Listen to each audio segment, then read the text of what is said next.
Hello, hello, and welcome everyone. Good morning, good afternoon, good evening, wherever you are. My name is Malobi Ogbechi of Pan African Traders, the B2B website for Africa. And today I would like to officially introduce the opening ceremony. Thank you very much for turning up at such a time. And let's just get going. So, it is my great pleasure to welcome you to the Agriculture, Innovation and Technology Annual Conference, that's AIT 2021. This year's theme is Strengthening Value Chains by Utilizing Innovative Technologies for Inclusive Economic Growth and Job Creation in Agriculture and Agribusiness. We are very grateful to UNIDO and FAO for implementing this program and for the tremendous support that they have provided for this conference. The AIT 2021 conference is powered by OYA, that is the Opportunities for Youth in Africa program, as the name suggests, and the focus is on creating jobs for the employment of young men and women in the area of agriculture and agribusiness. During this conference, we will have the opportunity to watch videos of young agripreneurs who are excelling in various agriculture subsectors. The hosts and organizers, SenseX Africa, have put together an engaging program with a wealth of panelists and keynote speakers whom we all look forward to listening to, learning from, and engaging with. At this stage, I would like to introduce to you our distinguished keynote speakers who are officiating this conference. First of all, we have Mr. Lee Young. Mr. Lee Young, as many of you will know, is the Director General of the United Nations Industrial Development Organization, UNIDO for short. And he has an extensive career as a senior economic and financial policymaker. He was the Vice Minister of Finance of the People's Republic of China and a member of the Monetary Policy Committee of the Central Bank for a decade. Mr. Lee was involved in setting and harmonizing fiscal, monetary, and industrial policies and in supporting sound economic growth in China. Mr. Lee gave great importance to fiscal and financial measures in favor of agricultural development and SMEs, the cornerstone for economic opportunities, reducing poverty, and promoting gender equality. He played a key role in China's cooperation with multilateral development organizations such as the World Bank Group and the Asian Development Bank. We would like to present a special video message from Mr. Lee Young following. Thank you very much.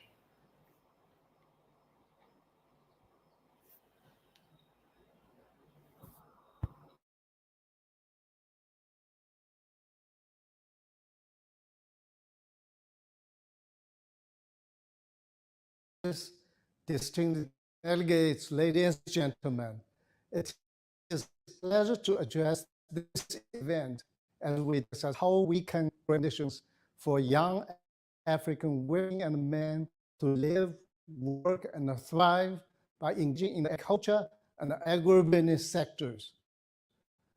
Despite the many challenges arising from COVID, we remain positive about the opportunity to build back better as we introduce market innovation and take advantage of the technological advancements for aspiring entrepreneurs, existing agribusiness SMEs. Youth are present and our future, and not only have a transformative impact on all aspects of societies, be it in the economic, social, cultural, political areas, and they are likely to positively frame future generations. Let us also not forget Africa's population is the most youthful in the world, with 60% of its citizens below the age of 25, representing a powerful agent of change, a force for sustainable economic development. We therefore need to ensure that we work together to put in place effective policies and mechanisms to benefit estimated 450 million young people that will make up Africa's labor force in 2030. Engaging young people through employment and entrepreneurship is a key part of UNIDO's core mandate, with the ambition of expanding the social and economic potential of youth through the inclusive, competitive, and most importantly, sustainable economy.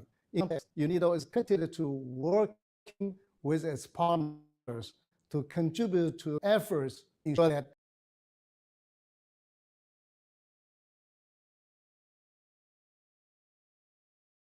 effective policies and mechanisms to benefit estimated 450 million young people that will make up Africa's labor force in 2030. Engaging young people through employment and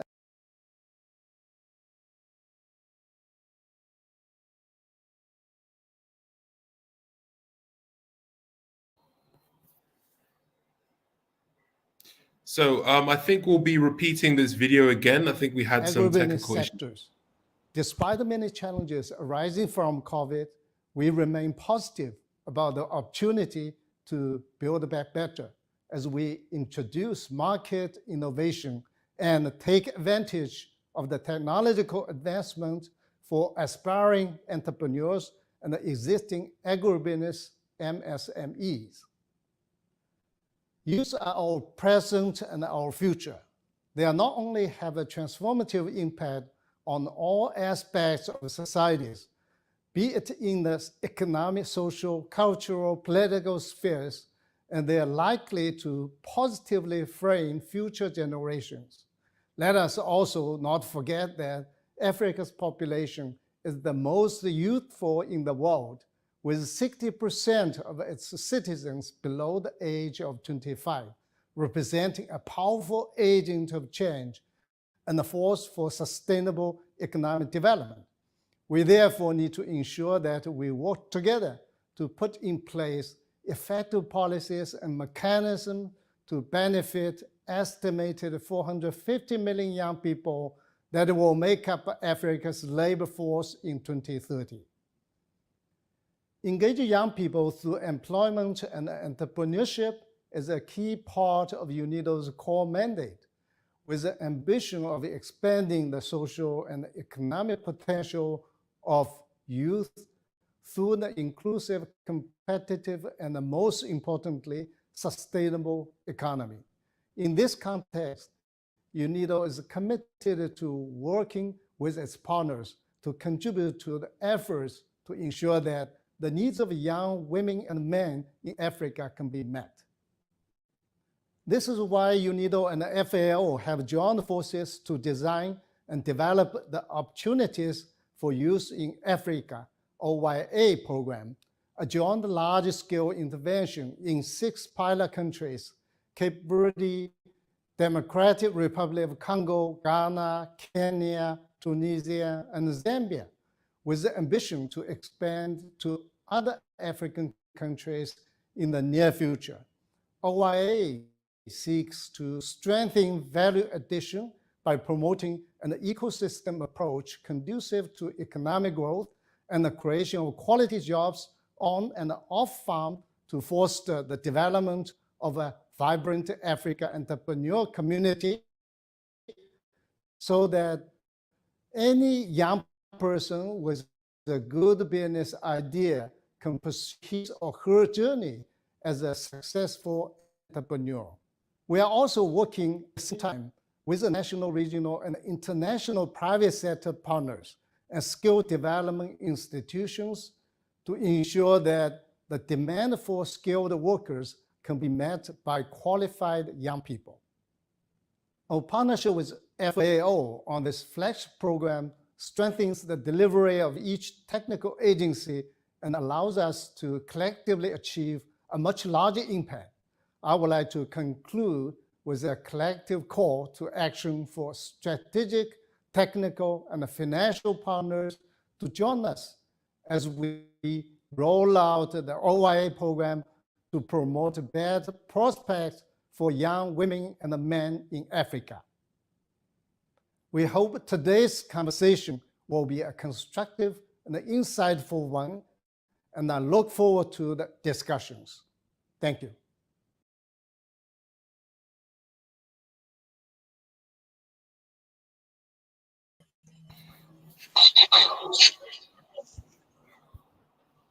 Thank you very much for that introduction by Mr. Lee Young. And I'm very, very happy to, even be on the same stage with such a great gentleman. And so, like he said, Africa has a very young population, and we need to take advantage of that and use that for the future, because the youth is really the future of Africa. And so, with that being said, I would also like to introduce the next person. In its inception phase, I believe that the OYA program actually focused on accelerating job creation in the agri-food sector in 6 pilot countries, which are Cape Verde, the Democratic Republic of Congo, Tunisia, Ghana, Kenya, and Zambia. It is a great privilege to introduce the representative, Mr. Songowayo Ziambo, Minister of Agriculture, Permanent Secretary on behalf of the government of Zambia, to give a keynote address. Thank you.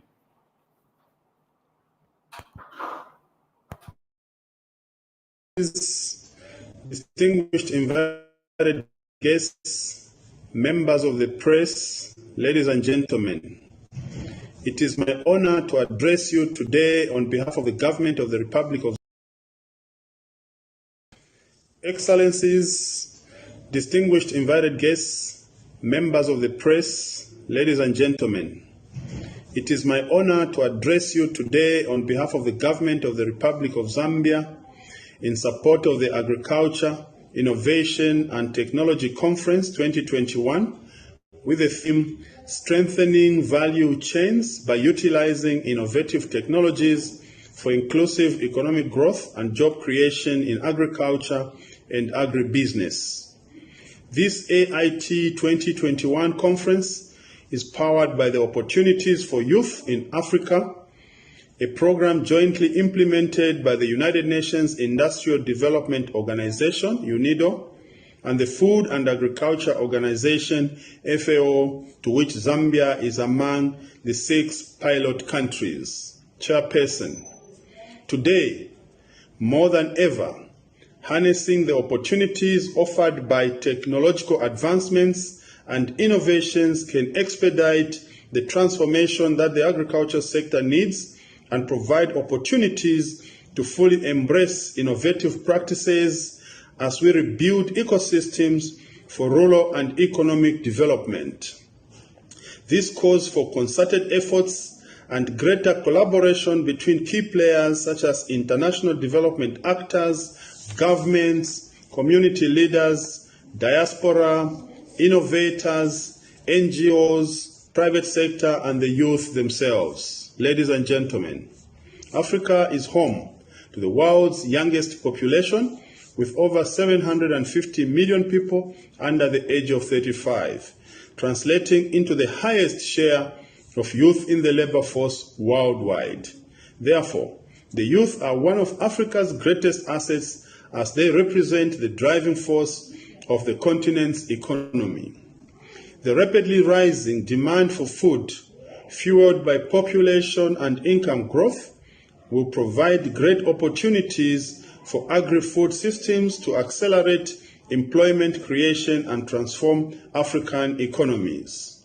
Chairperson, the agricultural landscape in Africa, therefore, is such that there has been a critical gap between an aging population of farmers and young people.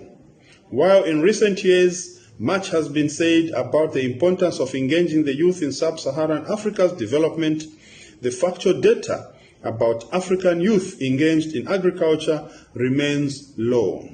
At the same time, poverty and unemployment have been major factors of youth dissatisfaction, leading many youths to migrate out of rural areas into cities and most frequently vastly overpopulated capitals. Chairperson, ladies and gentlemen, In order to make the agricultural sector attractive, young people need to be assured that their livelihoods and the livelihoods of their communities can be adequately supported by agriculture and agribusiness.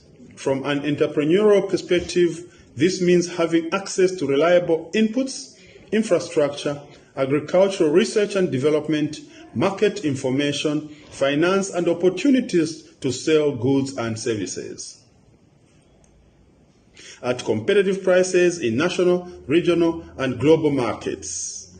As an employee, this means having the skills necessary to meet the demands of a labor market increasingly looking to off-farm value generation. By offering pathways for new business models, addressing key bottlenecks in access to markets and finance, and mainstreaming supply chain management, technology and innovation can stimulate the conditions that accelerate the creation of decent jobs and meaningful self-employment while improving food security, poverty reduction, sustainable economic development, and promoting youth empowerment. Furthermore, the pandemic reminds us that while youth are powerful agents of change, they are also among the most vulnerable when crises and external shocks hit. This represents both unique opportunities and tremendous challenges which will require us to utilize technology and innovation to build resilient ecosystems that can withstand these challenges. Chairperson, the agricultural sector in Zambia plays a key role in the livelihood of the country's population. It remains the biggest employer in the informal sector and provides the highest proportion of formal employment opportunities across all economic sectors in the country. The onset of the COVID-19 pandemic in Zambia has brought to light how critical the agricultural sector is to livelihoods. As part of our mandate, the government of the Republic of Zambia continues to place great importance in investing in the agriculture sector. In this regard, the total budgetary allocation towards agriculture for 2021 increased by 49.7%. Monetary allocation to the agricultural sector constitutes 6.7% of the total national budget in comparison to 3.7% in the 2020 budget. This is a positive step towards our commitment to the Comprehensive Africa Agricultural Development Program, CAADP, in transforming the agricultural sector.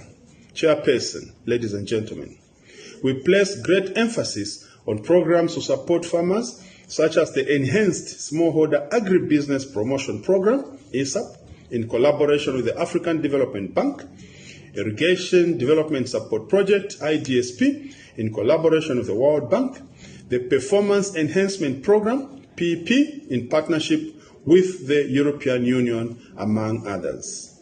We have also seen improvements with respect to the utilization of technology with the implementation of the electronic voucher in delivering the FISIP Input Support Program, eFISIP, implemented to transform the agricultural sector through an input subsidy program that addresses the diverse needs of different farmers countrywide.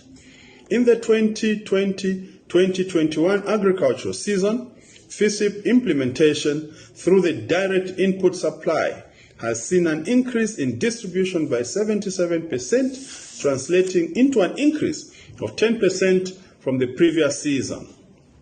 This has, however, not been without implementation challenges such as limited access to information technology, telecommunications connectivity, and the provision of financial services, which programs such as these are welcome to accelerate innovative solutions that can potentially strengthen agricultural value chains. Chairperson, young people are one of Africa's greatest assets. It is therefore our hope that the AIT conference will contribute to identifying additional leverage points through which job creation and inclusive economic growth can be accelerated, while generating a better understanding of what is necessary to create an enabling environment that attracts technology and innovation into the agricultural sector.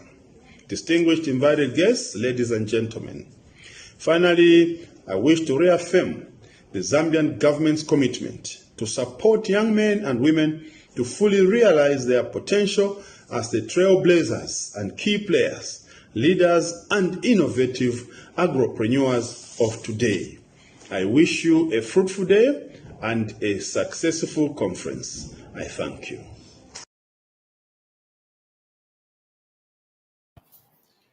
Thank you very much. Just a quick note, some housekeeping. If you're having issues with the stream, please do refresh it on whatever platform that you're watching it, whether it be Facebook or on the Hopin. So please do refresh it. And thank you for coming on stage, Dr. Ladislaus. I would like to introduce Dr. Ladislaus Agbesi, Chairman of the Pan-African Business Forum Benin. Dr. Ladislaus Prosper Agbesi is a former presidential candidate in the 2016 Benin presidential election, who founded the Lash Group 17 years ago in Ghana to further development of the continent. Today, Lash Consult Investments has 5 worldwide offices in Benin, Ghana, Germany, United States, and South Africa. In West Africa, Lash Group is in investment finance and consultancy. Dr. Agbesi has a background in risk management, among many other accolades. Dr. Agbesi was also an advisor to many African countries on structural reform plan to the Department for International Development. Mr. Agbesi is the co-founder and vice president to Barak Agricultural Fund, a trade and agricultural commodity fund with assets under management of $500 million. Dr. Agbesi has also served as a provincial advisory board member to the Absa Barclays Gauteng in the Republic of South Africa. He is the executive chairman to the Pan-African Business Forum and the only, and I say only, Black African member of the International Congress of Entrepreneurs of Russia. In March 2015, Dr. Agbesi was co-founder, chairman of ANA, which is the African news agency based in Cape Town, South Africa. Ladies and gentlemen, AIT 2021 presents Dr. Ladislaus Agbesi. You're welcome to the stage. Your Excellency, Vice President of Liberia, Honorable Ministers, UNADO representative, members of Parliament, Chairman of IT, distinguished delegates, respected colleagues, ladies and gentlemen, Chairman of the conference, it gives me great pleasure to be here today, speaking to such a distinguished audience of African leaders and scientists. Context is everything. And the context of this Agricultural Innovation and Technology Conference say it all. On behalf of the Pan-African Business Forum, I wish to congratulate the organizers of this conference, which is quite very important in our journey to a great fundamental better living for Africa. I strongly believe that Africa Africa future is into agriculture. Ladies and gentlemen, my little space here today is to remind us that there was a journey many years ago where there was a thinking of Africa trillions, whereby the prospect of 28.9 trillion GDP ahead of China and America was anticipated, in line of the great perspective indication of economies which were shown through certain structure reform from the World Bank, the IMF, through many African countries. Ladies and gentlemen, you quite understand very well that not only the World Bank have helped to shape up many public debt of many African countries, they have been able to bring back more than 32 to 37% of African countries to a growth, which give us the last decades, many African countries to be able to comply for the Eurobonds, which is a great sign. The Africa Trillion Road, which was a perspective for the continent, it's have his strengths into our youth population, where China, which is the greatest population, have reduced in terms of his capacity of the youth. And if you look at the growth of Africa from 80 to 90, where India was, we started growing faster from 1990 to 2000. And the prospects were very great. Looking at Sierra Leone, which the growth was 20% with a great perspective. Corruption have reduced. Democracy is taking space in our continent. The education is getting to some level. Africa become a very great attractive space for the world. Because, ladies and gentlemen, member of these conferences, you know very well that where there is wealth, there is democracy. But where there is dictatorship, there is no growth. There is no wealth. Today, since 4 years, 5 years, our indication, even to meet the Millennium Development Goal, has met a lot of challenges.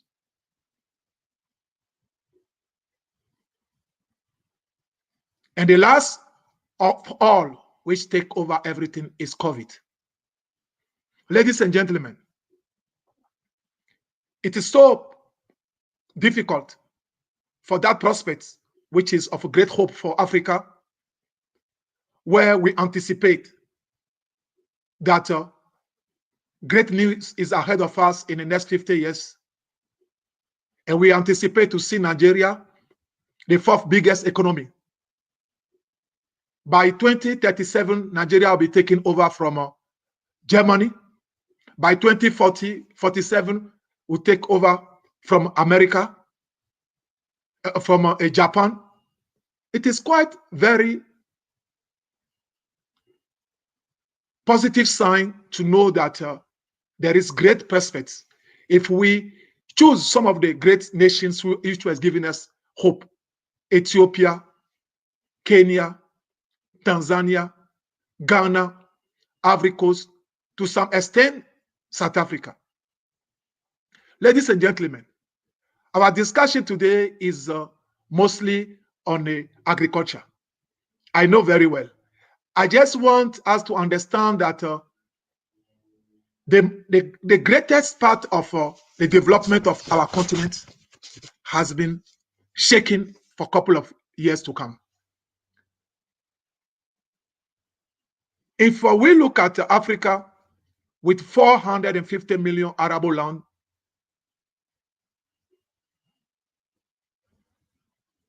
we understand very well that the pattern of development of our continent to feed the world, it become very, very essential.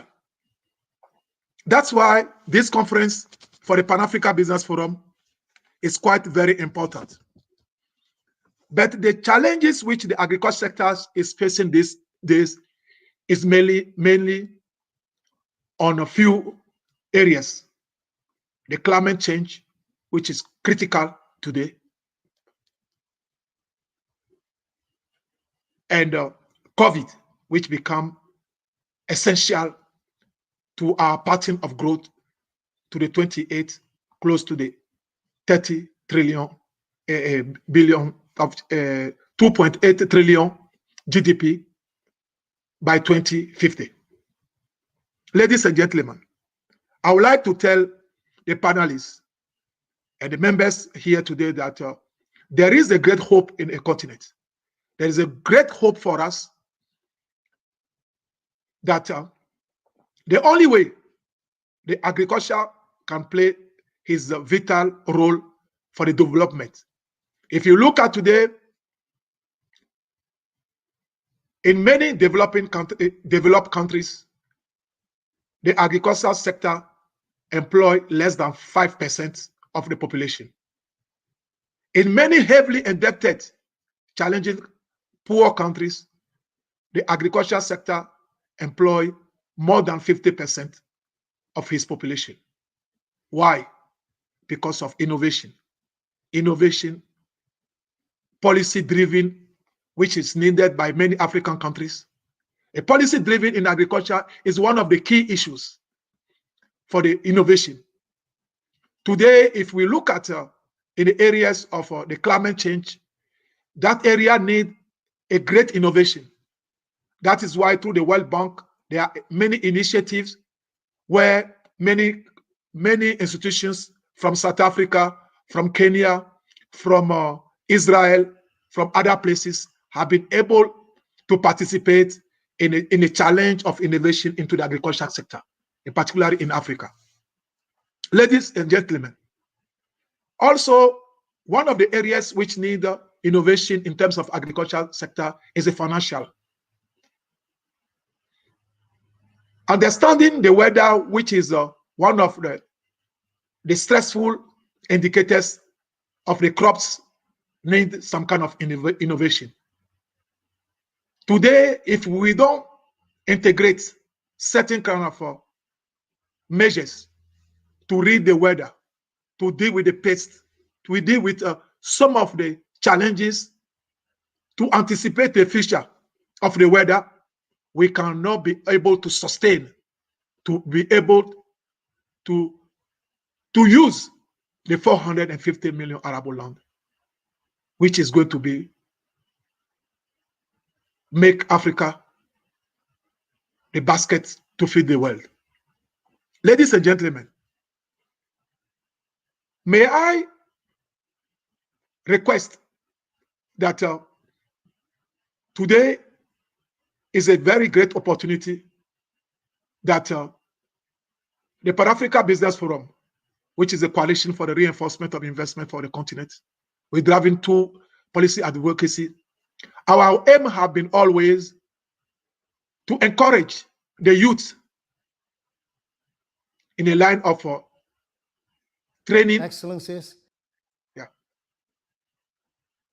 In terms of training, and that urge an African to make it his duty to invest into the agriculture sector. Thank you.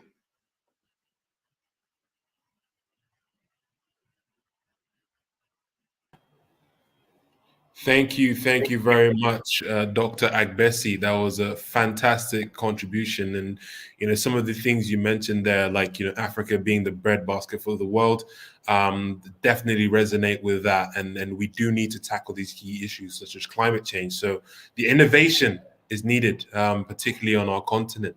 And with that being said, we'll be moving on to our next speaker. Next, we have Chief Dr. Jewel Taylor, Vice President of Liberia.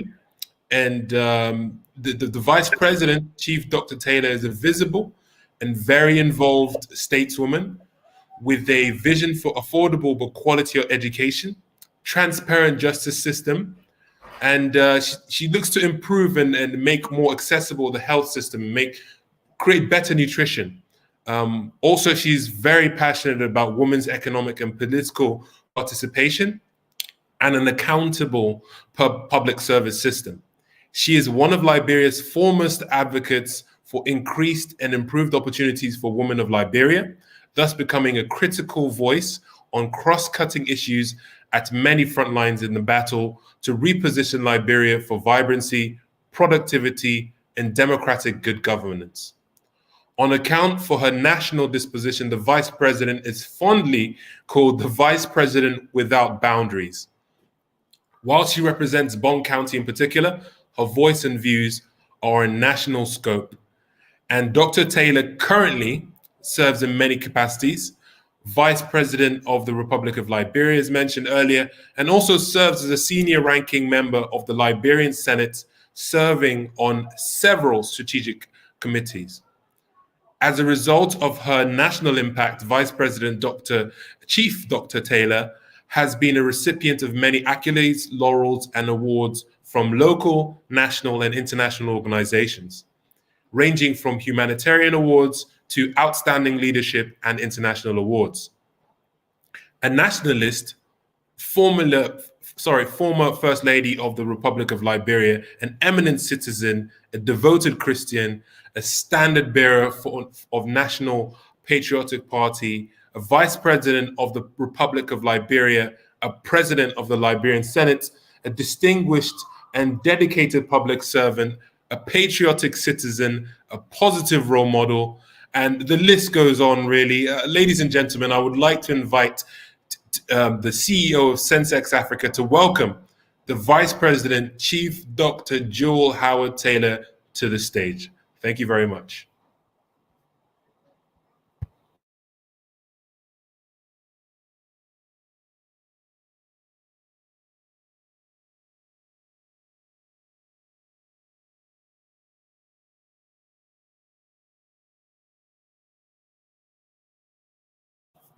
Apologies, it seems as though the VP is not on stage as of yet. So we will pass it on to the DG, who will give another remark, and then we'll carry on the ceremony. So thank you very much. We'll have a speech from the DG. Thank you. Excellencies, distinguished delegates, ladies and gentlemen, it is a pleasure to address this event as we discuss how we can create favorable conditions for young African women and men to live, work, and thrive by engaging in the agriculture and agribusiness sectors. Despite the many challenges arising from COVID, we remain positive about the opportunity to build back better as we introduce market innovation and take advantage of the technological advancement for aspiring entrepreneurs and the existing agribusiness MSMEs. Youth are our present and our future. They not only have a transformative impact on all aspects of societies, be it in the economic, social, cultural, political spheres, and they are likely to positively frame future generations. Let us also not forget that Africa's population is the most youthful in the world, with 60% of its citizens below the age of 25, representing a powerful agent of change and a force for sustainable economic development. We therefore need to ensure that we work together to put in place effective policies and mechanisms to benefit estimated 450 million young people that will make up Africa's labor force in 2030. Engaging young people through employment and entrepreneurship is a key part of UNIDO's core mandate, with the ambition of expanding the social and economic potential of youth through the inclusive, competitive, and most importantly, sustainable economy. In this context, UNIDO is committed to working with its partners to contribute to the efforts to ensure that the needs of young women and men in Africa can be met. This is why UNIDO and the FAO have joined forces to design and develop the Opportunities for Youth in Africa, OYA program, a joint large-scale intervention in 6 pilot countries: Cape Verde, Democratic Republic of Congo, Ghana, Kenya, Tunisia, and Zambia, with the ambition to expand to other African countries in the near future. OYA seeks to strengthen value addition by promoting an ecosystem approach conducive to economic growth and the creation of quality jobs on and off farm to foster the development of a vibrant Africa entrepreneur community so that any young person with a good business idea can pursue his or her journey as a successful entrepreneur. We are also working at the same time with the national, regional, and international private sector partners and skill development institutions to ensure that the demand for skilled workers can be met by qualified young people. Our partnership with FAO on this flagship program strengthens the delivery of each technical agency and allows us to collectively achieve a much larger impact. I would like to conclude with a collective call to action for strategic, technical, and financial partners to join us as we roll out the OYA program to promote better prospects for young women and men in Africa. We hope today's conversation will be a constructive and insightful one, and I look forward to the discussions. Thank you.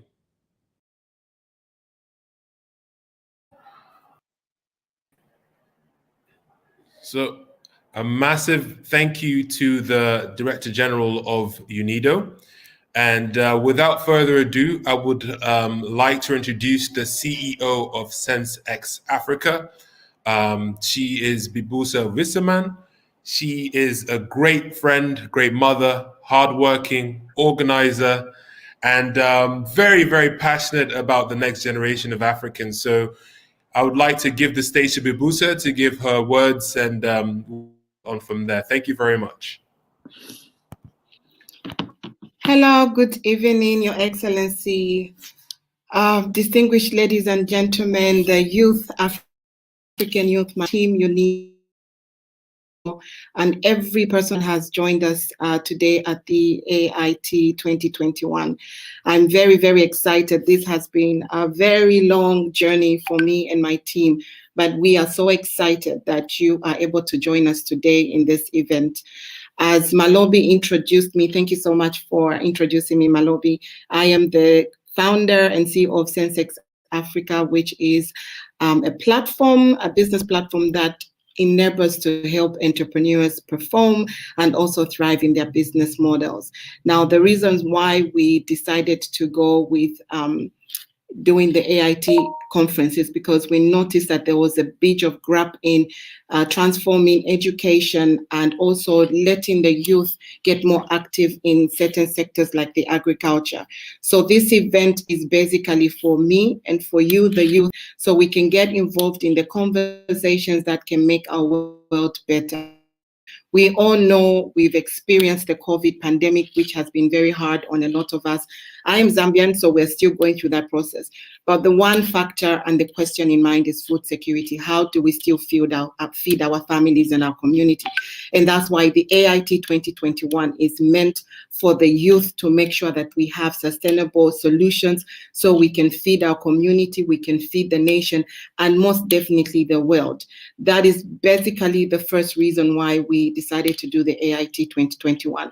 Secondly, we've been collaborating with Opportunities for Youth in Africa. As you watch the Director General's video talking about the core mandate of UNIDO, which is basically transforming the youth to be able to have more employment opportunities. And agriculture is one of them. So Opportunities for Youth in Africa, as the Director General mentioned, is in 6 pilot countries: Zambia, Tunisia, Kenya, Zambia, Cape, and Ghana. And what we have done at SenseX Africa is collaborate so that the voice of OYA can be shared with so many youth out there so they know how they can tap into the resources and grow their businesses. Business is just not about financial inclusion. Business is about growing partnership. Business is about learning how your business model can be changed. Growing a business is also about sustainability. So please, I urge all the youth, we do have a Facebook page. You can go and view this link direct on the Facebook page. We have a YouTube link account and LinkedIn, it's open. Unfortunately, the Vice President of Liberia has been wanting to connect with us. We will allow her during the conference as time will allow for her to come and open the event. For now, I just want to say thank you for coming in. and I want you to have fun. We might have a glitch in internet. It's normal, but let's stay positive. Let's learn one or two things from this event. We're going to have fun, connect with people, make sure that you have your profile cleaned up so that you can connect with other people and book meetings. Right now, my team is going to play a video by from Sensex Africa, one of the entrepreneurs, and I leave Malobi to say his last remarks. And thank you so much. Thank you so much to everybody. Please share the link, hashtag AIT 2021, hashtag Sensex Africa, hashtag we need Oya, and my email is open to anyone that would like to know more about opportunities for youth in Africa. We are open tomorrow as well. And have fun, connect, and we are ready for you. Malobi, please come through with the remarks as my team bring the video for the entrepreneur. Thank you. Thank you very much, Bibusa. And there you have it, ladies and gentlemen. As she has said, this has been an amazing introduction. We've had some great distinguished guests give their introductions. And the main essence that I'm getting from this is that the youth of Africa is really the future of Africa. We need to start investing in our youth. We need to bring innovation to help us counter some of the issues that are plaguing our continent, especially to do with food security, climate change, and sustainability. So we need to take hold of that. We need to use our youth to the benefit. And, you know, in terms of compared to other continents, we have the youngest generation. So let's make the most of that. Let's actually invest in our people and change the future for Africa. I believe that this generation is a generation that's going to make a change for Africa. And with that being said, as I close off the opening remarks, I would like to officially remind the speakers that we should try and stick to our time schedule and not let any sessions overrun. I sincerely hope that you enjoy the next couple of days. It's been well organized, and there's going to be a lot of networking, a lot of talks, a lot of insights from really, really great people that are experts in their field. So thank you very much, and I hope you enjoy the discussion over the next couple of days. Thank you very much, guys, and see you on the next video.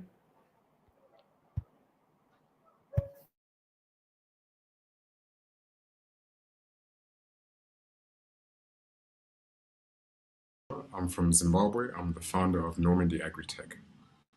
Normandy Agritech was founded in 2019 with the view to... Hi, my name is Tafadzwa. I'm from Zimbabwe. I'm the founder of Normandy Agritech. Normandy Agritech was founded in 2019 with the view to help inform and upskill small-scale farmers through a web-based mobile application. Through the Normandy network, users can manage their farming operations regardless of size. Empowering farmers with up-to-date information, access to markets, and dedicated agronomic support helps reduce risks and increase profits. Our mission is to increase the agricultural productivity and income of small-scale farmers through the use of technology. I'd encourage the youth to take interest in agriculture and get involved.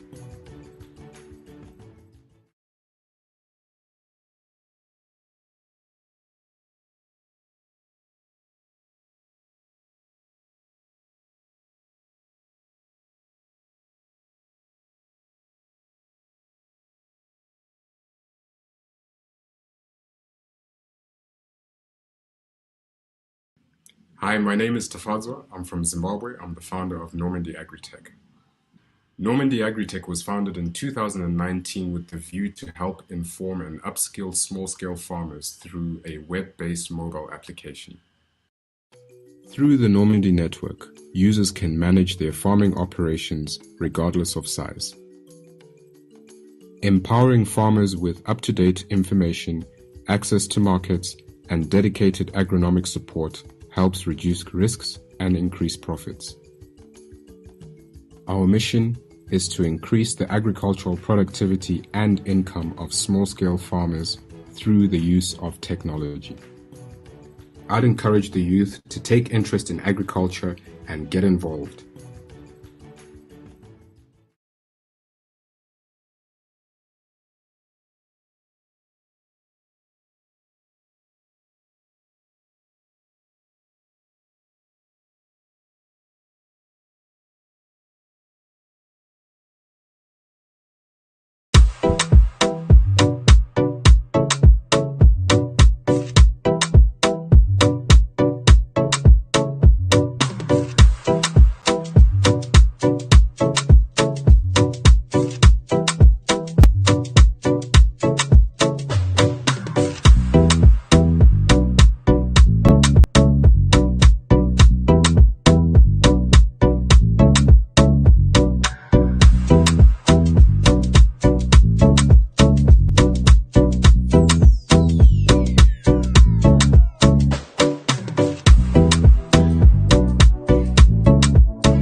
Distinguished guests, ladies and gentlemen, it is an honor for me to present the Opportunities for Youth in Africa program.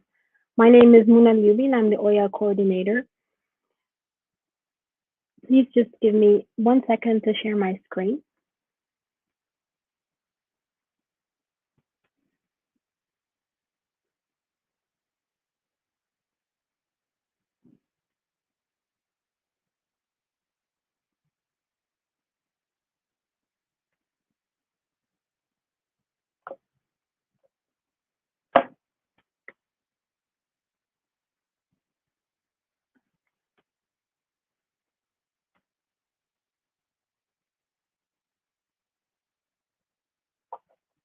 In the spirit of delivering as one, the Food and Agriculture Organization of the United Nations, FAO, and the United Nations Industrial Development Organization, UNIDO, developed this joint program in response to a dedicated call for accelerating efforts in the area of job creation for African youth, especially through agribusiness and entrepreneurship development.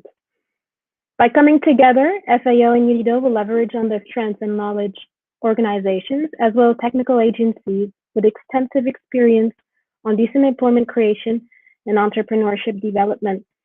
So following each agency's mandate, the intervention will benefit from FAO's expertise in decent rural employment creation in agriculture and agribusiness, and from UNIDO's key role on enterprise and entrepreneurship development and investment promotion. The OYA program was endorsed by the African Union, and it's committed to accelerating job creation in the agri-food sector in Africa. It envisions youth as agripreneurs with Industry 4.0, mediating Africa's competitive engagement in global agricultural value chains. It is presently working with the 6 countries as mentioned earlier, which are Tunisia, Cape Verde, Ghana, the Democratic Republic of Congo, Kenya, and Zambia, but is also exploring new partnerships with other countries such as Burkina Faso, Angola, and Rwanda. It aims to mobilize $15 million over its 5-year period, 2020 and 2025. In 2020, the inception phase started, which led to the formulation of country-level interventions in partnership with the national governments of the 6 countries. Its implementation phase started in April 2021 and will continue until 2025. The development objective of the OYA program is to increase decent employment and self-employment opportunities in agriculture on and off farm, and agribusiness for young women and men in rural, peri-urban, and urban areas through improved individual skills and competencies, strengthen agricultural value chains and food systems, and reinforce institutions supporting youth employment creation and entrepreneurship development. Consequently, OYA adopts an integrated approach for the promotion of quality, rural on and off-farm employment and self-employment opportunities for youth in agriculture and agribusiness in Africa. The technical assistance will therefore be provided following this approach. This is the logical framework of OYA. It aims at increasing employability of prospect employees and capabilities of self-employed youth through improved transversal competencies and technical entrepreneurial business and digital skills related to on and off-farm business development and to better access to productive resources, especially finance. It also aims to strengthen the competitiveness of targeted agricultural value chains and agri-food systems, meaning the robustness, viability, the efficiency, and the level of innovation towards the creation of decent employment and self-employment opportunities in the establishment and upgrading of youth-led agribusinesses and small-medium enterprises in agriculture. And it also supports more conducive policy, institutional, and programmatic frameworks at national, sub-regional, and continental levels through enhanced capacities and knowledge of institutions to support decent youth employment creation and entrepreneurship development in agriculture and agribusiness. So as you see, we have the targeting 30,000 youth, which will be enrolled in training courses. At least 600 youth-led small-medium enterprises will be created and supported, and 60 public-private development and business-to-business partnerships will be established.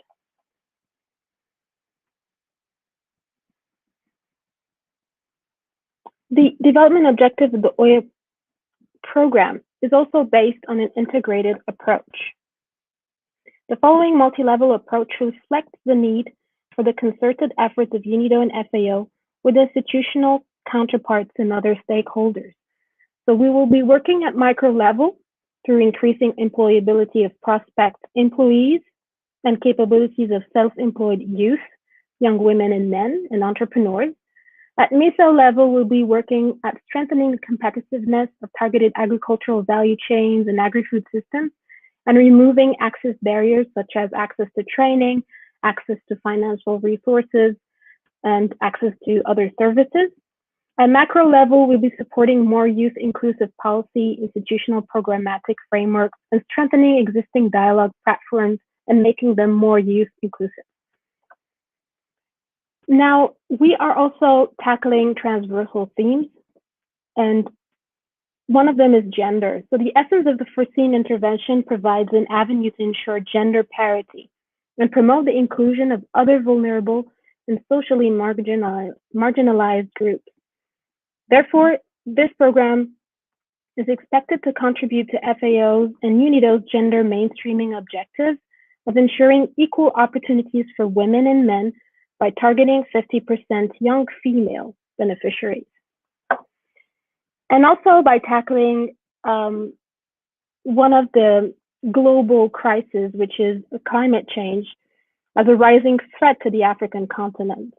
So climate change is threatening the availability of natural resources that are essential for agricultural sector development. It is also increasing vulnerabilities of rural populations.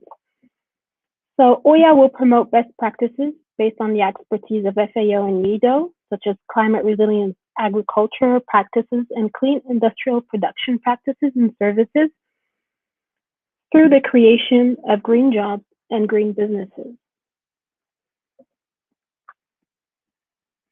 The OYA program highlights the central role of agriculture for Africa's economic development and food security, while emphasizing the need for continuous empowerment of African youth, including women, to be the engines of growth through employment creation and sustainable industrial innovation.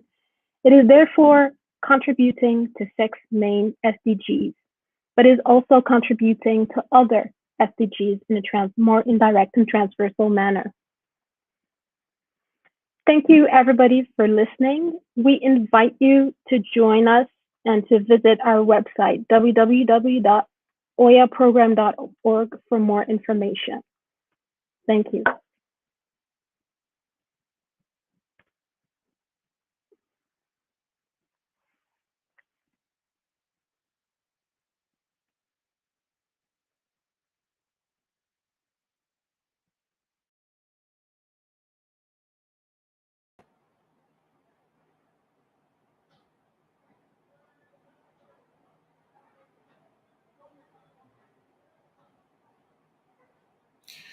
Hello, if you can hear me, we are now at the time for our first panel discussion. I hope you guys are as excited as we are. I'm really, really looking forward to speaking with such great minds. And yeah, I can't believe this is finally here. So let's get straight on into it. So like I made mention at the start of this event, my name is Malobi Ogbechi. I am the founder of Pan-African Traders, which is a business-to-business website for the African continent, aiming to boost trade within Africa, raising the intra-Africa trade level from about 14% to other continents around the world. And with that being said, I would love to have some brief introductions from all of our guests on stage, starting off with Yvonne Loco. Welcome to the stage. Please give a brief introduction of yourself, and then we'll have Shalom Chiedza and Jake Tim. Thank you very much. Good morning, ladies and gentlemen. And it's calling me, man. It's a pleasure to be on stage and part of this very interesting discussion. So my name is Yvonne Loco, and I work in UNIDO's Agribusiness Development Department, and specifically in the Division of Sustainable Food Systems. I have responsibilities in a range of interventions related to agribusiness development, particularly in the food sector. And one of the key interventions that I work on are on integrated agro-industrial parks, and as well also deploying novel technologies in agribusiness, particularly in the food sector. So nice to be here and nice to interact with everyone. Thank you. Thank you very much, Yvonne. And we'll move on to Shalom. Welcome to the stage. Hi, everyone. Thank you, Malobi. My name is Shalom Mbaku. I am a commercial farmer, exporter, trader of agricultural commodities from West Africa primarily to other parts of the world.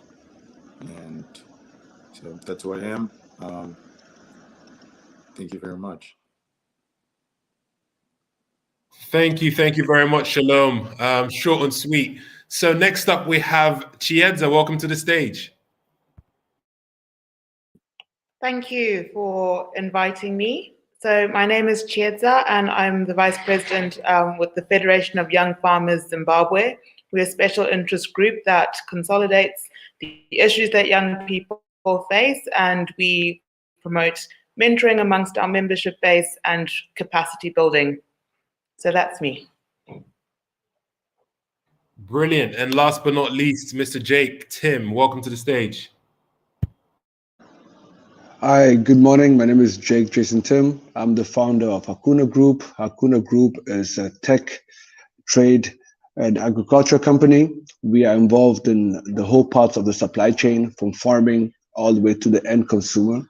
And we also deal in the consultation and build technology at the same time.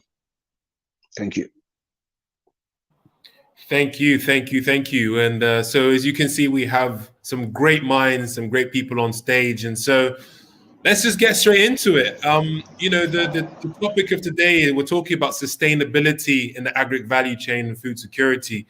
And so this word sustainability, for some people, it can be quite, a bit confusing in terms of what does it mean? How is it implemented? So I just wanted to get a couple of feelers out there from the people on stage in terms of what does sustainability mean to you, and how do you implement that in your organization? So I guess we'll have Yvonne first. I'd love to hear your thoughts on, what is sustainability and how are you sort of practicing sustainability?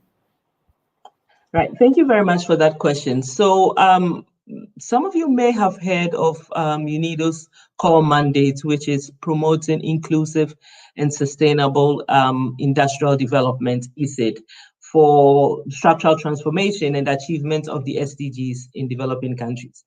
Now, to achieve that, UNIDO works around three thematic areas. The first one being advancing economic competitiveness, creating shared prosperity, and safeguarding the environment. Now, these thematic areas are not like parallel pillars just standing there, but they are very integrated, and our approaches more or less complement each other and bring on the sustainability of industrial sectors. So within the context of agricultural value chains for economic growth and job creation, the sustainability is achieved in the area of in terms of advancing economic competitiveness, supporting businesses, i.e. supporting industries and SMEs to increase their capacities to be able to generate higher value addition and to be able to compete in global markets. In terms of creating the shared prosperity, it's the interventions that we do in supporting the value chain actors, including the youth, including women, including other socially marginalized or underrepresented people, like people coming in areas that have been in conflict, that have other vulnerable kinds of groups. So to build these value chain actors such that they can operate within the value chain and be integrated into agribusiness sectors to create jobs for them, to enable them also to create wealth. And then in terms of the last thematic area I mentioned, which is safeguarding the environment, then looking at how technologies and the solutions that we provide for value chain addition are such that it reduces the impact on the environment in terms of greenhouse gas emissions.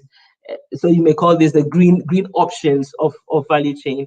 And as also linking the other two aspects together, we work around building the resilience of people where they are already impacted by climate change, and also bearing in mind that even our industrial systems are becoming vulnerable because the natural environment or the natural resources that they depend on, the water, the raw materials, are also becoming vulnerable. So our interventions, the technological solutions that we bring, should then not only add value, but build resilience and also mitigate or reduce the impact of greenhouse gases.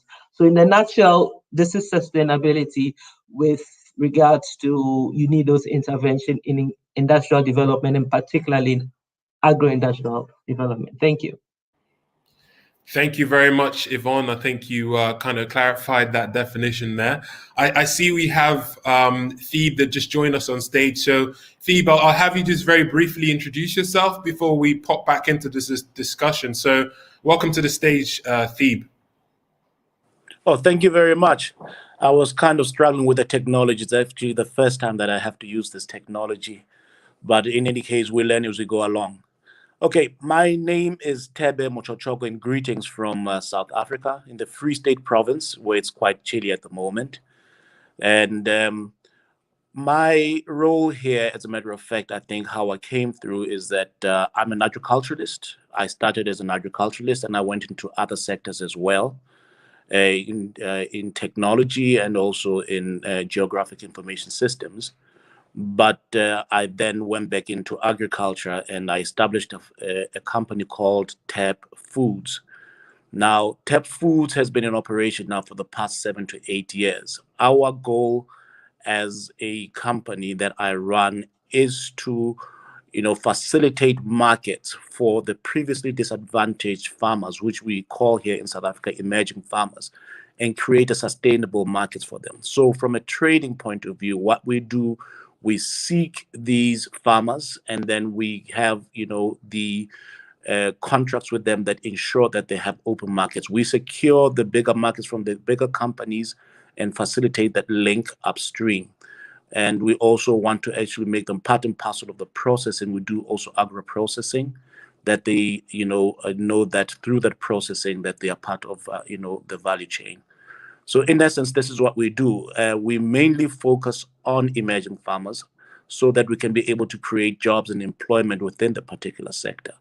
Because at the moment, they receive a lot of funding that comes from government, in terms of setting up their production. But unfortunately, after they make their production, they do not know what to do with their produce. Now, we are there to say that we can find a way that we can take our produce and thus be able to give you an opportunity to be sustainable as farmers and grow within the sector. So in essence, this is what we do. This is who I am. And I'm glad to be part and parcel of this very highly esteemed panel of people in this group, and AOT as well. Thank you very much.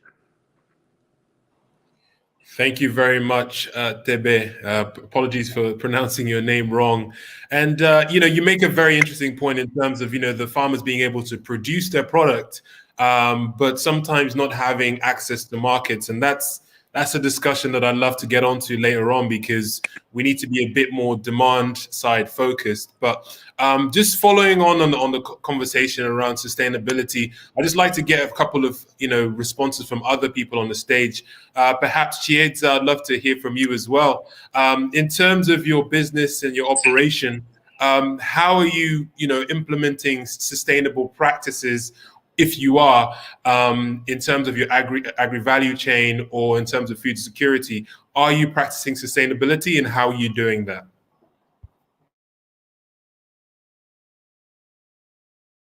I believe you're muted still. Sorry. So when you look at the agricultural sector, and especially for us, the horticultural sector, it's the ability to sort of maintain a certain rate of growth. So you find that a lot of businesses, a lot of farms are family businesses, and you sometimes get a stop, start. So with us, with the Federation of Young Farmers, we are mentoring, and we're also linking some of our members with established farmers. So as a country, we don't have this stop, start. We can have this sustained growth in terms of production, which again is that's how we're sort of incorporating it from the Federation of Young Farmers. And with our agricultural practices, I think when you look at the word sustainability, it's like, how do we get our needs without compromising future generations' ability to meet their needs? So, and with that in mind, sometimes the way we've done things isn't necessarily going to be able to capacitate that. If you look at the chemical usage that we've historically had in the agricultural sector, it's been high, and it's been detrimental to the quality of our soil. So it's also looking at new ways to do things to maintain a growth of production. So that's how we're incorporating that. Thank you.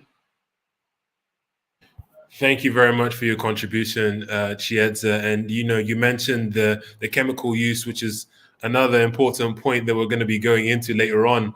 But I would like to hear from Shalom. Welcome to the stage. I've followed your progress over the past few months, and I'm great to see what you guys have been doing with your company. But I'd like to hear from your perspective in terms of the farmers you're sourcing. How are you also practicing sustainability? I think Chiedza mentioned the pesticide use and the chemicals, etc. You're probably more familiar with the United States market, the European market, what they want. What kind of things are you doing to stay sustainable, best, first of all, from an African perspective, and then secondly, from the buyer side, what they're looking for and the trends in the market? All right, thanks, Malobi.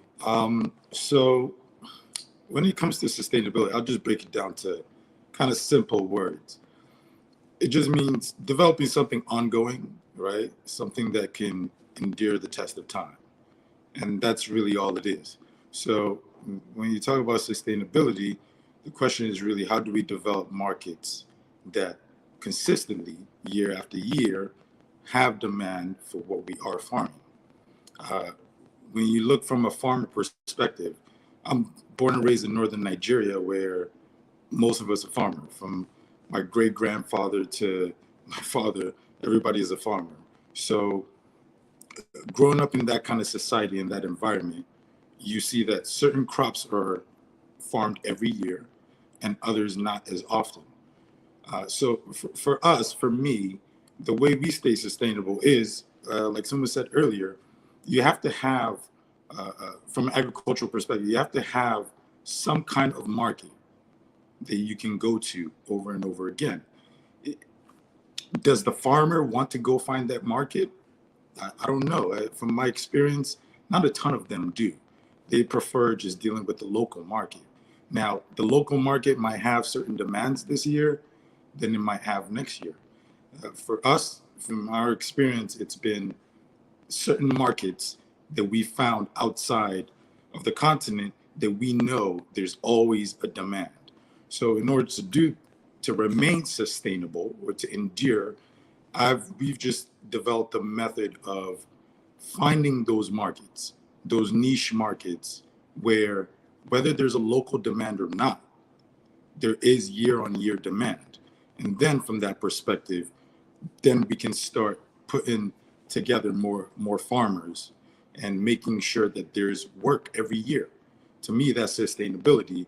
When you can find niche markets that already have a demand for our products without having to create a new market, then you have an ongoing market. But you have to also be able to serve that market in order to remain sustainable. So to me, that's what sustainability means. It just means creating something that year after year, there's going to be a demand for. And with agriculture alone, there's a demand for most of our stuff. The real question is why we're not taking part in the sustainable part of it, where they keep on buying. So those are some of the areas that I believe, we need to work on in general as a whole, in terms of agriculture, in terms of developing something sustainable. We have to be able to find those markets. And if we're not able to do that, the local farmer is not, going to go out. They just want to farm. That's the reality of that. So we have to be realistic and approach this from that perspective to say, what's the end goal, right? And how do we accomplish it in a real way, besides just thinking, the sustainability is just going to happen out of nowhere. But you have to create a market. You have to find a niche market for those products that are ongoing, and make sure that you have the farm, the capacity to feed that market consistently. Perfect. That's really, really interesting, and it's something that I completely agree with. And it's interesting that Thebe actually mentioned a similar thing in regards to access to markets. And we can talk about these complicated new technologies, and we can talk about all these new forms of innovation, but if no one is willing to buy that product, you're not going to be able to sell and make money and then grow your business. And that goes for the whole value chain, from the people that are the middlemen all the way down to the farmers. So that is really, really important. Access to markets is actually part of being sustainable, and that's a really interesting insight. And so I'll move on to Jake, because I understand he also deals with international trade. And Shalom said something really interesting about being able to continuously supply the markets, being able to continuously provide the buyers, both within Africa, the local market, but also the foreign market. So Jake, my question to you, and I know that you've dealt with foreign buyers a lot, and this is why I'm putting this to you. What is stopping, what are the challenges? What are the obstacles to having people buying products from Africa? Because in order for us to grow as a continent, we need to be a net exporter as opposed to a net importer. So what is really stopping us from being the global breadbasket? What are some of the challenges along the way? Okay, thank you, Malobi. I'm going to give you a simple example. Me, myself, I've never been a farmer. I've never know what goes in the soil, how the supply chain works. I entered the agribusiness 2 years ago, exactly in 2018. And I realized after a year, I knew most of the people on the ground in West Africa in terms of how to deliver to clients, because I'm a salesman. Let's say it's all my niche. One of the biggest problem is not per se finding markets.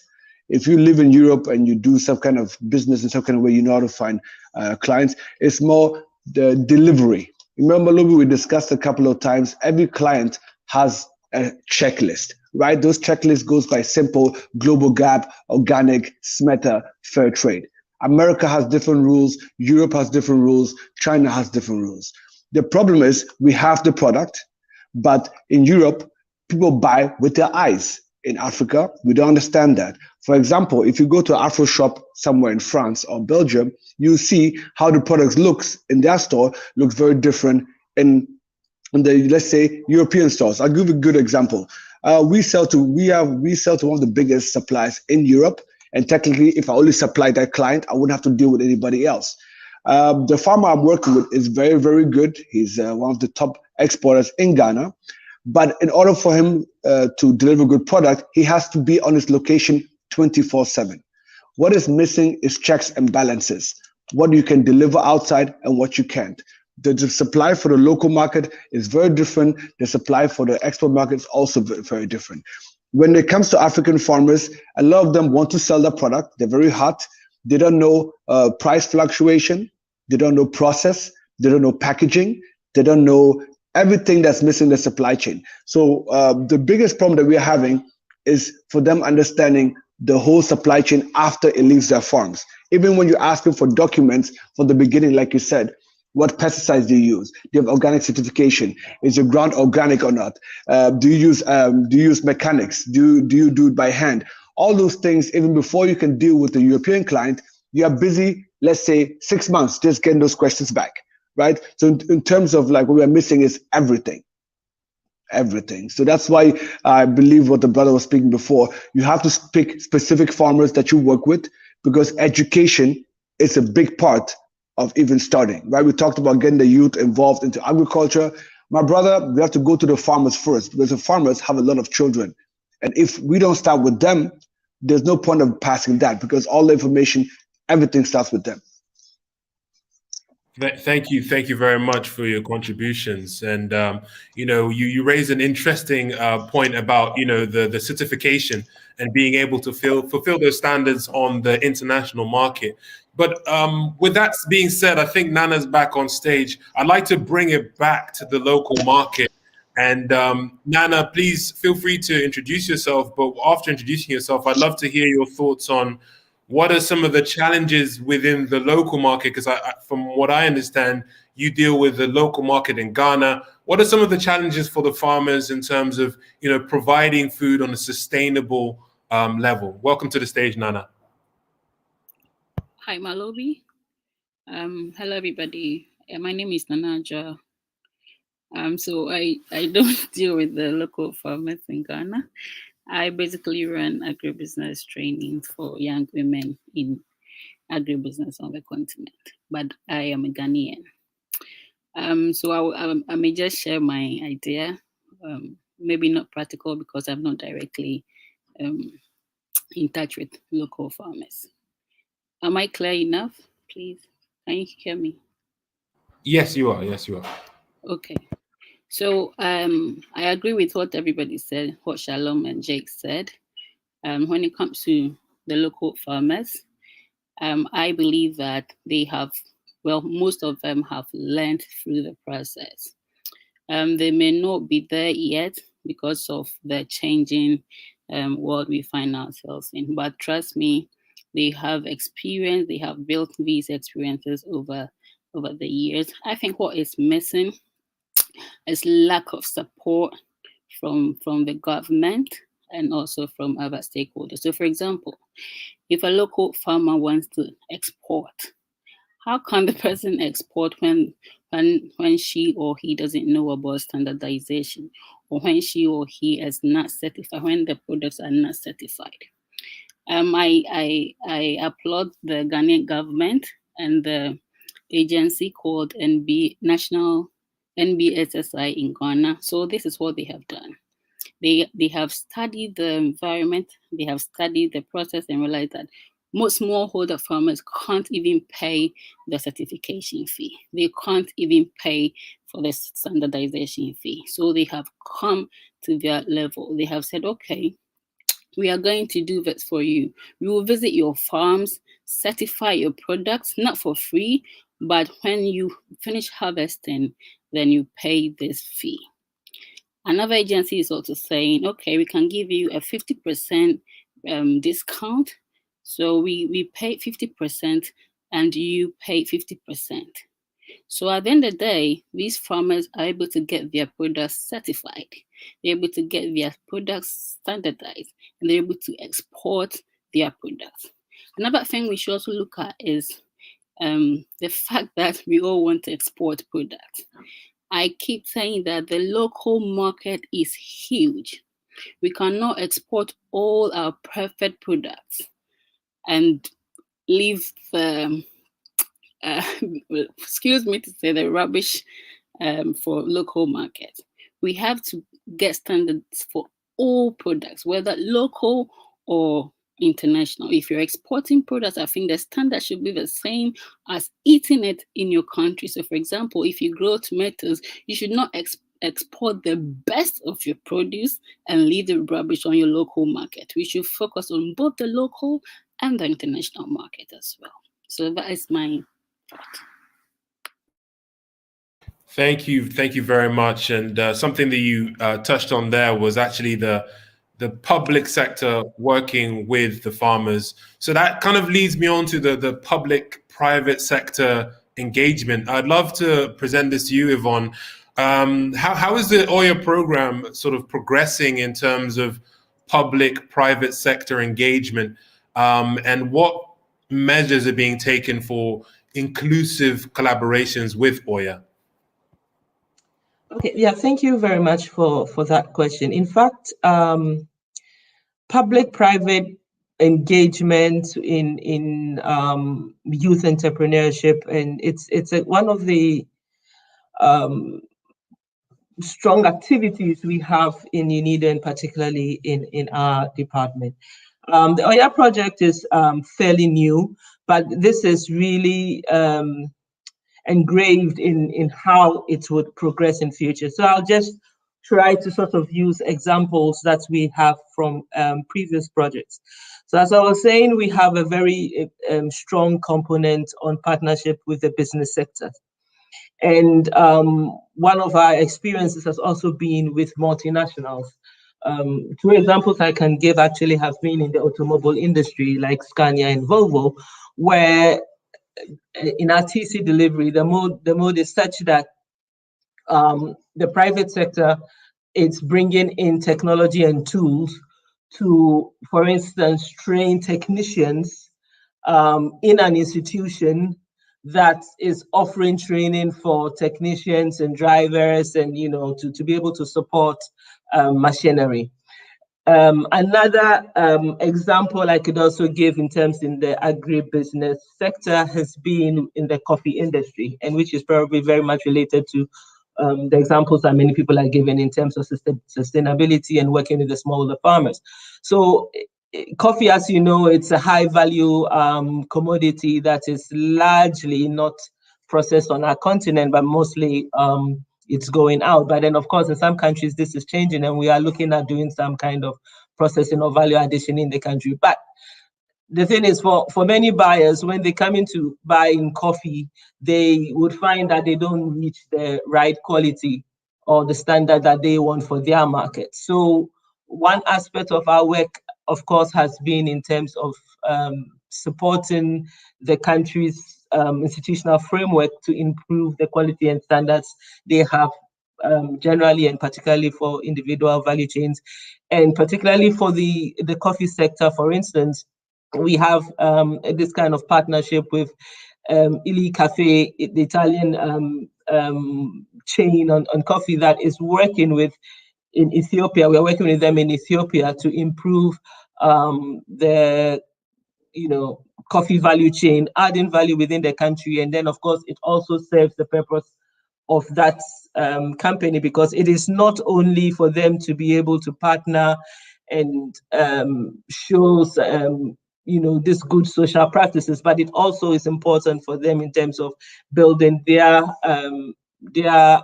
business strategies. And then, of course, you leave in the country good practices that the country can later on take up. Just also to follow up on that, one, I mentioned at the beginning that one of the areas that we have been working and we are getting a lot of interest has been in the integrated agro-industrial park. So in the concept of the integrated agro-industrial parks, you're looking at a state-of-the-art processing hub in a particular part of the country, typically closer to your area of agricultural productivity. And within this industrial park, you have all facilities where private sector can come in, and then they can process their products. And this is then linked to the farming community, whereby you can aggregate and collect your products and supply this to the agro parks. So there is this partnership that you are able to foster now within the private sector, that other industries that are processing, or those that are doing exporting of not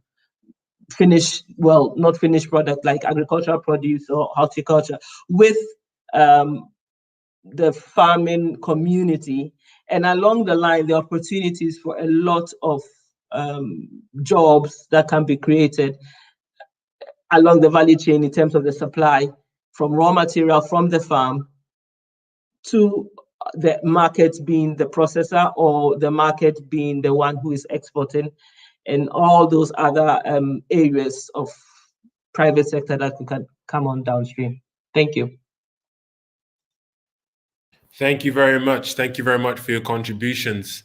And so this leads me on to another question, which is it's It's a bit of a controversial one, but I'd love to hear your thoughts on this. And it's all about commercial farming versus smallholder farming. As many of you may know, a lot of African countries, in terms of majority of the agriculture, comes from smallholder farmers, whether working in cooperatives, whether being subsistent farmers, etc., as opposed to commercial farming, which is, in terms of places like the United States, most of the agriculture actually comes from commercial farming. So I'd love to pose this question to some of you in terms of, you can give your opinion in terms of which one do you think is actually more sustainable. If you don't think either is sustainable, I'll accept that answer. But what do you think is more sustainable for Africa moving forward? Should we continue with this sort of aggregation method of having smallholder farmers, aggregating it from them, working in co-ops? Do you think we can, scale on that level? Or do you think that in Africa, we need to start embracing more commercial farms, larger scale farms, owned by one person, a couple people, a family, a corporation, etc.? So I'd love to, first of all, put this forward to Tebe. What's your thoughts on the matter?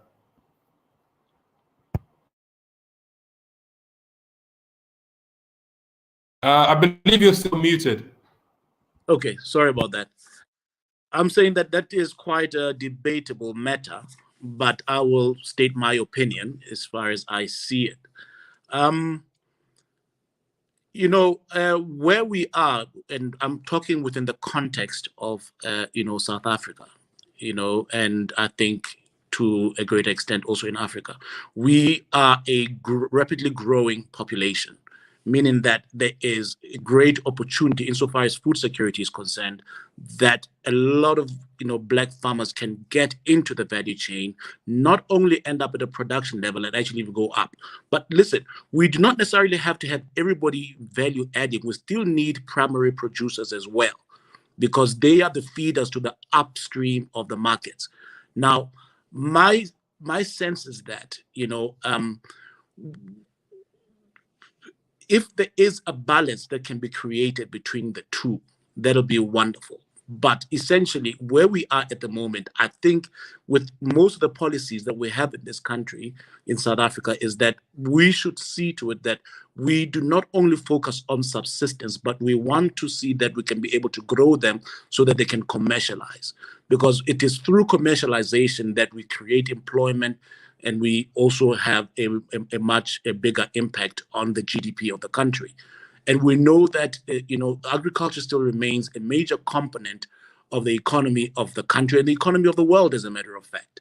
So we see that we would like to continue, with the strategies that ensure that we commercialize instead of just creating subsistence, because we want growth, not just normal, ordinary, a living.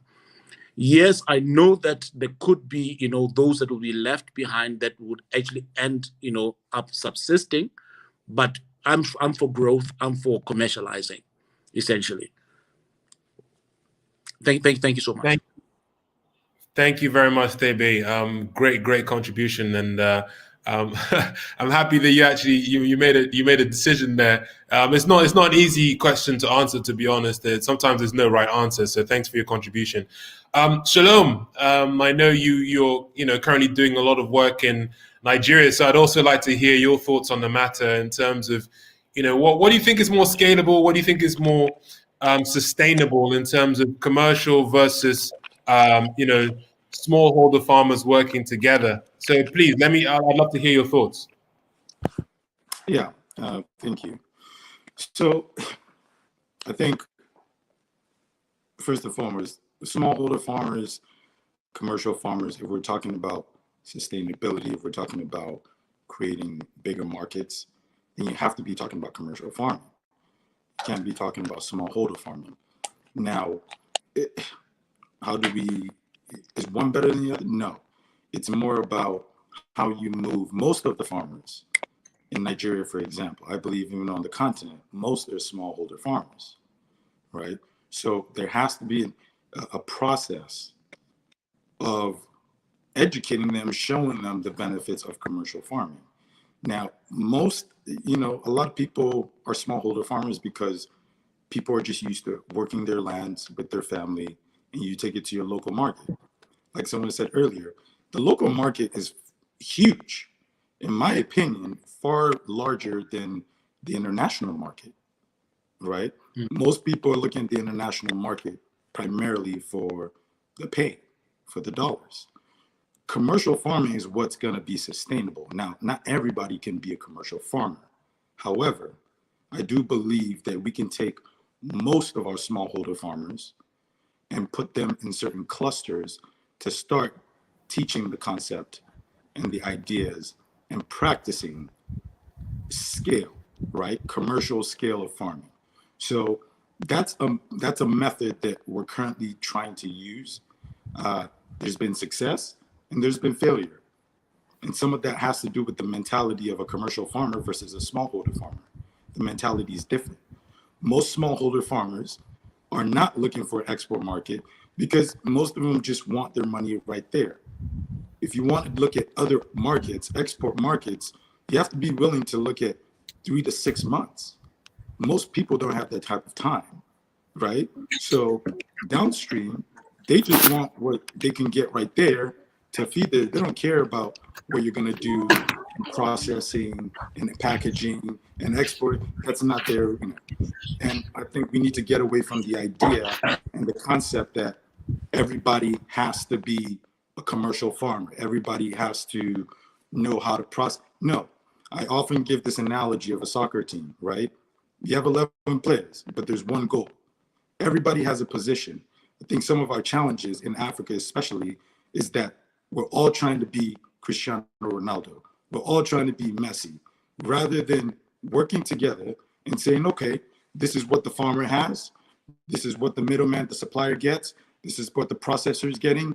This is where the export market is, and finding that niche and working that supply chain rather than, hey, I want to do all of it from A to Z.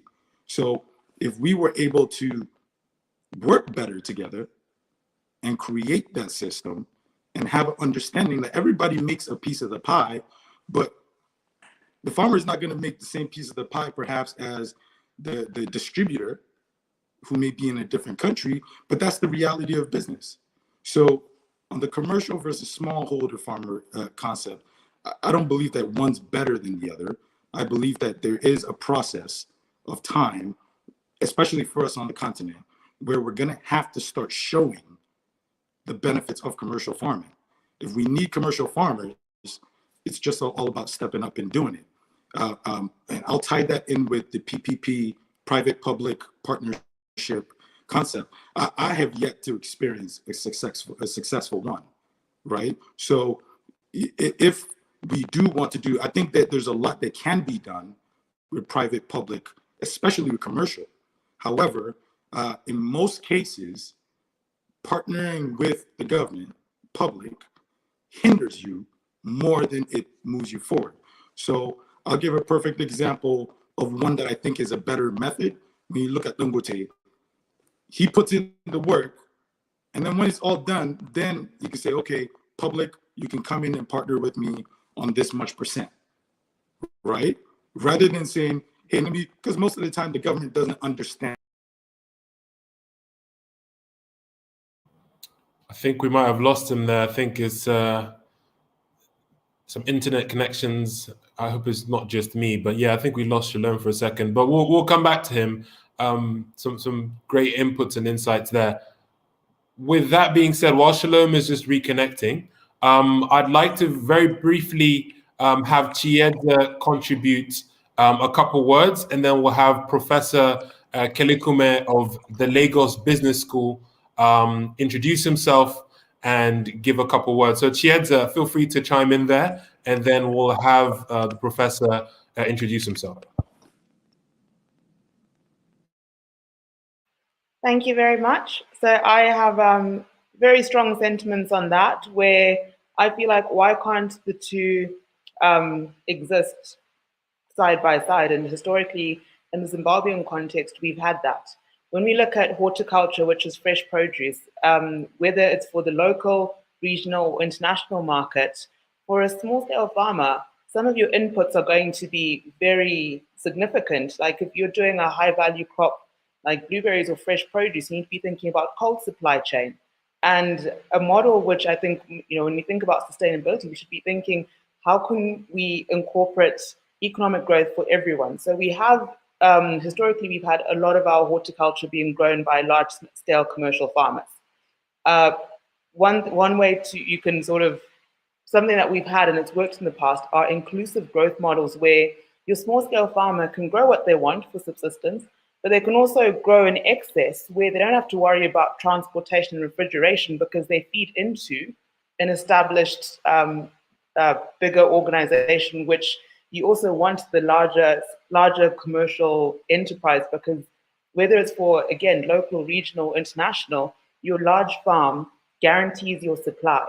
And especially if it's a new crop, most small scale farmers don't want the risk, but your larger commercial entity does have access to the certification. Your GAP certification, you're looking at about $1,000 USD, which is a lot for someone who only has an acre of land. You're looking at the marketing, you're looking at the supply chain, you're looking at the technical expertise, the agronomists and everything else. So maybe we should be flipping on its head and thinking, how can we benefit and create win-win-win scenarios? And that's my 2 cents. Thank you. Thank you very much. And I think we'll come to you, Jake, in a second. I'll just have the professor introduce himself. And after introducing himself, I'd actually like to pose a question to him because, I've spoken with him offline a couple of times, and he's in terms of understanding the Nigerian agribusiness sector, he's the best person to speak with. So from, what's going on in Nigeria, we see that a lot of the bigger companies are actually more so aggregating as opposed to, getting involved in the production. And I think maybe Babangona is an exception. So I'd love to hear your thoughts, Professor, after introducing yourself, on why is it that we don't have as much commercial farming in Nigeria? And, what are some of the challenges and barriers to that happening? So welcome to the stage, Professor. Yeah, you're muted, by the way. Okay. Okay. Am I muted? Okay. Can you hear me? You're good now. Yeah, you're good. So good morning, Ugbechi. Thanks for having me here. My name is Kelly Kume. I actually manage the agribusiness program at the Lagos Business School. So your question, if you look at the structure of the Nigerian agricultural space, you find a scenario where we have 80% smallholder farmers and 20% medium to large scale farmers. And these large scale farmers are actually in the aggregation space. You don't find them at the upstream space where they actually produce real agricultural produce. So the entire industry is so skewed because there's a missing link. The missing link is the pre-upstream. So the pre-upstream is where you have the research institutions, the colleges of agric, the governments, the multinational corporations coming to manage issues pertaining to land, issues pertaining to pests and diseases, issues pertaining to insecurity. So you find this disconnect, and making agriculture not so creative, making agriculture a sector that is full of risk. And this makes so many of these young people, multinationals, it scared them away from that sector. That's the upstream value chain of the agricultural space. So what we find is that those who are producing, the small scale farmers, they do a lot. They do so many in terms of little, yet they cannot aggregate enough. And at the end of the day, they lose 50% of their produce to post-harvest losses. So this is a kind of revolving scenario where they produce, they lose those things to post-harvest losses. There's insecurity, there's no refrigeration, there's power problem, there's a road infrastructure problem, a whole gamut of problems that no real-time player want to actually confront, because it's so big that the government has to come in to actually solve those problems. So that's the current scenario in Nigeria. Thank you. Thank you very much. And very briefly as well, before I pass it on to Jake, I'd like to double down on that and maybe give an example. You've spoken to me about the Presco model in Nigeria. I'd love to hear your thoughts on models that do work. for people on the stage and people that are listening in? So we actually have some models that are working, like the Presco model, the Presco, the Okomu. So these firms are into long gestation cycle crop. They're actually in the palm value chain, and they go into communities. They partner with these communities. They don't take their land. So what they do is that they train them, they mentor them, they give them quality seeds, and they offtake their produce at the end. You know, when you plant palm, you actually start harvesting at the end of the 5th year. So they encourage these farmers, they mentor them, they guide them, they give them quality seed. At the end of the day, they offtake. So there's a kind of partnership arrangement between the Prescos and the communities. So you don't have that friction existing between the communities and the oil palm companies in Nigeria. So you have same thing with Okomu oil palm, same with the Presco oil palm. So these are long gestation cycle products. Unlike those that are in the Babangona model is quite different. So they go into communities where they partner with cooperative, they guide, mentor, they train them, they bring them into the banking system where they teach them how to bank, they improve their livelihood, as well as get quality crop from them, having trained them. Thank you. Brilliant. And it's interesting to see that a lot of the models that are working and not necessarily from the public sector. A lot of it is actually, happening from the private sector, just building more sustainable models themselves. But with that being said, I think, Jake, you had a contribution, if I'm not mistaken, so feel free to chime in there. Are we still in the same discussion? Yeah, carry on. Okay. Shalom, I want to tell you, I agree with you 100%. If you compare Europe, Africa, China, and America, right? Let's say I go to a smallhold farmer here. His product is really, really expensive because he grows differently, and his value is being created by the commercial farmers because his stuff is very organic, it's very different. We buy from Rwanda, Kenya, Togo, Nigeria, Ghana, and I'm telling you, most of the people that are going to be successful generally are commercial farmers. So even if you want to think about the smallhold farmers, they're always going to be there. But in order for Africa to grow, to actually make an impact, not only internationally, also locally, commercial farming is very, very necessary. Yes, we can both work in hand, but at the end of the day, it's about providing jobs for Africans who don't have jobs. With smallhold farmers, like you said, it's more family-owned, people that know what they're doing, but they don't have money to do a lot of stuff, including hiring new staff. That's what they usually work to family. Another point which I'm trying to make is when you're talking about commercial farming for Africa itself, Europeans eat complete different produce than Chinese or Africans, right? So we're talking about yam, okra, those are local produce. I'm talking about Ghana right now, which are already going on a commercial scale.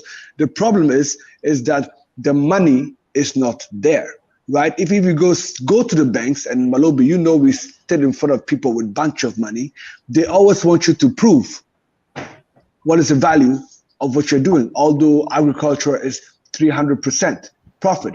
But the only way you can get that going, get money, is by offering commercial farming, because the banks are always looking for how they can make the most money. So anybody, they're going to tell you, they're going to ask you, how many clients do you have? How many containers going out? And that doesn't make a difference if you're exporting it to Europe or exporting to Nigeria. So commercial farming is, like, I would say, 90% the most important thing for Africa at the moment. Obviously, the small farmers are never going to vanish, but I think commercial farming is the most important at the moment. Yes. Thank you very much for your contribution. And like you said, commercial farming can be a way to reduce unemployment. In terms of, in Nigeria alone, we have a very high unemployment rate. So this commercial farming can be a way to actually bring more jobs and get people working. So all of your contributions have been, fantastic so far. And, again, I'm going to play devil's advocate here. The image of Africa in terms of, the smallholder farmer working on his or her farm, that image has been kind of put on a global stage.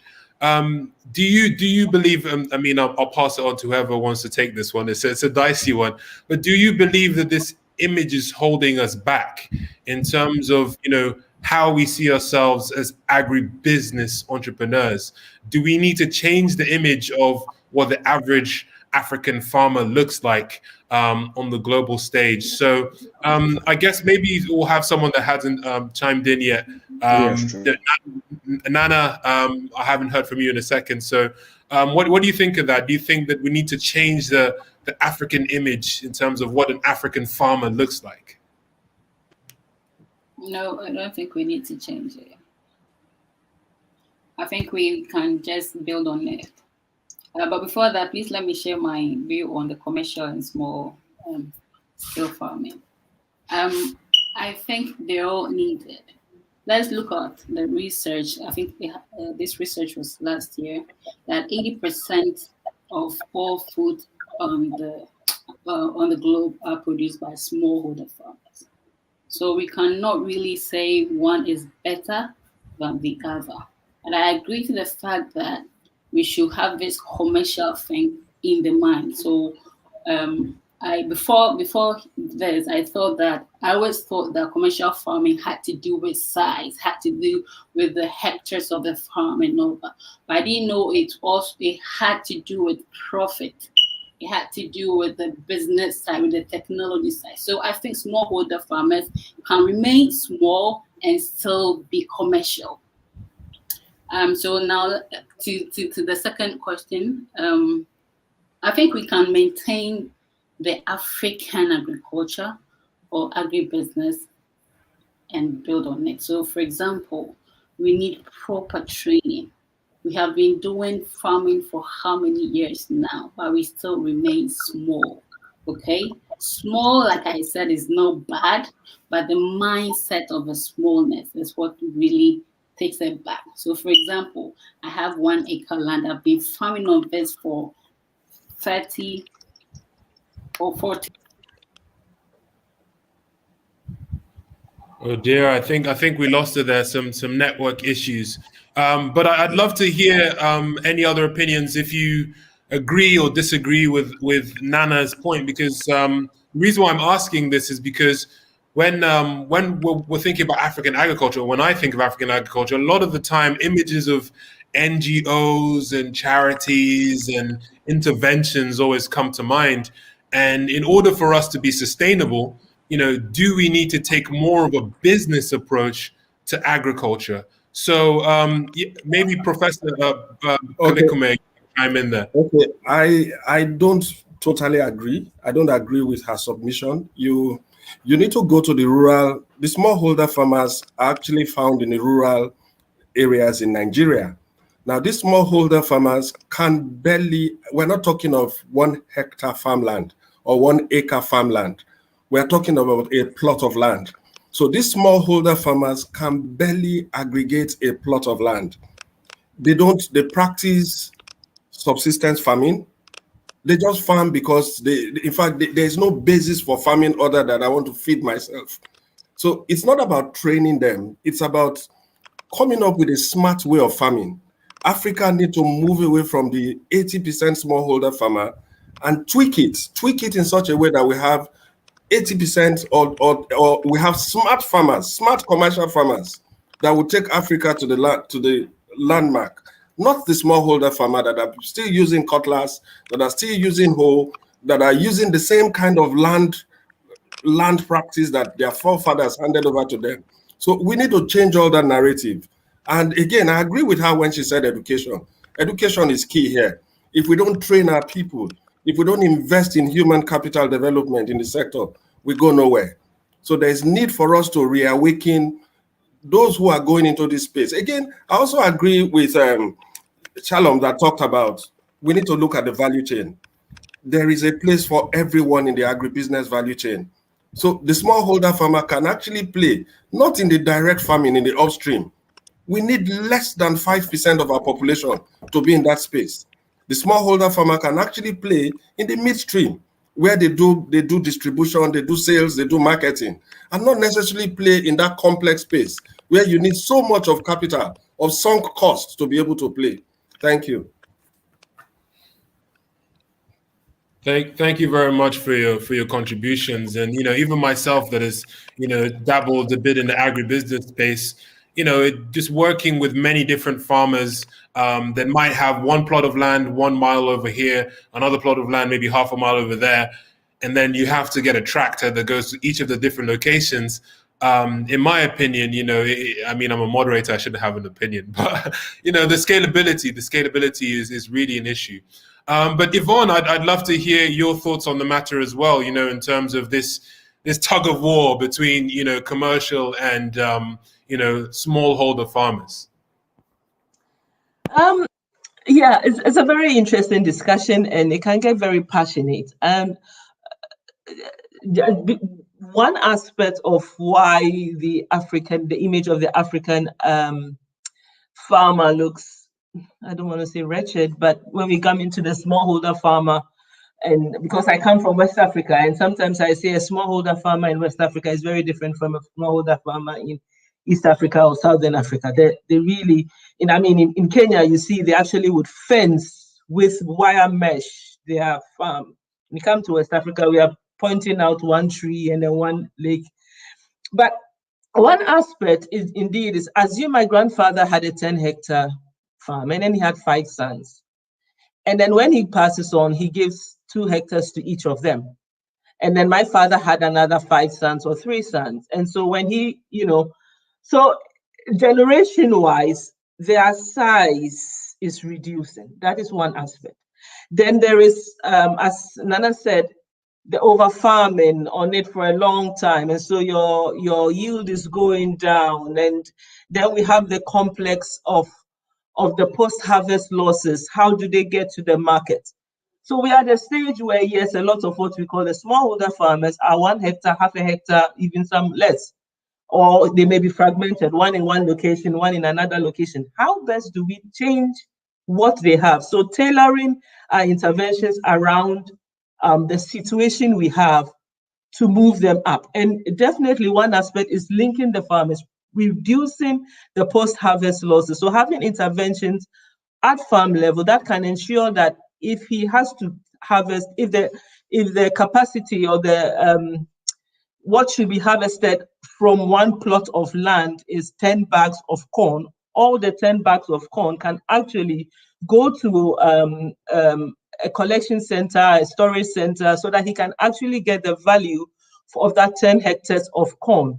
I remember vividly some years ago when I was living in a part of Nigeria and I was going to take data in another part. And we were driving and the driver stopped because there was this big truck with cassava and he knew the driver. Now what had happened is that the guy had busted his tires, and typically the truck is owned by a truck owner in Lagos. So he had sent a mate to go to Lagos and come back with money or so to fix it. And they were, as he was sitting there was another problem. I said, okay, he had actually busted the gasket or so, and then as they were standing there, he lost the tires. So a truck, imagine a truck full of cassava. He has to offload that truck before he can change the tires. And cassava is a crop such that when you harvest it, you immediately it starts to deteriorate. So from harvesting and gathering and collecting from the field before it gets to the market, by the time they get to the market, it's going to probably be now 3-4 days than what should normally be on the chain.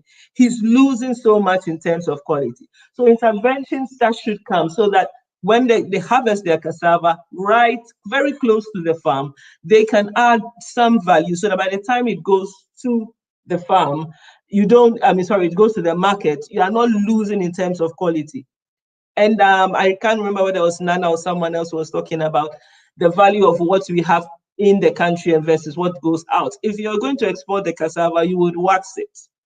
Why can't we apply the same for what goes into our local market? So if we apply these standards throughout and in terms of ensuring quality, no matter how small it is, we'll get to the stage whereby that 1/2 hectare farmer, 1 hectare farmer is going to grow because he's making enough money, he's going to grow, and then he's going to be able to acquire maybe 2 hectares, and to the extent that even if he doesn't need to get 5 more hectares, But on the 1 hectare or the 2 hectare, he has enough technology that he can irrigate with some pressing something on his phone, and he's irrigating the 1 hectare land, and he can spend the rest of his time doing something else.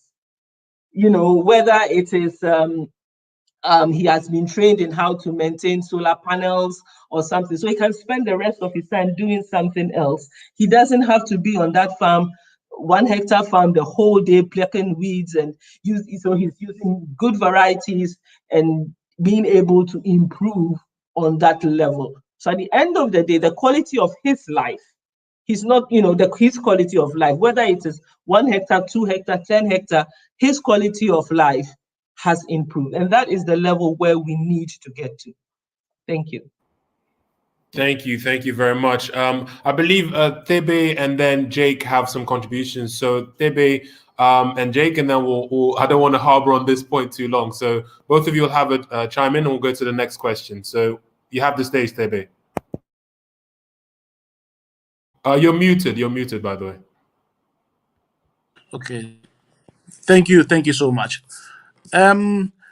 One thing that I wanted to mention about the imagery of agriculture in Africa is that we need to attract young people, you know, to come and study, you know, all facets of agriculture, because we need them as scientists, we need them as technologists, so that they can be able to be part and parcel of the development of agriculture in Africa. Now, if we do not actually provide them with the kind of imagery that will actually attract these young people, then we're going to be losing them. You understand? Now, I believe that we really need to look at that imagery so in such a manner that they should be aware that there is things like precision farming, technology is involved. You know, there is agricultural economics. There is those kind of, you know, other facets apart only from, you know, just, you know, direct production farming. You understand? So that imagery in itself, let it not be an imagery that will actually impede our young people coming into the field. It should be in such a manner that it also attracts them to come in. That's my point. Thank you. Thank you very much. And that's actually something we might come on to next. But Jake, feel free to chime in. Yeah, I have a couple of comments to Miss Yvonne. She talked about West and East Africa. West Africa is big, so there's also very good farmers who have like fenced farms also in West Africa, Togo, Ghana. There's beautiful places, right? In Kenya, Rwanda is the same. No, Malobi, I want to ask you a question. What do you mean by imagery? To ourselves or to the outside world? So we differentiate. What do we need? I think for me, the imagery to ourselves and the one to the outside world is the same. In terms of what the farmer looks like, even, you know, myself, when I told my father that I wanted to get into agriculture, he was like, "Oh, you know." Let's just say that the remarks weren't very, you know, positive. So Yeah, you know, there's this, you know, thing that, you know, why don't you get something else like, you know, lawyer or doctor? So there is this sort of negative connotation and the kind of link to kind of poverty and subsistence with farming. Whereas, you know, in other countries, you know, you can have very wealthy farmers that are doing things on a large scale. So that's the kind of imagery I'm talking about. Yeah, it's the same with the cannabis, right? We all have a preconception notion on a lot of things in Africa. Well, I think the imagery for agriculture has combined with a lot of different things in Africa. Our priorities are on a lot of different things. If you go, I'm speaking especially for Ghana, right? Ghana itself, we like to flex. A lot more things more important than agriculture. When it comes to the image of agriculture, when Dr. Thebe said attracting the youth to agriculture is very different than attracting the youth to agriculture here, right? When you want to attract the youth to agriculture, make it look good, when you go to the farms, what you see on pictures is what you get, right? Unless you go to a European's man's farm or an American, he's everything set up. So the image of agriculture in terms of how we're doing, I think it's correct. That's what they're doing. They're working hard. It's dirty, it's hot. That's the realness of agriculture in Africa. But we are talking about agriculture. It's a big subject, right? So you want to work in supply, in sales, like he said. He wants to work in marketing. You want to work in delivery. Those are whole different concepts. So I think Africa in general has to find sections to pull like the youth inside, because when you say I want to attract and look different in agriculture, it's really big. You have agri-tech, you have a lot of different aspects. So you have to specify in terms of where you want to attract the youth, because no young youth in Africa wants to go down on the ground and get their foot dirty when they go on the internet and make easy money. You understand what I mean? Doesn't matter how you promote it. You know, especially in Ghana, we have Yahoo boys to tell you taking money from somebody is easier than actually going to do work on the farm or doing sales. It's much easier. So we have to approach a bunch of different things before just saying, oh, what is the image, or let's throw youth inside. Thank you very much for your contributions, Jake. And yeah, you make some very good points. You know, there's a lot of stuff, there's a lot of groundwork that needs to be done. And the thing is, you know, the perception of agriculture as being just a farmer or agribusiness as being just a farmer is false. So, you know, I guess we can keep on this subject of, you know, getting younger people actually excited, you know, because we can create all these programs for the youth to get into agriculture and agribusiness. But if it's not something that's drawing them in, it's still not going to be successful. They're going to be looking at other things. They're going to be looking at fintech. They're going to be looking at the latest trends and blockchain. So even, you know, Bitcoin, etc. So Chiedza and Shalom, I'd love to hear your thoughts on, you know, how we can get younger people actually excited about getting into agribusiness. So Chiedza, you can go first. Oh, I thought it was good. Oh, thank you so much. So I'm with the Federation of Young Farmers, and we have young people that are interested in agriculture. So I don't think it's so much difficulty in getting young people interested in, because I think ultimately everyone wants to eat at the end of the day. And if you can say, well, if you can make money in this industry. So I think that's one of the first things that I want to say, that I think different countries have different challenges. And in the African context, I think a lot of young people know that you can make money. It can be profitable, done correctly. An area that I would want to highlight, and it was raised earlier, that we have a lot of post-harvest loss. So within the Federation, we've been pushing away from farmer, because when people think farmer, they think the typical, you know, hat, boots in the field, waking up at 6 a.m. and going to bed at 9 p.m. However, we are trying to push agripreneur, because in essence, being a farmer, yes, it's a vocation, but a farming enterprise is still also a business. And when you're saying things like, you know, you're losing 50% of your crop in the field, from a business perspective, you should be thinking, how do I retain the value of, I've put fertilizer, I've used petrol, and starting to look at it from a financial perspective, that I've put in X amount of input, how do I get the most out of the inputs that I've done? So we're also pushing the value addition side, because again, I feel like Africa, we produce enough food, but we've got a challenge with, one, distribution, and two, a lot of food waste. If you dry, and some of these are low-tech solutions, drying, dehydrating, freezing, they preserve that, we can redistribute it, and we can, I struggle when I look at the statistics of how much food aid is being imported onto the continent as a whole. And then you compare that to how much we're actually producing as a continent. And we need to be thinking, so I'll just say that with young people, we need to also be encouraging expansion of the mind. That think farming, think business. And that's my contribution. Thank you. Thank you very much for your contribution. And whilst we're just, you know, coming to our final questions, actually, I just wanted to pose this one to Shalom instead of, you know, answering the same question. This question comes in from Larry Schaefer. And Larry Schaefer says, the worst thing you can do to Africa is to adopt the large-scale agricultural production model of the West. It has created serious vulnerabilities in the food security throughout the value chain by centralization.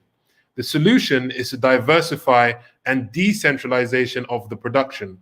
There can be some centralization on a small scale of the processing and packaging, but we do need to embrace more decentralization. So Shalom and Nana, I believe you wanted to contribute. So actually, sorry, Shalom, do you mind if Nana just goes first, because she has some technical issues? So before she drops out, Nana, just feel free to chime in on that comment.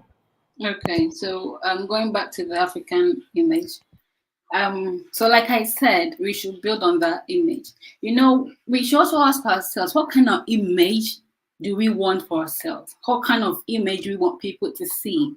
I believe that the African farming image is really not a whole and cutlass image.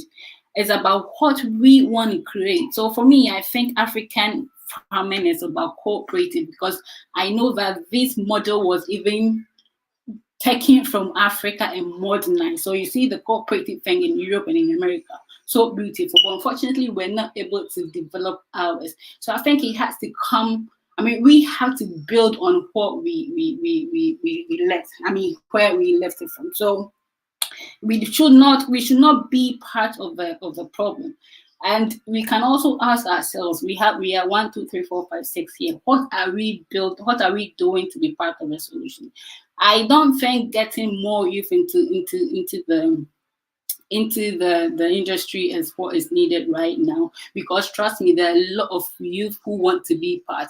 I run an agribusiness program for young women, only young women, and within 1 month, from June to July, we've received over 600 applications.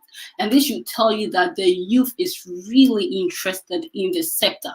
But how can we support them? How can they how can they last? Okay, the image we ourselves are painting are wretched, are not even good enough. We keep comparing ourselves to Europe, to America, forgetting that they started years ago.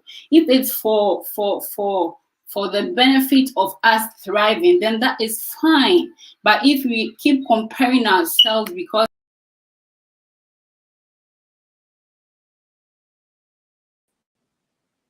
I think we lost her again. Some technical issues. But Shalom, would you like to also make a contribution in terms of what was being said with the guest that wants to the things that centralization, too much commercial production is not good. What are your thoughts on that? Well, as of right now, we don't have enough. So the conversation of having too much, we're not there yet.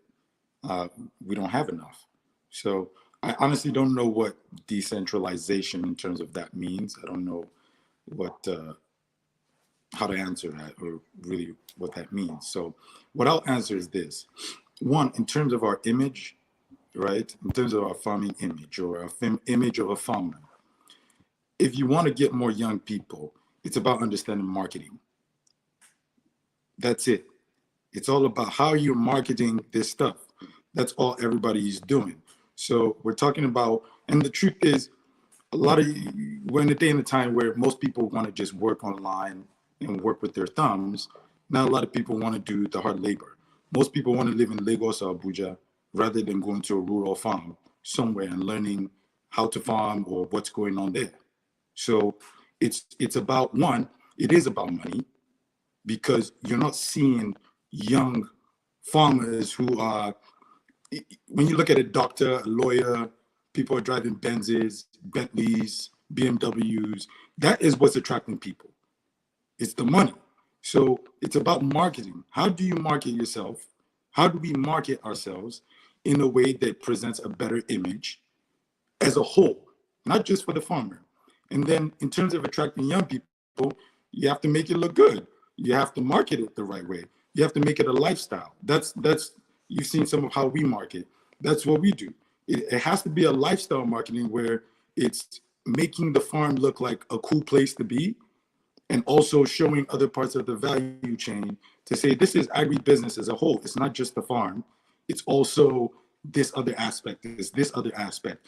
Just like any business, there's different departments and different roles someone can come in and play, right? So for young people, I believe that for me as a young person, if you're going to attract me to anything, it has to make sense to me. It has to look good for me. So it's about making it a lifestyle and also marketing. We don't spend a lot of time doing marketing and focusing on branding and looking at those aspects. Those are things that other continents and several other countries do very well. And that's why, on top, we don't care as much. right? For us, it's just we give it to you here, Carigo. You understand? It's not really looking at it as a brand, an image. So we need to do more in terms of developing our marketing skills, right? And also showing like this is a lifestyle. What I do is agriculture, and that can afford me to travel here, travel there, live here, live there. Those type of things are what young people want to see. They don't want to see somebody with a cutlass or a hoe or a tractor on a farm. Right now, in this day and time, it's too much work for them, it seems. Most people want to be in Accra, want to be in Abuja, and live life. That's just the truth. So if we want to make it more attractive, it's also about diversifying in terms of the agriculture, agribusiness is not just somebody on a farm. Agribusiness can be somebody going to Europe, going to Senegal, going to Sudan, going to South Africa to find niche markets. So that's what I believe with that. I don't know about the decentralization. I believe that there is a point at which the commercial and the small, again, there's two different mindsets. It's two different mindsets. You're speaking to two different audiences. So you have to speak to them in the language that they understand. In order to get that smallholder farmer to start thinking commercial, you have to start showing them and be there. They're in rural areas, like the professor said. You have to go there and show them that, look, this is the way it can work. Go through a process with it. You might fail at some things. We've struggled, but it takes time. Most of us are not willing to put in that time. We're in the time and age where if it doesn't work for 6 months, for most people, they'd rather just put their money in Bitcoin and hope that it goes up. It's gambling. And not a lot of people want to, really put in that time to say, this is a sector. Most people are looking for an easier sector, something that's more sexy, something that is known to make a lot of money, right? But the reality of those industries too is that you're looking at a very small percentage of people that actually become successful with this. So to me, it's about marketing and knowing how to market yourself, knowing how to market a brand, building a brand, developing something that people want to be attracted to. We can't just say because it's good or it's doing good for people, people should automatically want to be attracted to it. No, that's not the reality of how people's minds work. People work on something they see that's appealing, right? If you're driving a Bentley to a farm, I bet you people will look differently, right? Or a Benz or whatever. It's going to be a different conversation, and people saying, oh, I didn't know that a farmer could look like this, or that this is what agriculture, agribusiness is about. So that to me is some of the things. Thank you very much, Shalom. And I guess from that being said, I want to see you driving to the rural areas of the north of Nigeria in your Beamer. Okay, I'm going to hold you to that. Okay, so okay, thank you very much. I think I wanted to ask Prof this final question before we get some closing remarks from everyone on stage. The word sustainability, the word sustainable, for me, it gives a sort of sense of, sustaining, keeping things the same. It doesn't, some would argue, give the feeling of, giving more, putting back, which leads me on to the question of regeneration of, agriculture, regenerative agriculture, putting back into the soil, using more organic fertilizers, and, because at the end of the day, we can start growing things on a larger scale, expanding our production, but we can learn from other people in the West and other Asian countries and know that, we need to take care of the land, take care of the soil. So, Prof, I wanted to put this to you in terms of, what can we do to go beyond sustainability, and what can we do to make sure that our land doesn't just get depleted of its minerals, in terms of, the pesticides, the chemicals that are being put in the soil? How can we go beyond just being sustainable, but making sure that future generations are in a better situation than we're in? I believe you might be muted. Okay, there you go. Yeah, thank you very much. Sustainability, actually, if you tie sustainability to agriculture, we're actually talking about doing it right. So I'll give you an example. the typical smallholder cassava farmer in Nigeria actually produces 80% of what they do is the staple food garri. So they produce cassava to get out garri. Now, this typical smallholder farmer destroys two components of his produce. He destroys the stem, he destroys the ethanol, he destroys the starch in order to take out garri. And he pours all of these on the soil, thereby depleting the soil. So sustainability means smart farming. Sustainability means how do we educate the smallholder farmer such that they no longer waste their resources. It's not just about going organic. I'll probably use the holistic word, doing it right, and leaving the land not depleted, such that the generation unborn can still use that land. Thank you. Thank you for that. So with that being said, you're basically saying that sustainability does encompass, going that step further and making sure that everything is done right. So thank you very much for, everyone that's made some contributions to this discussion. Everyone has made some valuable contributions. I've learned a lot. I hope the people that were listening have also learned from this distinguished panel.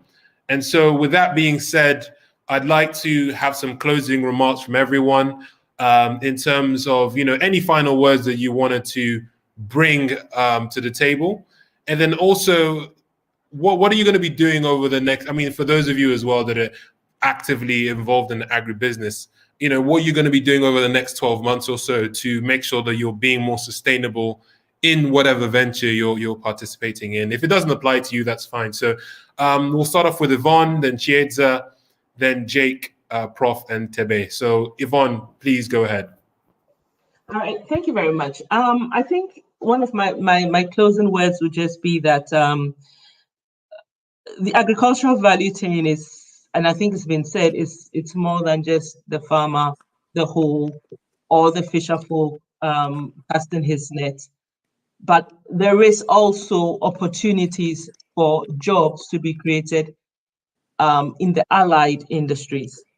So, for example, if we look, and we've talked a lot about the post-harvest losses. So if we look at just even the energy sector, we have the need to have more flexibility in terms of energy sources. So a mix of grid and off-grid. Now, what value does that add in terms of agriculture? It adds the opportunity to have more access to renewable energy resources, for instance, for post-harvest. And that only doesn't just allow the farmers to be able to go and store or safely collect milk and transport milk, but you're bringing in opportunities for the farmers' kids who are living in these areas to have other jobs in addition to supporting on the farm. For instance, you could have technicians that can, I think I mentioned earlier, who can manage or maintain solar panels. You can have technicians that can maintain biogas and biodigesters. You could have opportunity for jobs in the logistics, moving products from one place to the other. You could have opportunities for jobs in packaging materials, and in that regard, go into more sustainable packaging materials. So the entire agricultural value chain has a lot of room to create jobs. And it is an area where, as Africa, I think that is where our strengths are. It'll help a lot in terms of changing the narrative of what our rural areas look like, can make them more economically stronger. It can help a lot in preventing or curbing, not preventing, we don't need to prevent it, but curbing this rural-urban migration, because we are talking about in the future, there are going to be so many more of us living in urban areas, and these are things that we have to think about if we are thinking sustainability. And also, even the worst part is what we see is when we are having our youth then crossing or migrating to other parts of the world illegally. There's nothing wrong with migration, but if you are doing it and you are doing it right, it's fine. But then we should be able to sustainably produce our agricultural produce, sustainably add value to them, and then sustainably create jobs that would, at the end of the day, benefit us as a continent, benefit us as individual countries. Thank you. Thank you very much, Yvonne. Chiedza, I hope you have a good connection. I'd love to hear your closing remarks.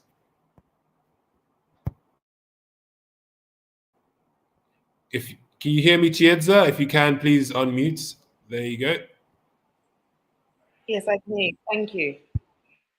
So for us with the Federation, we're working very closely with private sector, with BMOs such as the Horticultural Development Council, with the different associations that look after livelihood, livestock, and all of the different major agricultural units to, one, facilitate the transfer of knowledge to increase the production of our farmers and to also foster inclusive growth. Like, I think, yes, we can have the commercial farmers that employ people, but we also want to see more people being business owners in their own right and contributing towards the country's food security, as well as the country's GDP. So that's what we'll be focusing on. Thank you very much, Chiedza. And I see that your thing is frozen. I don't know if you have any other remarks, but I think you're done speaking there. Thank you for your contribution. So Jake, would love to hear some final thoughts from you and any interesting thing with regards to sustainability you're working on. Well, I'm going to be direct to everybody in this panel.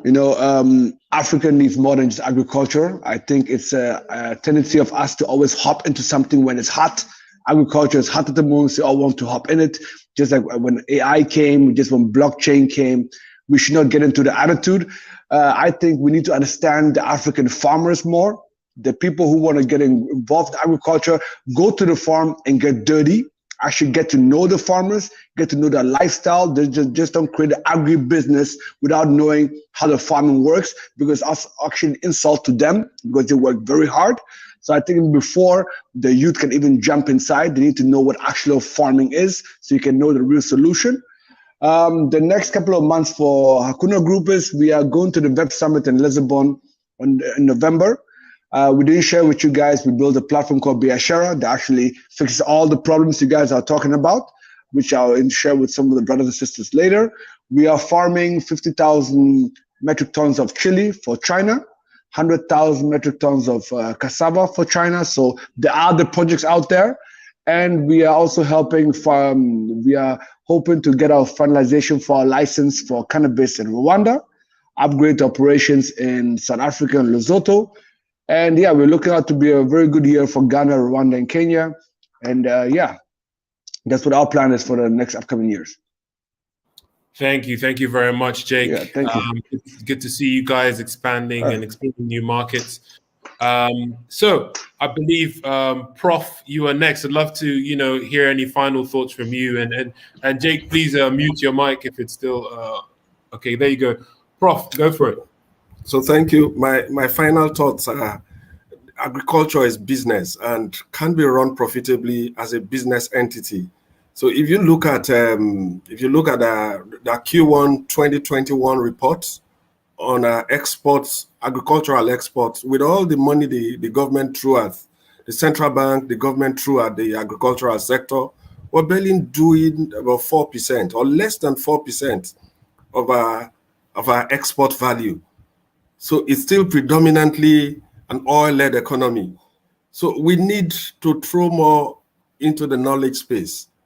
We need to bring people on board by coaching, mentoring, and teaching, and making them see that agriculture as a business requires patient capital. So not too many people will realize that you're going to enter a space that in 5 years you've not made a dime. So we need young people to understand this, that you need patient capital to be able to go into this sector. Thank you. Thank you very much. And Prof, just one more thing. I'd love to hear your thoughts on, you've told me about the split in terms, I think it's 70% science, 20% hard work. And so I'd love to hear that for you to share with, the audience. So what I actually say in class is that agriculture is 70% science, 20% experiential learning, and 10% art. The art is a passion path. So what you find is that people take on the passion part and they jettison the science, they jettison the hand holding. So they go with the passion that, oh, my father taught me farming. And with that passion, you lose a lot of money. So what we see in Nigeria, we see more people passionate about the sector, but lacking in science, lacking in knowledge, lacking in mentorship. And the end is disastrous because they lose money. Thank you. Thank you very much. And yeah, that goes to show that, you know, agribusiness is not just, although we do want more young people involved in agribusiness, you know, they need to be aware of the risk. They need to be educated properly. They need to understand the science of agribusiness before jumping into it. But with that being said, we'll move on to Tebe for your final remarks. You're muted, by the way. Looks like I'm always muted. Thank you so much. I really appreciated this session, to be honest with you, because there's so much I've learned from, you know, all the different people that are in the panel. But there are two things that I think that maybe we must look into. We must ensure the sustainability of agriculture in itself, and ensure that we also talk about sustainability in terms of business.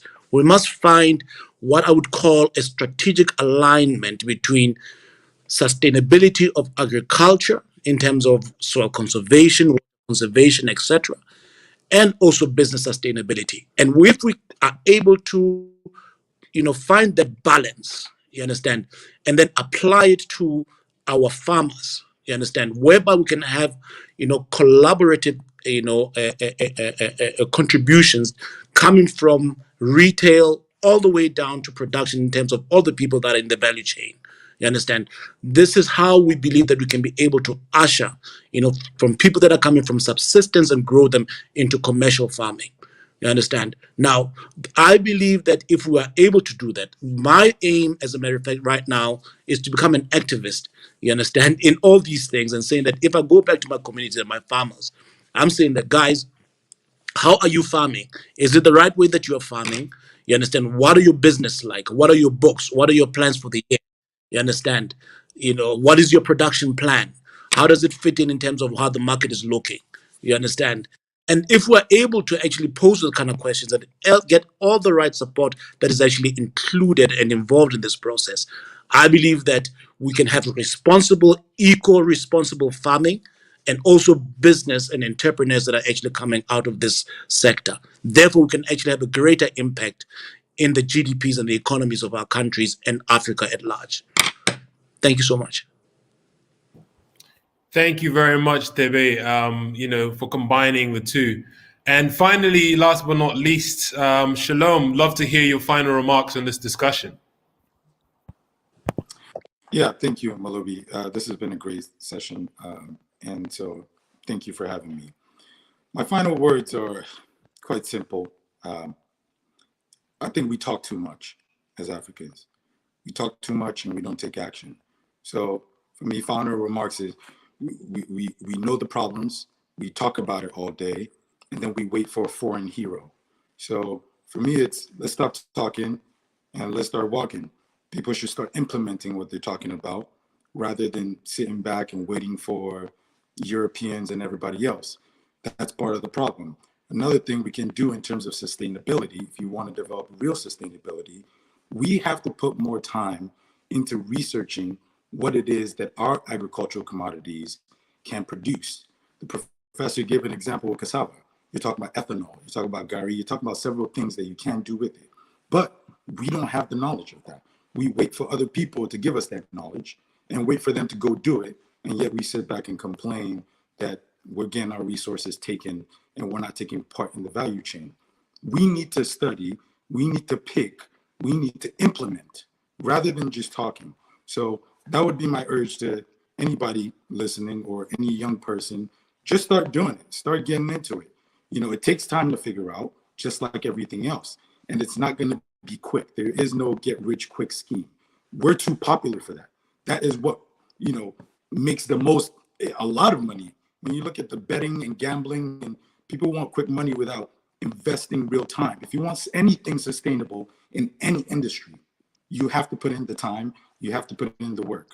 So it's about stop talking, start implementing, and there's no hero that's coming to save us. So if we as Africans don't start getting innovative, then we can sit and wait for another 100 years and we'll be having this discussion then. So thank you. Thank you very much for those final words. I think it couldn't have ended it on a better note. Less talk, more action. We need to actually start implementing what we talk about. We can't just have forums of discussion and nothing comes of it. So let's hold the private sector accountable. We don't always have to be pointing the finger at public institutions. The money's out there, the brains are out there. We need to just collaborate, work with each other, and actually get the work done. So thank you very much for those contributions, Shalom. I think yourself and Jake would get along quite well because you share a lot of the same thoughts and opinions. But with that being said, I think we'll end it there. It's been a great discussion. Please, all the panelists that are on the discussion, once you go to the backstage, please leave the studio and then go join via the Hopin link. It's been an absolute pleasure having all of you on stage, and we're looking forward to the next discussions and the rest of the day. So thank you very much, everyone, and we'll see you guys backstage.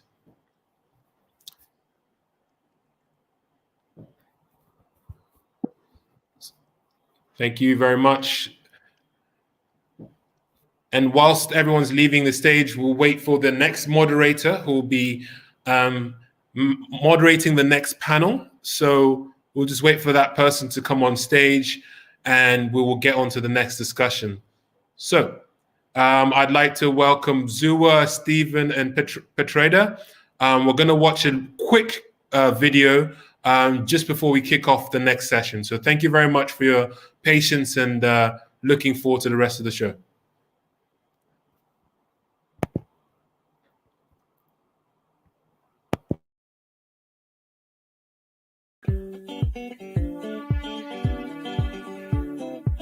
Hello, everyone. My name is Amal Vital. Join me with other leaders, entrepreneurs, power players in the agribusiness, and government officials from across the world for the Agriculture, Innovation, and Technology Conference on July 21st and 22nd.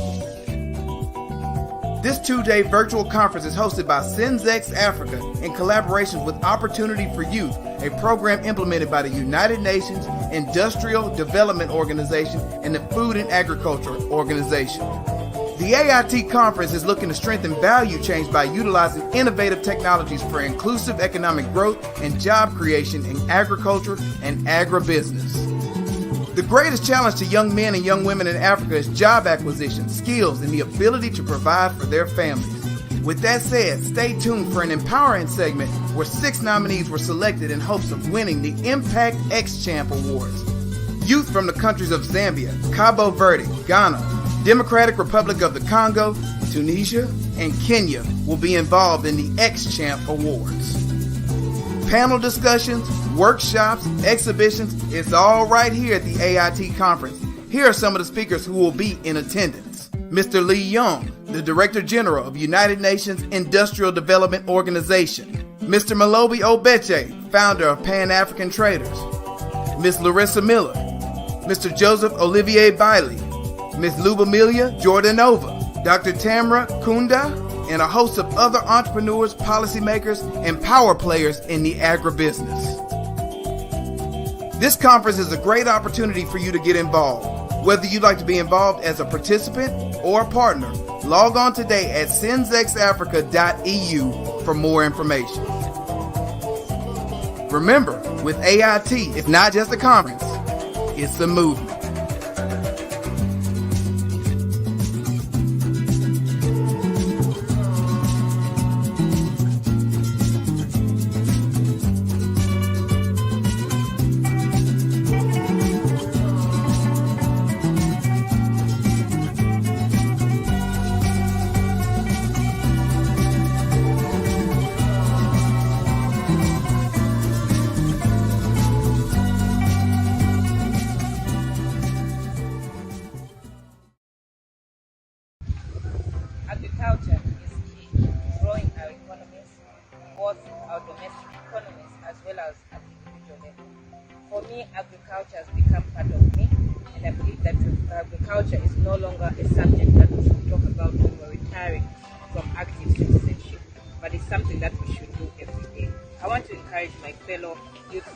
Who are planning it go into agriculture, who are doubting about going into agriculture, I might suggest that the route into this is not easy.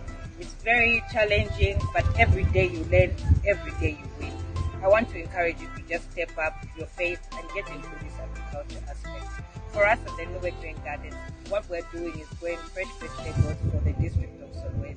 We hope that one day we can reach out to the whole country, but even better, we hope that one day we can finish our products into finished goods, like the tomatoes into tomato paste, like the chilies into chili sauce that we can sell to different people across this country. Other than that, we hope that one day we can employ more people than we do today, and more women, of course, because we believe that when you empower a woman, you empower a community.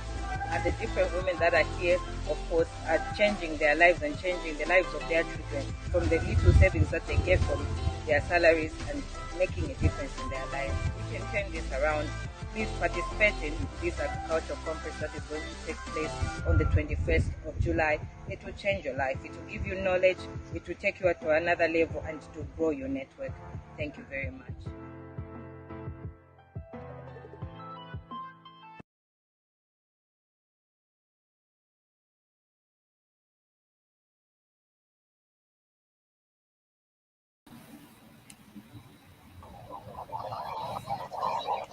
So we're going to have our next workshop, and the moderator for this workshop will be Miss Milensu Kapaipi. Apologize if I didn't say your name perfectly, but thank you very much. And yeah, I'll be leaving the stage and have a great discussion. Thank you so much, Malobi. Can everyone hear me okay? Hello? Can hear you just fine. Okay, perfect. Thank you so much, and welcome to our next panel, where we'll be discussing with a number of leaders in the youth agribusiness sector and agriculture in general. So I'm Milensu Kapaipi. I'll be the moderator for the panel, and I'll just allow my panelists to introduce themselves. So our session today is focusing on promoting youth engagement and employment in the agriculture and food systems. So I'll start with Petrita, who's at the top of my screen. Please introduce yourself to the panelists. Thank you so much. Really delighted to be part of this session. So my name's Petrita Paul, and I'm an Artem Leaders Next Gen Ambassador, which deals with strategic advisory towards achieving the SDGs, working with different young leaders from across the world, but also served as the former African Union Youth Advisory Council to the Office of the AU Youth Envoy. Thank you. Thank you, Petrita, and welcome. We look forward to hearing more from you and the work that you're doing. Next, we have Zua. Welcome, Zua. Hi, thank you so much. My name is Zua Matondo. I am from Zimbabwe and head of an organization called GovEnhance Africa that was founded in 2015. And we are young Africans who advise African governments and regional organizations on policy formation and policy implementation, really creating a space for young people to be engaged in the policy making space, because often we don't have that space.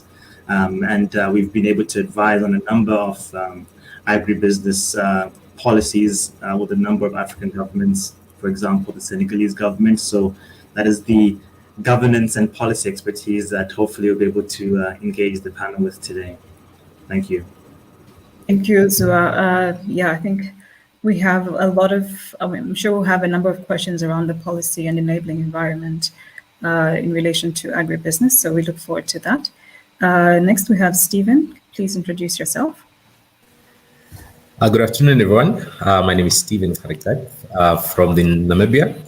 I'm working at the Office of the President for the Office of the First Lady, particularly focusing on youth empowerment, which I've been doing for the last decade, with a clear focus on really issues on the social justice issues, particularly related to issues of violence, mental health, and youth development particularly, and with a lens of thinking about agriculture, really thinking about how does that go into the bigger scheme of what is going on in our society. And I'll be definitely excited for this panel and hearing some of your inputs as well. Okay, thank you so much, Stephen. There was a bit of interruption in your audio, so I don't. Maybe you might. Maybe I don't know. Switching off your video might help next time in case we have audio problems. So I'll just alert you. Okay. So next we have Gugulethu. Please introduce yourself. Thank you, Milensu. Greetings to the fellow panelists and the viewers out there. I am Gugulethu Kaba from South Africa. Milensu, in South Africa, we've got young people. The age is up to the year 35. So I'm beyond year 35, so therefore I'm no longer young in South African terms. But I do work with young people. I'm from the organization called Amandla Omnotho. It's a Zulu word for power of economy. I am a resident host of a radio station called ZFM, an 8 million listener radio station, where we drive issues of economic development and entrepreneurship. So basically right across sectors of economy, but predominantly in the space of agriculture, where we have created an entrepreneurial ecosystem, the ecosystem which composes of a number of key stakeholders that helps us drive entrepreneurship, but more broadly in rural areas where you would find a lot of agricultural activities are happening there. And we've got a cohort of young people, almost 100,000 of them, who are unemployed. You know, South Africa is such a country with high unemployment rate in the world. And we're trying to reactivate entrepreneurship in that regard, as we believe it's the solution that will really help to reduce these levels of unemployment. Great. Thank you so much to all the panelists. I think we have a good selection of panelists from across the continent, so we'll be able to get some interesting insights on the landscape around youth in agriculture and youth employment. So I'll come back to you, Betfrida. I'm interested to learn, how did you get into this space and what motivates you to keep working in this very challenging field?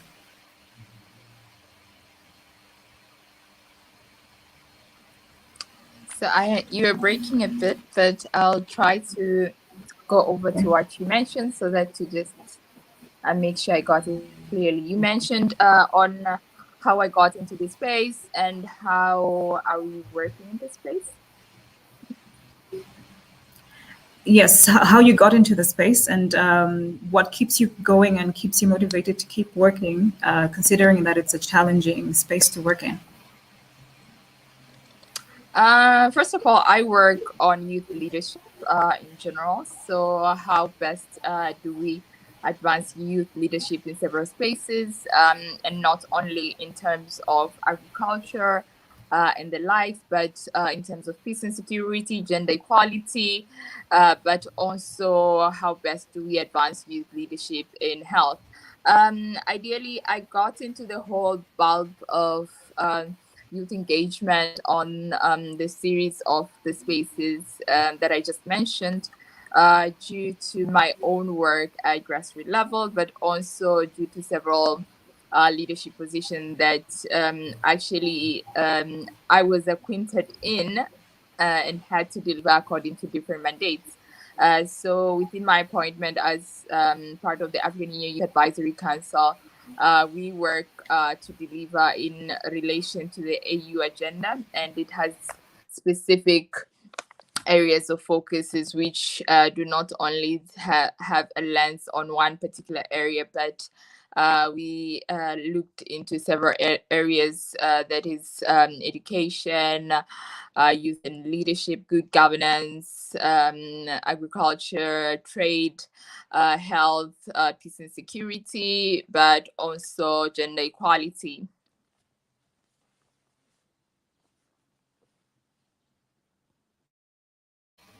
Thank you. That's a very broad spectrum. So I suppose you take this holistic view to supporting youth in agriculture, and we should be able to learn more from you. So next to Zua, could you also just tell us how, what your experience has been working in this space, working with youth, especially in terms of policy related to engaging more youth in employment in agriculture? All right, you can hear me fine? Excellent. So, as I mentioned, I founded GovEnhance Africa because I felt for the longest time, along with many other young, passionate Africans, that we did not have a space within the policy-making space, within the policy-making arena, where policies were being created, involving young people, involving young women, that had nothing to do with the perspectives of young people. So what we did was create this vehicle to be able to engage in those conversations that affect us the most, and actually have input that is ultimately sustainable, ultimately practical, and accessible, especially when government programs are involved. So in that experience, we've had the ability to work with the African Union on Agenda 2063 concerning some of the implementation frameworks concerning agribusiness and agriculture and youth empowerment, particularly when it comes to talking about jobs and employment. We've also been very fortunate to work with the Senegalese government, as I mentioned before, on it was approximately about $20 million facility for funding young entrepreneurs in the agribusiness space. And that was one of our more extensive engagements because we were able to conduct even an RCT, a sort of a monitoring test after a year of implementation of the program to really understand the effects and if this was being effective, which is something that we really believe at GovEnhance Africa to be able to follow through. So that has been the experience we've had in the agribusiness space, particularly on a policy and framework level.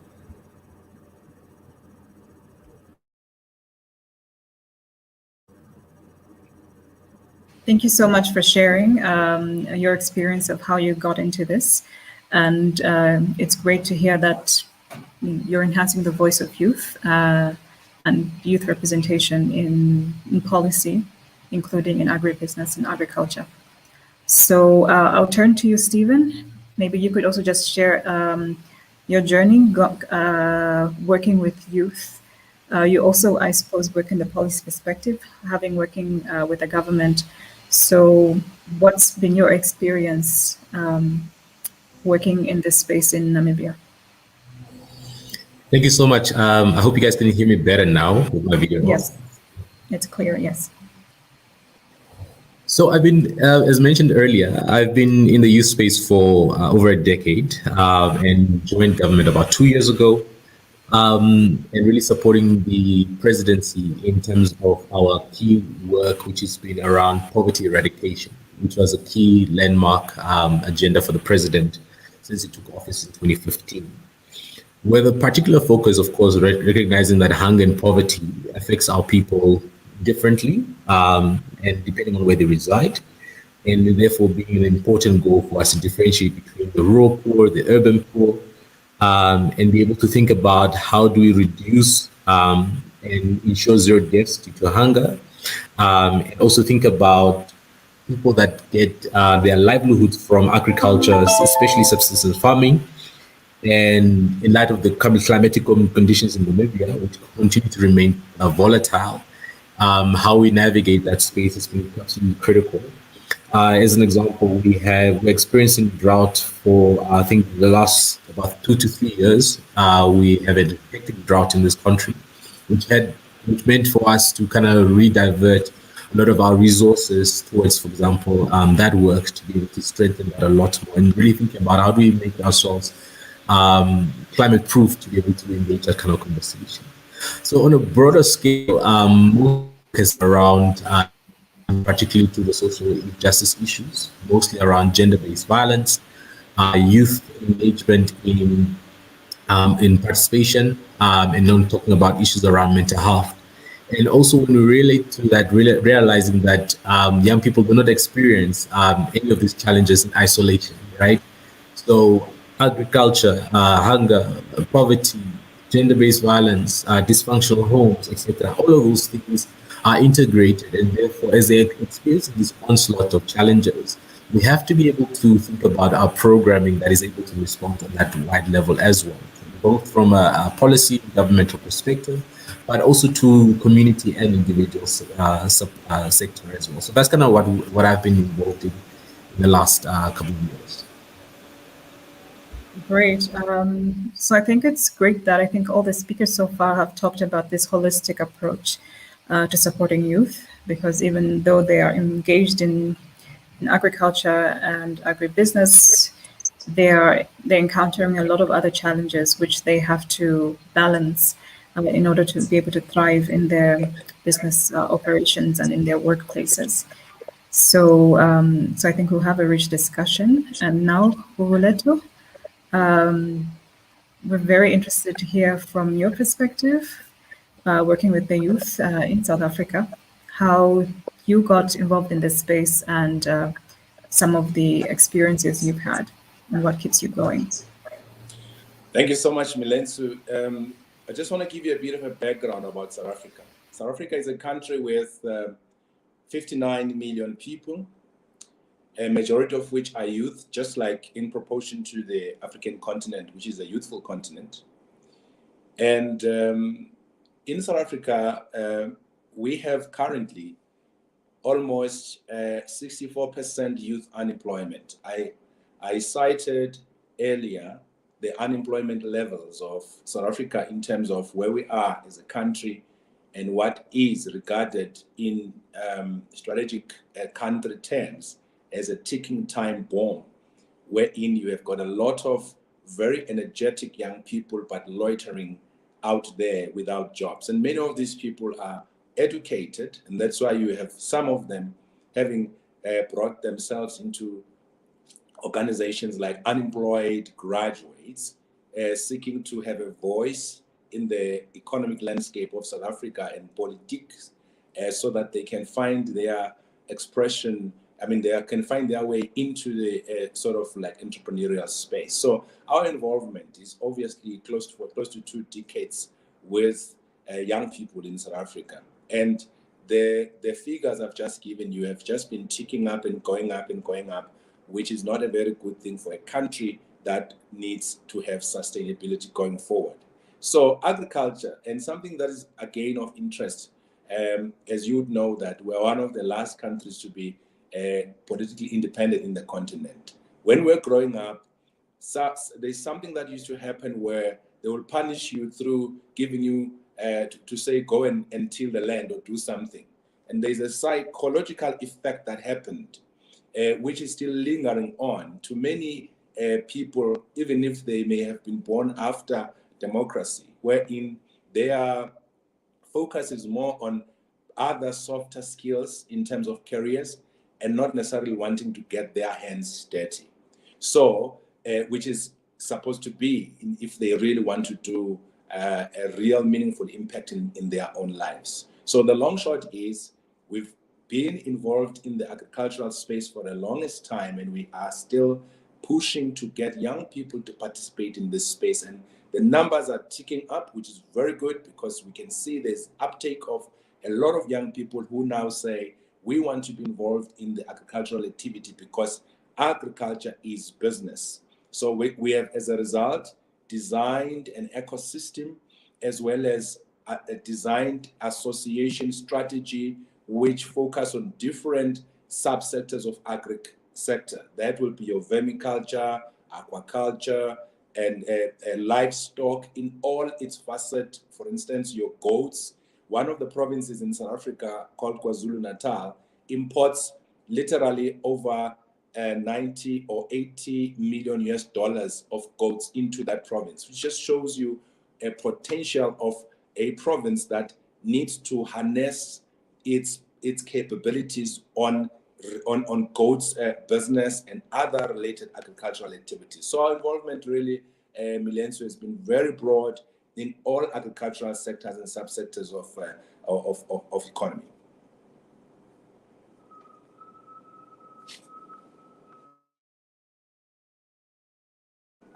Thank you so much, Gugulethu. So we've been joined by Dr. Kaunda. Would you please introduce yourself to the panel? Dr. Kaunda Tamara.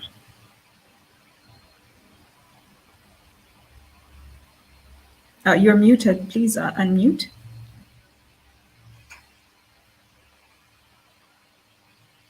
Okay, maybe she might still be facing some technical difficulties. So I think we can just move on with some more questions. So I'd like to come back to Petrita. So in your experience, or in also the different discussions and conversations you've been involved in, where do you see the potential for young people to get involved in these agricultural supply chains from farm to fork? Where do you see the greatest potential, or where is it often overlooked? I think we do have the potential, and especially right now, whereby when we all got hit by COVID-19, we saw the importance of food securities. We saw the importance of agriculture. Most of African countries were the ones actually to do the whole process of donating food products, sending food products to other countries in Europe. So we do have avenues for especially young people to actually engage, because agriculture sometimes is seen as something not fancy and not a fancy job to do. But I think it's a sustainable job to do, because we had a lot of young people who lost jobs when the first wave of COVID-19 hit, but those who were still engaging in agriculture, actually it was their time to actually to flourish per se. And how best can we actually link or help the young people who are working on agriculture per se within their communities or within their countries, being allocated as small scale farmers or small scale producers, to actually engage and to be part of the process of the AFCTA process. So here I'm just going to link it up and touch it back to how best can small scale businesses, especially those focusing on agriculture, can be given priorities by member states, by governments, but also different African statutory instruments. So I think there is room for actually young people to engage, especially within the agriculture arena and food supplies. However, is the avenues to it? How creative can young people get, and how best can the business owners who have already been well established, we are talking the business owners who have large enterprises in different countries, not only in their own countries, but how best can they bring up the young people who are engaged in agriculture per se. We've recently heard the president of the African Development Bank, who just recently visited Tanzania, actually commit to establish agriculture funds for young people. So similar kind of initiatives can actually help young people to flourish more within the agriculture sector, but also actually have hopes to grow more, because most of our African industries or African countries have that different level of development, especially in the industrial sector. Some are way ahead, some are still lagging behind. So how can we learn from each other, but yet support each other? Great, thank you so much, Petrita. Same question to you, Zua. Where do you see the potential for youth employment in this farm-to-fork supply chain? Where is it overlooked, and where can young people tap into this potential to thrive? No, thank you for that, and thank you to the last contributor for that very good answer as well. So without being too repetitive, I think the potential there is beyond what we obviously are engaging at the moment. What I've found is that, and what we found in our research is that approximately in regards to most of the youth who are involved, 95% of them are only just involved in the primary production. Whereas that means it's only 5% left in the entire other supply chain. So for example, when it comes to input supply, trading, transportation, and even marketing and advisory services, young people who have been graduates of certain technical universities, or who have ideas on how to contribute, often are not being supported in these areas. And that's an entire supply chain that is beyond just the farm, but to the fork, to the table, that young people can be involved in. And when it comes to the innovation that young people have, that's particularly important. And I think one aspect that is actually on the rise on the continent is the agri-tech aspect. We have a lot of ICT tools that are, possibly, more engaging to young people to be involved. So creating those platforms that can provide for the sharing of information, real-time information that can allow young people to be engaged. So there are opportunities there as well, and for them to be able to scale that up with the right support. So again, without having gone into too much repetition of the previous answer from the previous panelist, that's where I feel there could also be a lot of progress and opportunity. Thank you so much, Zua. Yes, you brought in the issue around innovation, and I think that's driving a lot of the discussion now around getting young people involved, because Gugulethu mentioned how in South Africa, agriculture work was used as a form of punishment for young people in schools. It's similar also. I remember also in school, when I was going to school, I'm from Zambia. If you were being punished by a teacher, they would make you go and dig in the garden or do something similar. So young people often associate agriculture with this menial labor that you're forced to do, or it is your last resort. So maybe moving towards innovation, Stephen, would you be able to share what kind of innovations you're seeing or that you think could be promoted to attract more young people to agriculture? Yes, not a problem. I think one of the things we need to think about in our ICT is really changing the messaging around what agriculture and farming means. And I think the first speaker also highlighted that a lot. And it's really using things such as traditional media, radios, television, to really highlight the agripreneurs, young people that are kind of changing and challenging the way we are using agriculture, farming, supply chains to be able to create employment, take care of their families, etc. So I think one of those, and that helps to change perception from seeing this only as something that is just limited to the rural communities or for subsistence farming particularly, and really will encourage more young people to get involved in the conversation.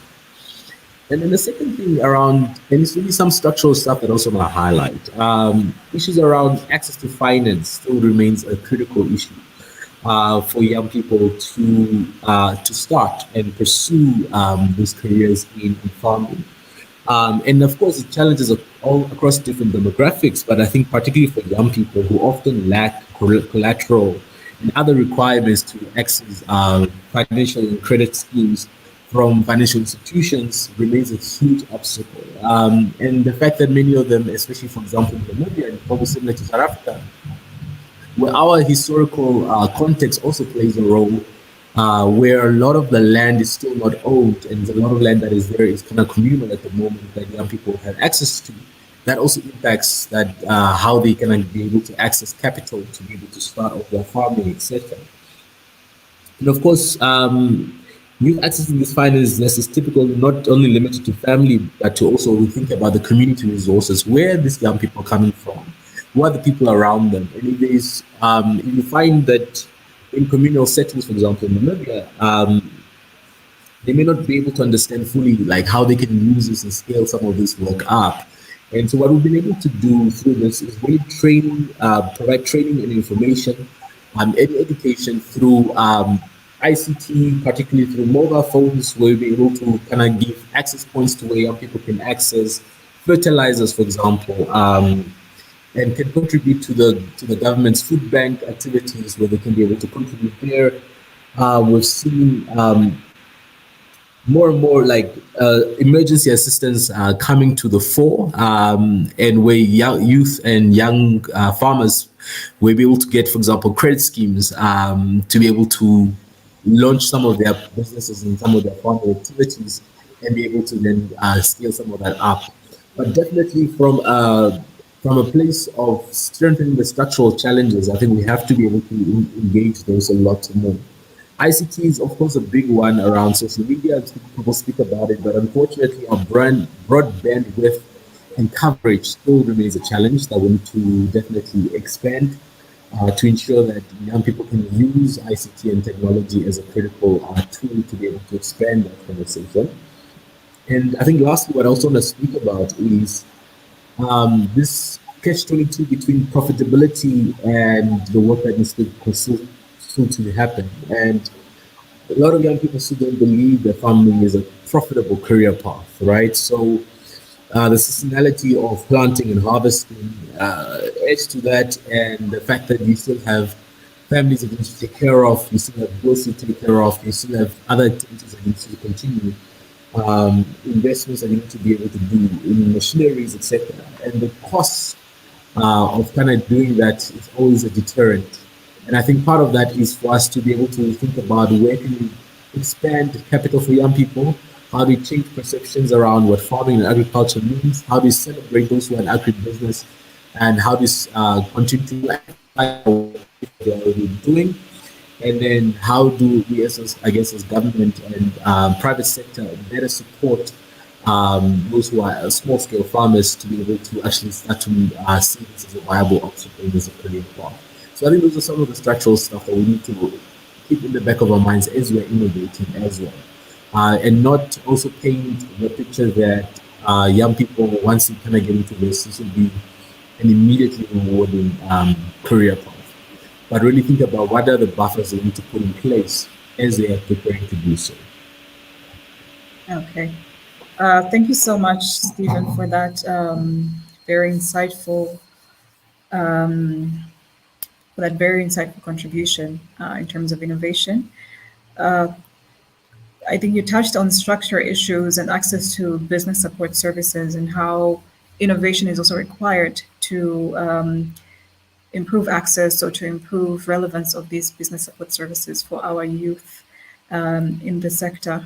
So maybe Gugulethu, would you be able to touch on that in terms of innovation being driven by young people or other kinds of innovations that are coming into the sector that are drawing more young people and supporting them to be more productive?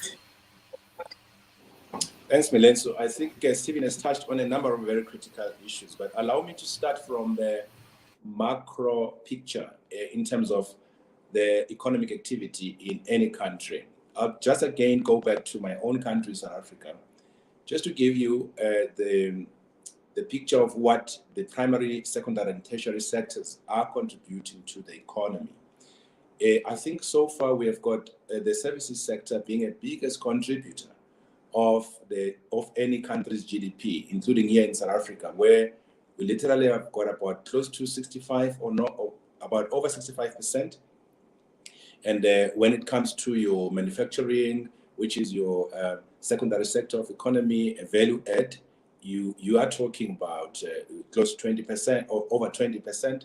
But just agriculture alone, to give you the stats as to how much it contributed in this country, the 2009-2020 figures, they are talking about over 2%. In other words, agriculture has been able to contribute over 2% towards the GDP.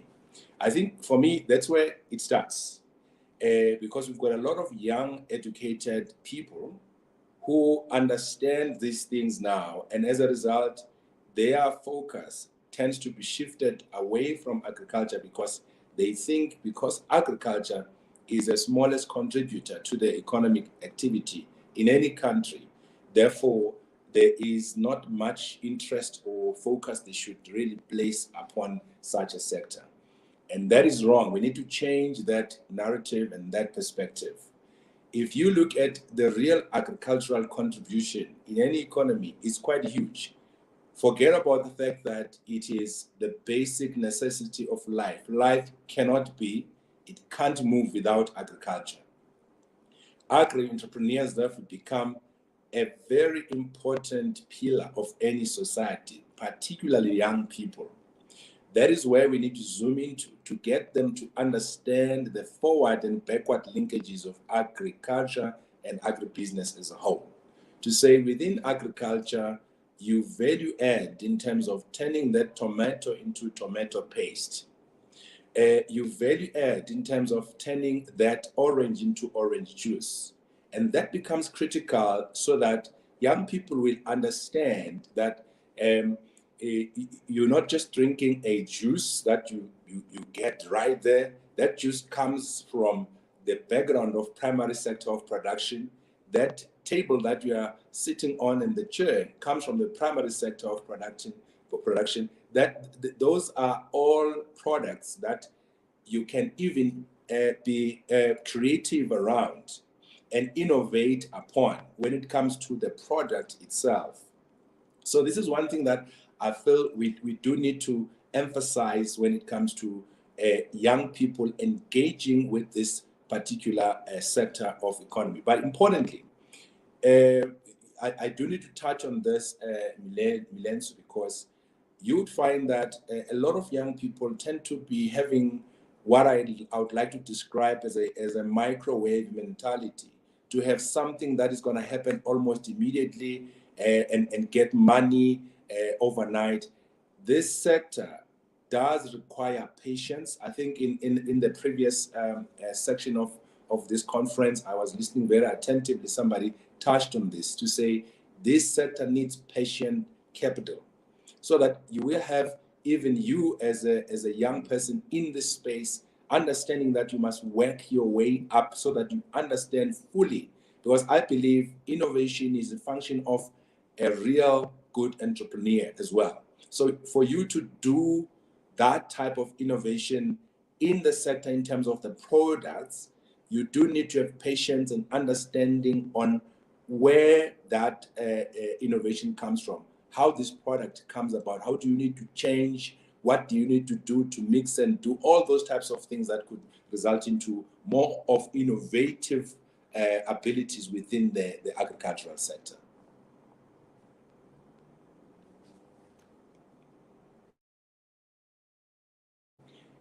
Milenso, if you can unmute yourself, I think. Thank you. Yes, yes. Thank you so much, Gugulethu. You touched some important issues around, value addition and how young people look at agriculture. I think that's related also to what Zua said about how, along the agriculture supply chains, when people think of agriculture, everyone is focusing on production.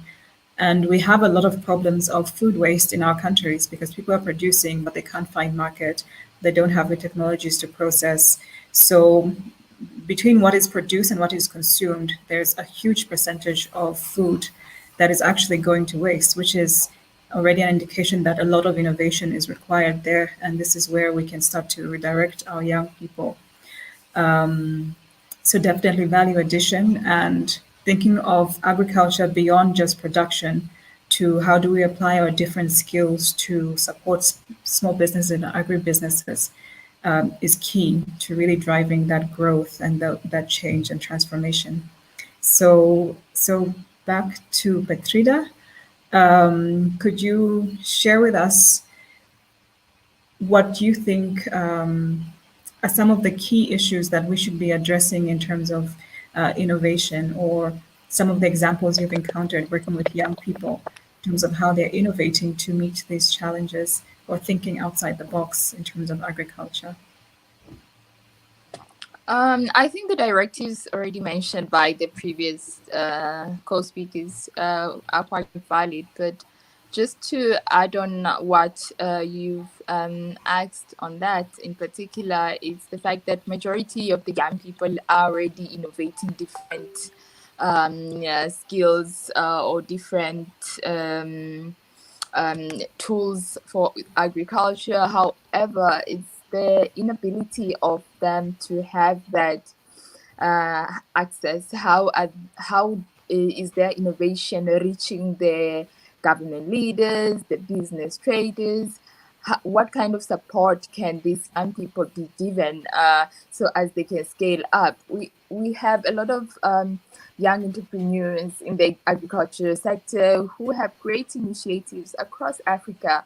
However, they lack that support system from different key stakeholders who have already boomed within their sectors, especially when it comes to agriculture. But also, I think there's a need of more collaboration, especially amongst young people themselves within their different innovative tools that have already come into play. Because I know someone from Tanzania who have developed something that they're using to accelerate their farming processes, or know someone from let's say Ghana who has also done the same. However, how best can they work together to ensure a more coordinated approach, to ensure they galvanize efforts? Because at the end of the day, it's how young people can actually come together. If stakeholders, yes, are lagging behind to show support in the different innovative sectors that have already been put into play, but young people can actually come together and show them that we can actually mobilize each other and organize each other to actually drive impact. So I think it's more about collaboration and more about how best do we support the early stages of innovators within the agricultural sectors, so as they can also get that space to actually amplify their efforts. How can we have youth awards in agriculture? How can we have even ministries of industries actually promote the youth who are working in the agricultural sectors? So I think from my side, those will be my overviews in particular. Okay, thank you so much, Bertrida. Okay, I'll attempt one more time to see if Dr. Tamara can join us. Tamara, can you hear us? Are you able to unmute? Hello, hi. Yes, welcome. We can hear you now. So maybe please introduce yourself and tell us about the work that you're doing in agribusiness and what motivated you to start to engage in the work that you're doing. Okay, first of all, I'd like to apologize. I'm at the hospital, so there could be a bit of noise in the background. Okay. Yeah, I just had to run back up to just get some good reception. Yeah, okay. So my name's Dr. Tamara Kaunda from Zambia, and I'm an agripreneur. I trained as a medical doctor in China, and then I came back to Zambia to just come and do the practice. But then when I started work, I noticed that there's something that I needed to do that was going to impact the young people and change the face of Zambia, and also to improve the poverty levels in this country. So, when you certify people that are young, it's very painful because they have this life ahead of them that could have been productive, but then they ended up dying. Then you ask, why should young people die? So being a medical doctor helped me rethink why we needed something that can just eradicate the poverty in my country. So I joined the agribusiness so that I could motivate the young people to get into agriculture, because this is what I always got to say, farming Zambia out of poverty. It's the only way that I saw that we're going to get out of poverty. If we involve the young people in this sector, that was going to drive us out of poverty. So my motivation was actually that painful part of having to lose the young people, having the grave so rich of people that could have, changed the world. So, but if we could only invest in agriculture as, young people, and also change the face of how agriculture is looked at. That's why I started this, business. My company is called Billionaire Farm Agribusiness. It's the only reason why I called it, because it was to attract young people. So look, there are billions hidden in agriculture. Young people are always attracted to money, and they couldn't see agriculture as it was, because in my country, agriculture is perceived as something, for the poor, uneducated, you see. But then when they see a young doctor, get into agriculture, most people got motivated and they were like, oh, this noble, this person is a medical doctor, and they decide to go into agriculture. Why? So many people, because of that, asking why, they ended up joining agriculture. Say, okay, I can be a teacher and be a farmer. I can be, an engineer and be a farmer. So it was just a way of changing how the young people look at agriculture. So that's why I joined the agribusiness. Yes. Okay, great. Thank you. And we're glad you're able to join in spite of what seems like a busy schedule you're in right now. So I'd like to just hear from the panel in terms of how do we, how do you see this rural-urban migration of young people who are migrating from the rural areas because they're not seeing the opportunities and migrating to urban areas? Do you think that we have to encourage them to go back to the land to engage in agriculture, or are there opportunities to also engage them in urban agriculture? With the young people that we have in the urban areas now, who of course a lot of them are unemployed, do you see that there's a potential for urban agriculture, or how can even urban youth be engaged in agribusiness? So this is open just to anybody who might have some insights from their experiences working with youth in urban areas. If I can say, this is a good question. Everyone is talking. Okay. Go ahead, Doctor, please. Okay. Is it okay? We can start with Tamara since she hasn't contributed so much so far, and then we can move to Yuzua. So Tamara, please go ahead. Yeah, I think when it comes to agriculture, we need to include both the urban and also those in the rural. Like I always say, we need to make it attractive. If you want someone to stay in the village, you need to make it attractive, because of course we can't run away to say land in the urban areas is very limited, but in the rural areas the land is vast, and they can set up factories, they can do the production. Like it can be a whole lot of chain. When we invest in the young people in the rural areas, they're able to produce massively because the land is available, and also it's a chain. We have other people, other young people who can advertise the products that the youth are producing in the rural areas, and then at the same time we have the other ones who are going to join the chain of transportation of transporting the produce of the from the rural areas to the urban areas. So you have by the time the food is reaching the table in the urban areas, someone from production, someone from advertising and marketing, someone from the transportation has gained something. That's a chain.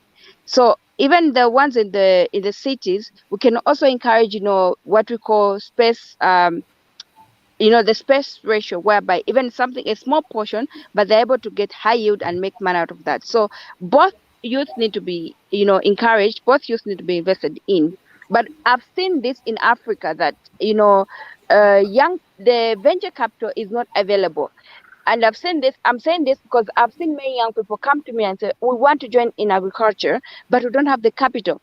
So we need the venture capital for both the ones in the rural and in the urban. Of course, the urban ones will have an advantage because they're able to find a little bit of some money to start the business, but the ones in the rural areas are a little bit disadvantaged. So what we need is finance. Most young people are not going into agriculture because there is no venture capital, there is no financing. Be it at the banks, be it these microfinances, they view agriculture as very high risky and something that they wouldn't want to finance. So we need to change that face. So I feel both in the urban and the rural areas should be considered, but venture capital is one thing that should be looked at critically. Thank you. Thank you very much, Tamara. Zua, please go ahead. No, I can't agree more with our amazing agripreneur on the panel. I think she mentioned an example that I was going to give on, I think she mentioned very, very poignantly that young people want to go where the money is. We need money because we need to survive, we want to thrive, and we need a market. And often young people migrate to urban areas because they believe that's where the market is. So one of the ways in which we can expand or connect the two is, through some of the other issues within the supply chain, opportunities within the supply chain. So, for example, she mentioned transport. There's a company in Zimbabwe called Fresh in a Box, started by a young man called Kodam Sasiwa. And basically, you know, he connects young and even rural, just in general, even rural farmers to the market by transporting their goods straight to the consumer. So they may not be able to compete with the big commercial farmers that are selling to, you know, the ShopRites or other mega supermarkets, but he connects them straight to the consumer. And of course, then what that has also been able to do is to create an ecosystem where we have an advertising, a platform to buy and sell, and connect young people as well who innovate and create these platforms. And the doctor mentioned a very interesting aspect about funding. Of course, as I mentioned, when we worked with the government of Senegal, we were working on a big macro sort of financing project. And although, you know, we had people having to apply, often one of the things we found throughout the process as we were doing our monitoring is that a lot of the red tape, which we did try to reduce, but there's still, for a lot of young people, that becomes an onerous process. You know, having collateral to put up, so on and so forth, makes it very difficult to find, capital be bankable in that way. And one way that I think we should start looking at to get over that is in parts of Nigeria, for example, they're beginning to crowdsource for funding, for farming. So it's basically people like you and I, through our mobile apps, through our money exchange platforms that are very common, you know, whether it be in Kenya and Zimbabwe, and even starting up in Zambia, from my understanding, that we can invest as citizens, as other young people, into farming enterprises that are already trying to scale up as well. So that is one way, a peer-to-peer way, so we can forego having to go to the banks and produce all these onerous documents, because young people don't own land, right? So what collateral can you put up for that? So that's one way I found interesting. And of course, it's not yet a perfect system, but I think that there's potential there as well. Great, thank you so much, Zua. Is there another member of the panel? Yes, please. Can I come in? I just want to say the 3 quick points. Number one, we must make agriculture fashionable for the young people. They must love to be in this agricultural space. And I agree with the good doctor about the venture capital, but I would like to extend that point and say, you know, we don't just need, as they would call it sometimes, venture capital. We need government to come into the space, because agriculture is not mainly profitable, especially for rural places of Africa, almost immediately. You would still to have some capital outlay that can assist to put up your irrigation and all other, infrastructure type, programs. So it therefore becomes important that we must call upon our governments to lead the way, because in order for you to attract young people back into the rural areas, you can't just say go back to rural areas and you don't offer any assistance and incentives for them to be there. We know that urbanization is a global phenomenon, and it's going to be happening just like that going forward. But we do need a lot of young people remaining in rural areas, besides doing urban agriculture, staying on in rural areas, but with all the support they can get from the private sector, the government, and all. Because I'll tell you, young people are so innovative. They've got amazing innovations that they bring about every now and then, both in the space of technology, where you've got drones, which are now a common feature in the agricultural activity, and the innovation that needs to continuously happen at that level of drones and solar systems, in terms of, as Zua, I think, was talking about the Zimbabwean sort of model, where you have engineers who must be part and parcel of the alternative power sources to be able to drive agriculture, because many of these rural spaces in the continent, even here in South Africa, do not have enough power, for instance, to power the agricultural activity there. You touched on, Milensu, on on the food that gets lost. I'll make an example for you. Here in South Africa, we've got what is called the Stock Exchange of Africa, which is Johannesburg Fresh Produce Market. It turns over $500 million per annum in terms of output as in fresh produce and vegetables. But literally almost 10 or more than 10% of the fruits and vegetables in that space, they get rotten, because we know we are dealing with perishable stuff here. So that's where, even when it comes to innovation, young people can come in by importing some technology of irradiation to reduce that perishability of this type of a product, or bring up their own technologies internally, because as I said, they are having the mind to come up with all sorts of innovation. So we need to really have a blend and say, in the cities, agripreneurs must be assisted to do your urban agriculture and use these tall buildings to farm on top of them, and use whatever types of new methods in the urban spaces to do farming. But more so in rural spaces, young people must be assisted with that capital infrastructure, or even before the venture capitalists will come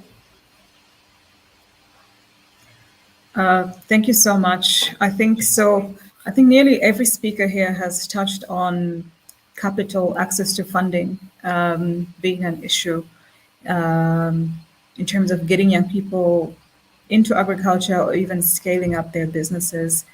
What are some of the policy instruments or policy recommendations that you're providing that are youth inclusive, that you think our governments should take into consideration to really, get more young people running agribusinesses, or even generate more employment for youth in agribusiness? Maybe I'd like to start with Stephen, because you work very closely with the government in Namibia. So what are some of the policies or regulatory instruments that you've used to create more space and opportunities for youth in agriculture? Stephen?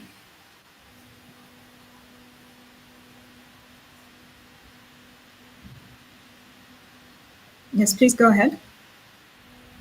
Can you guys hear me? Yes, yeah, I can hear you now. Okay, perfect. So I think one of the key things that we realized in this space, again, is really building evidence, right? And I think, as Wise mentioned earlier, to really do more research and so forth. And what we have found, of course, is that a lot of our people are still caught in abject poverty. And so part of that means that we have to strengthen our social safety nets for those who don't have access. And what we've been able to then do is really through providing communal support for subsistence farming, for people to be able to produce food for themselves, and also really educate farmers and local farmers and subsistence farmers with necessary support to be able to think about what kind of produce can you produce with our climate conditions in Namibia. Particularly because Namibia is such a vast country, the different areas that you find yourself means that there's certain stuff that you can grow in one side that you cannot necessarily do on the other side. So those are some of the things that we started to think about. And then also making sure that there is that climate smart agriculture that is able to be resilient to issues of climate change, particularly. And then thinking also about those natural disasters that impact, of course, our agriculture output earlier, when we had, for example, drought for about 3 years, and how that had an impact in terms of our outputs as a country and what we needed to use. What lessons we learned from there by providing humanitarian assistance, particularly to those in rural areas, and food distribution to affected households.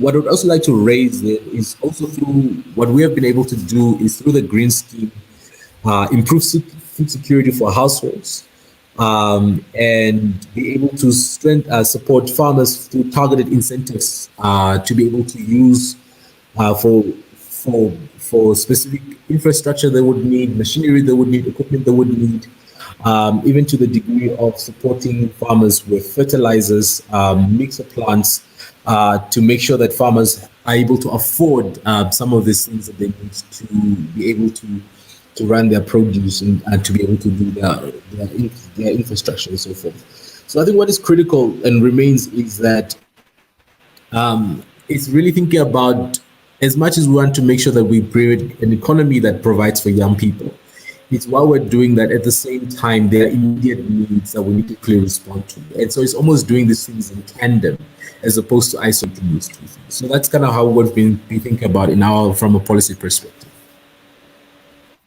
Thank you very much, Stephen. Petrida, do you have anything to add on what Stephen has mentioned around some of the policy support for our youth in agribusiness? I would actually reiterate the same sentiments that Stephen have mentioned. Just not to take much more time to repeat over and over what has been done, but I'll just concur with what he has mentioned. Thank you. All right, thank you so much. If I can add something, an interesting aspect that we found when we were advising the Senegalese government on their agribusiness fund, specifically for youth, is that we found that almost just over 50% of the applicants to the fund were female. And that had been an aspect that, I think often was overlooked. And as we looked back and we saw the increasing engagement and want for engagement to be involved in agribusiness from young women, what we recommended afterwards was to actually create a separate fund and separate programs for young women. So not just youth that is, capturing all and a sort of a rising tide lifts all boats, but one specifically geared from a gender lens and designed for young women, because there are other societal issues, other financing issues that they may incur that may not be captured. So I think one policy aspect that should always be prominent is having a specifically gendered approach as well. Thank you, Zoa. You raised a very good point. I think that comes up very often. So I think two often cited marginalized groups in economic development in general, youth and women. But then we have young women who are already part of the youth cohort, but are also female, that also face additional challenges. So I'd love to hear from one of our female entrepreneurs. Tamara, what would you say are some of the challenges faced by women entrepreneurs entering the agribusiness field? And what are your recommendations to our policymakers when they are, designing these policies to respond to these challenges, or even to encourage young women to be more involved? Tamara? I think, I've said this in, several conference centers. We've been sitting, we've been talking. I think sometimes, you reach a point where, we've been talking and talking, and nothing is done. The truth of the matter is that women, young women, the youths, everyone is eager to join the agribusiness, and they're more than ready to start the agribusiness. But like I mentioned, it's all about the capital. I've seen recommendations whereby, we need value addition on the products that they're producing. Okay, let's say a woman in some rural areas producing peanuts, but they have the machinery to start turn it into peanut butter. No. What they need a capital, the capital to start processing those peanuts that they're producing. So the bottom line here is finance. Let us finance the young people, let us finance the women, let us finance the young people that want to go into agriculture.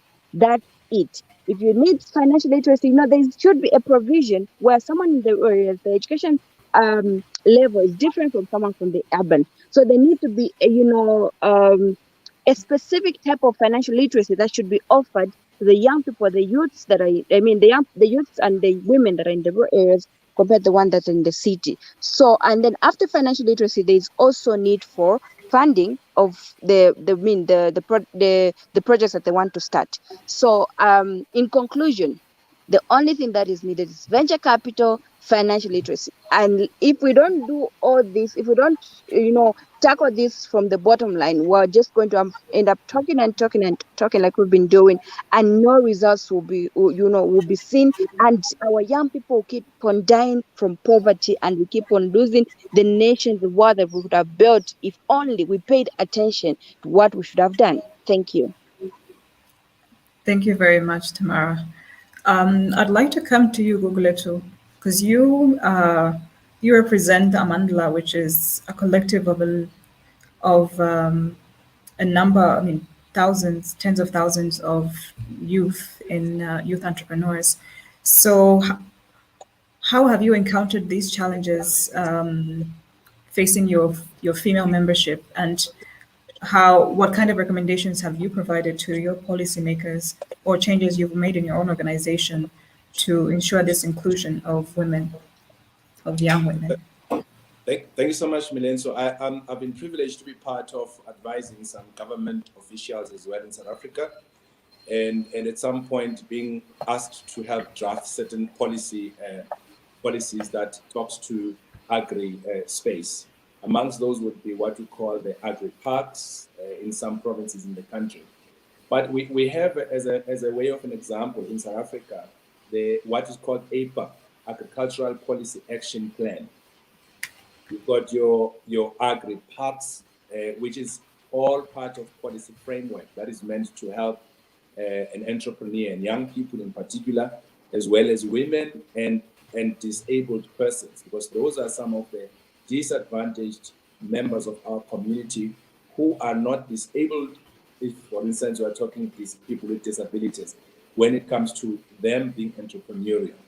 So, but what we found to be a problem is, as the doctor said, we are talking a lot, and we do not put into action what is on that policy paper, as an example. Because it's not just about having policies after policies, but it's about actioning those policies on the ground so that they can translate into something that we can surely measure and say, now young people, now female women entrepreneurs are now participating. Now people with disabilities are as well catered for in this type of an environment. I think we would need to have really to stress that, because it is something that we can't keep talking about year in, year out without doing anything about it. But on the other hand, young people as well as designated groups like the one of women as entrepreneurs must take time to study these policies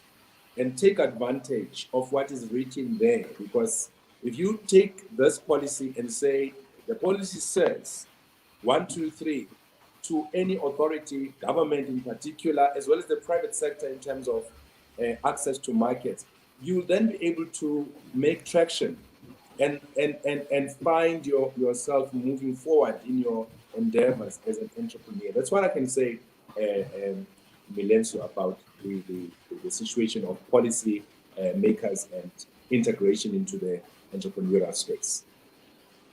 Okay, thank you so much.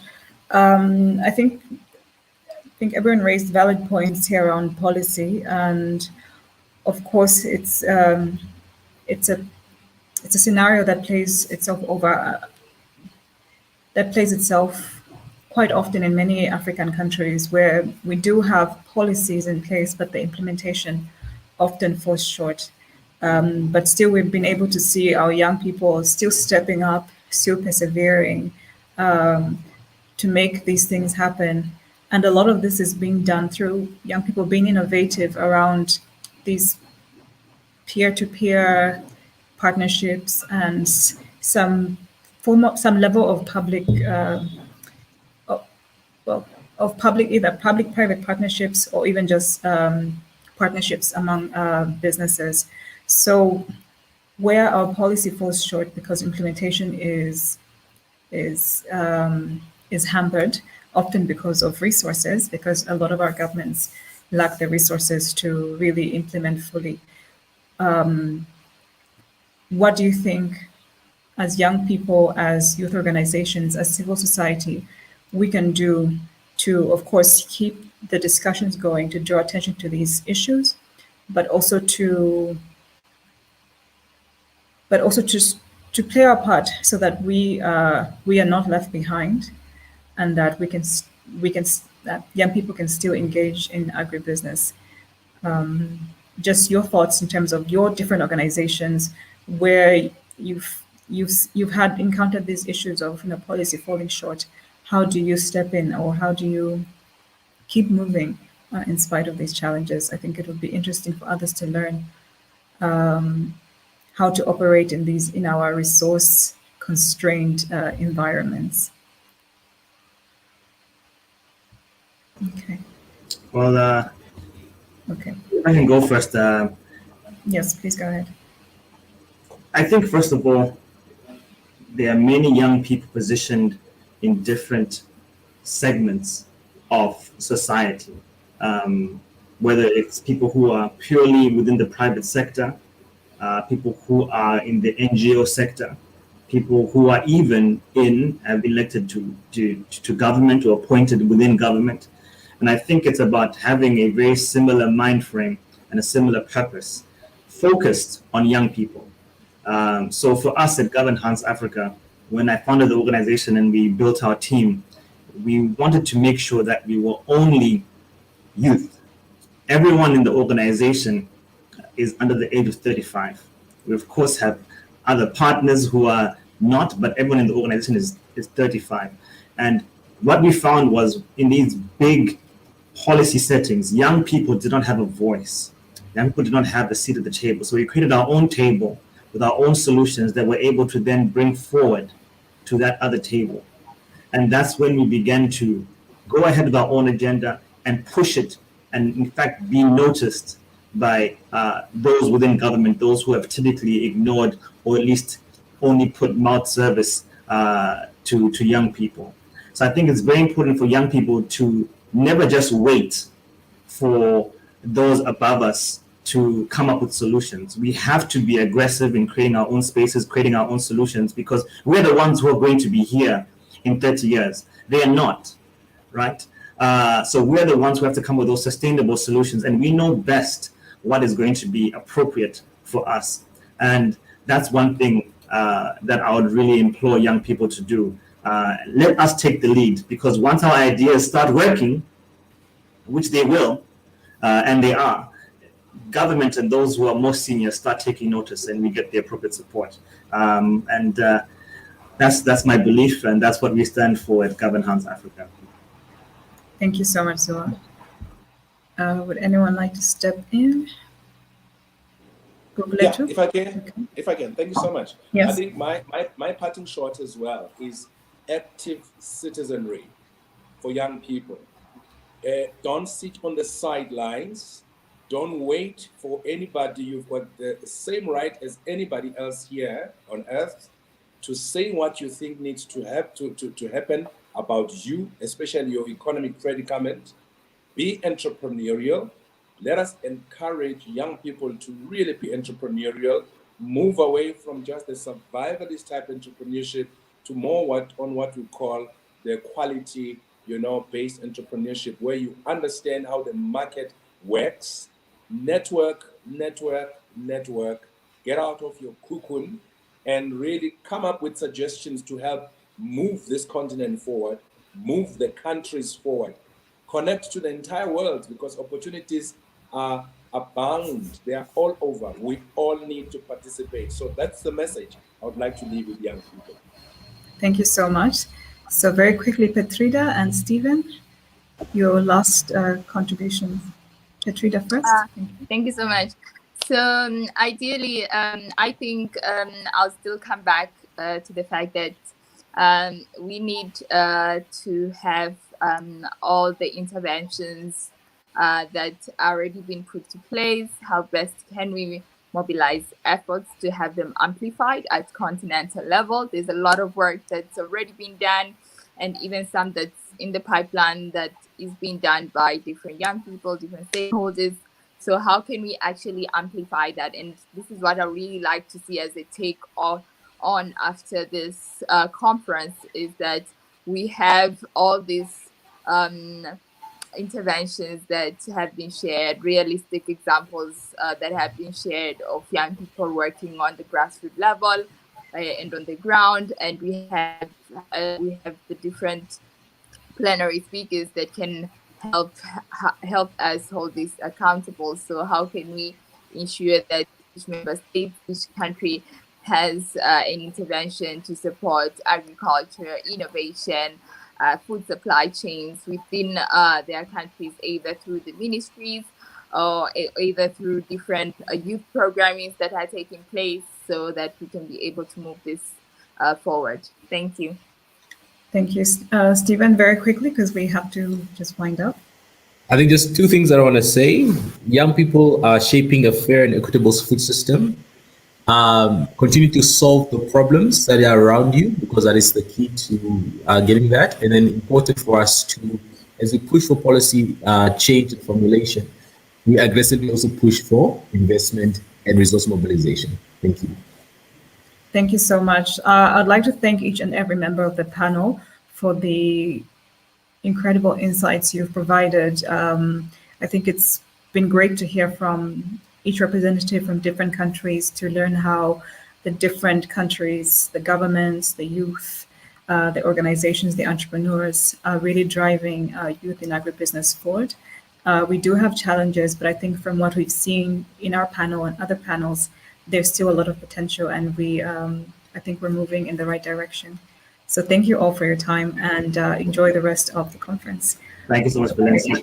So for our wider audience, please, we're just going to switch to a short video just to learn about one of our agripreneurs in Africa. So we're switching to the video now. Thank you. Thank you so much. My name is Mwape. I'm a management accountant and I run a consultancy along my small-scale farm, Mwape M Farms, in Lusaka, Zambia. I identified a gap between farming and farming as a business, and as a result, established Mwape M Farms in May of 2019. My business is centered on improving the livelihoods of small-scale farmers by promoting financial literacy in the small-scale farming sector in Zambia. Through my own agricultural journey, I've been able to demonstrate the benefits of applying sound farming practices, and this is shown in the yield of my farming projects and my finances. Agribusiness plays an important role in the world today as it produces most of the world's food and fabric and promotes the economic development of many countries. I encourage many youth to sign up for this year's conference, as it will be very educational and may present networking and investing opportunities. See you there.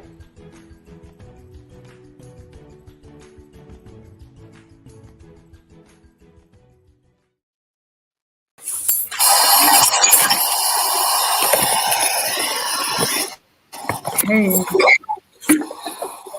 good afternoon. So we just concluded our panel where we were speaking to a number of youth representatives, some new education and employment. And now I'm handing over to our next moderator for the next panel. So thank you, and over to you, Musaba. Thank you very much, Milenso. Okay. I think it was a very good session you had. It was enjoyable, very provoking as well. Okay. My name is Musaba Chailunga. I'll be the moderator for this session. And the discussion for the session is, what are the benefits of the Africa Continental Free Trade Area for the youth in agriculture? We have a very well-informed panel, and most of the details about this topic will come from them, because they are very niche and specific areas they are very good at. Myself, I'm also very interested in what happens in Africa. Most of the things that I do are particularly of African interest, and African development, especially in rural and community development. Without taking up too much of the time, let me just make sure. Yes.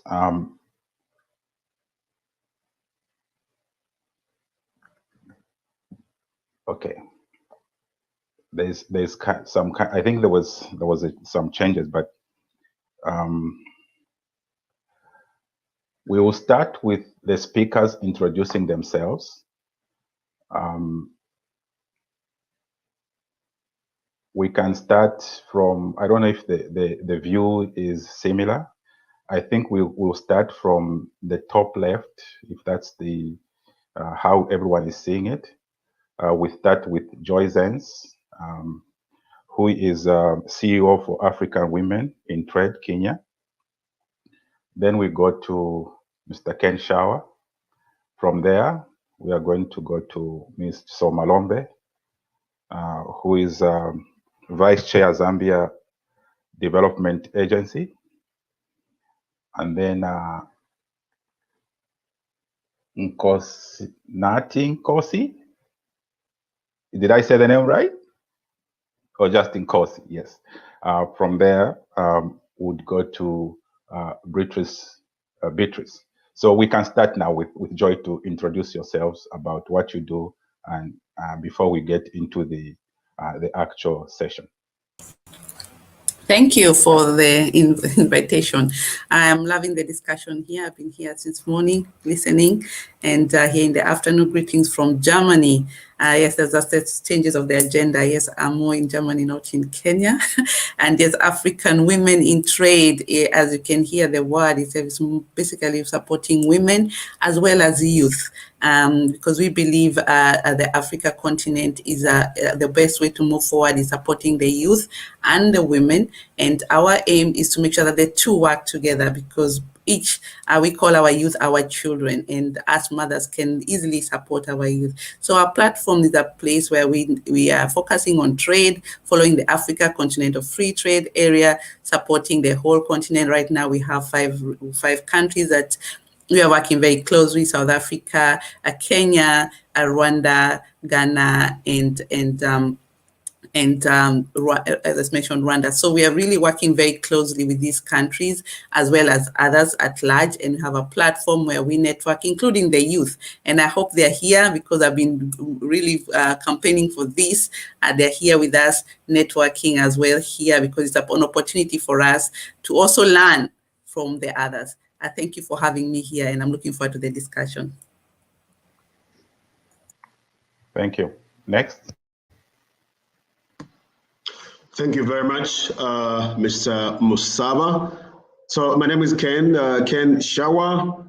I work for the International Labour Organization based here in Abidjan in Cote d'Ivoire.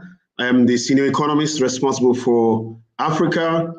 And the ILO is a UN agency that deals with the world of work. We promote decent work. We support governments to promote employment policies and all things that matter in the world of work. Thank you. Okay. Hello, everybody. My name is Chisomalombe. I'm the Zambia Development Agency Vice Chairperson. Our agency has the mandate to roll out the development agenda of the country. We are under the Ministry of Commerce, and we play a major role in rolling out the Africa Continental Free Trade Agreement. And this is exciting for us because we are actually talking about the youth who need employment, and agriculture is where the opportunity lies for our youth. So thank you very much, and I look forward to the discussion. Thank you. Beatrice?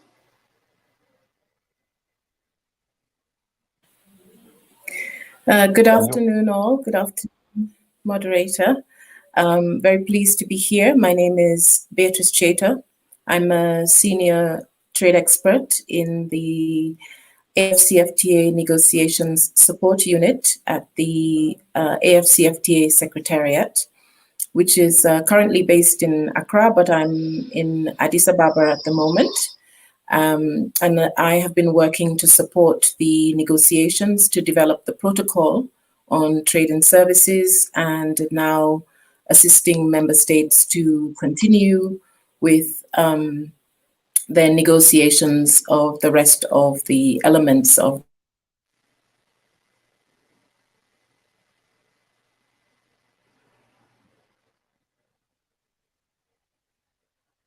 Did she freeze or she's still talking? She's still speaking. I think we lost her. Okay, let's go to Nkosi. Greetings, everyone. Thank you, Mr. Musaba, for this platform. I'm quite delighted to be part of this global movement. It's very exciting. It's been engaging since the morning. I am Nkosinathi Nkosi from Agribusiness Corner.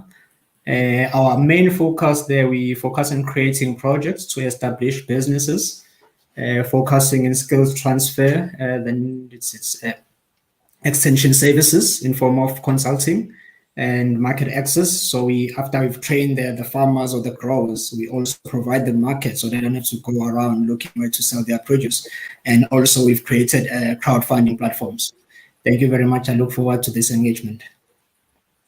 Okay, thank you very much. Beatrice, I think you're back. Can you finish your thought? Thank you so much, and please bear with me. Our internet connection can sometimes be a little tricky here in Addis.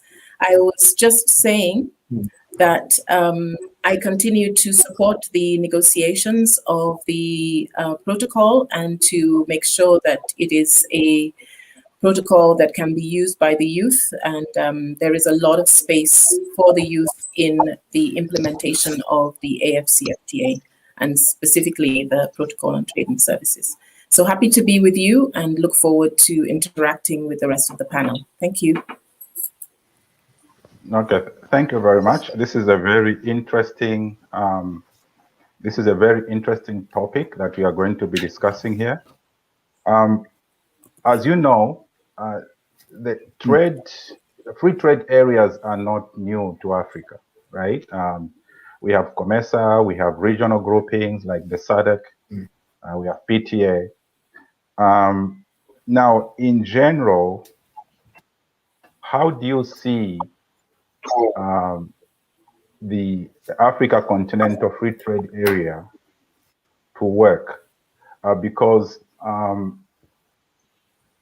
some people, first of all, from my point of view, I think it's a great initiative, but some people actually think that we haven't achieved much with the regional groupings. So how do you see the AFTA working? Let's start with people who are directly working with it. We can start maybe with Ms. Lombe and then go to Beatrice.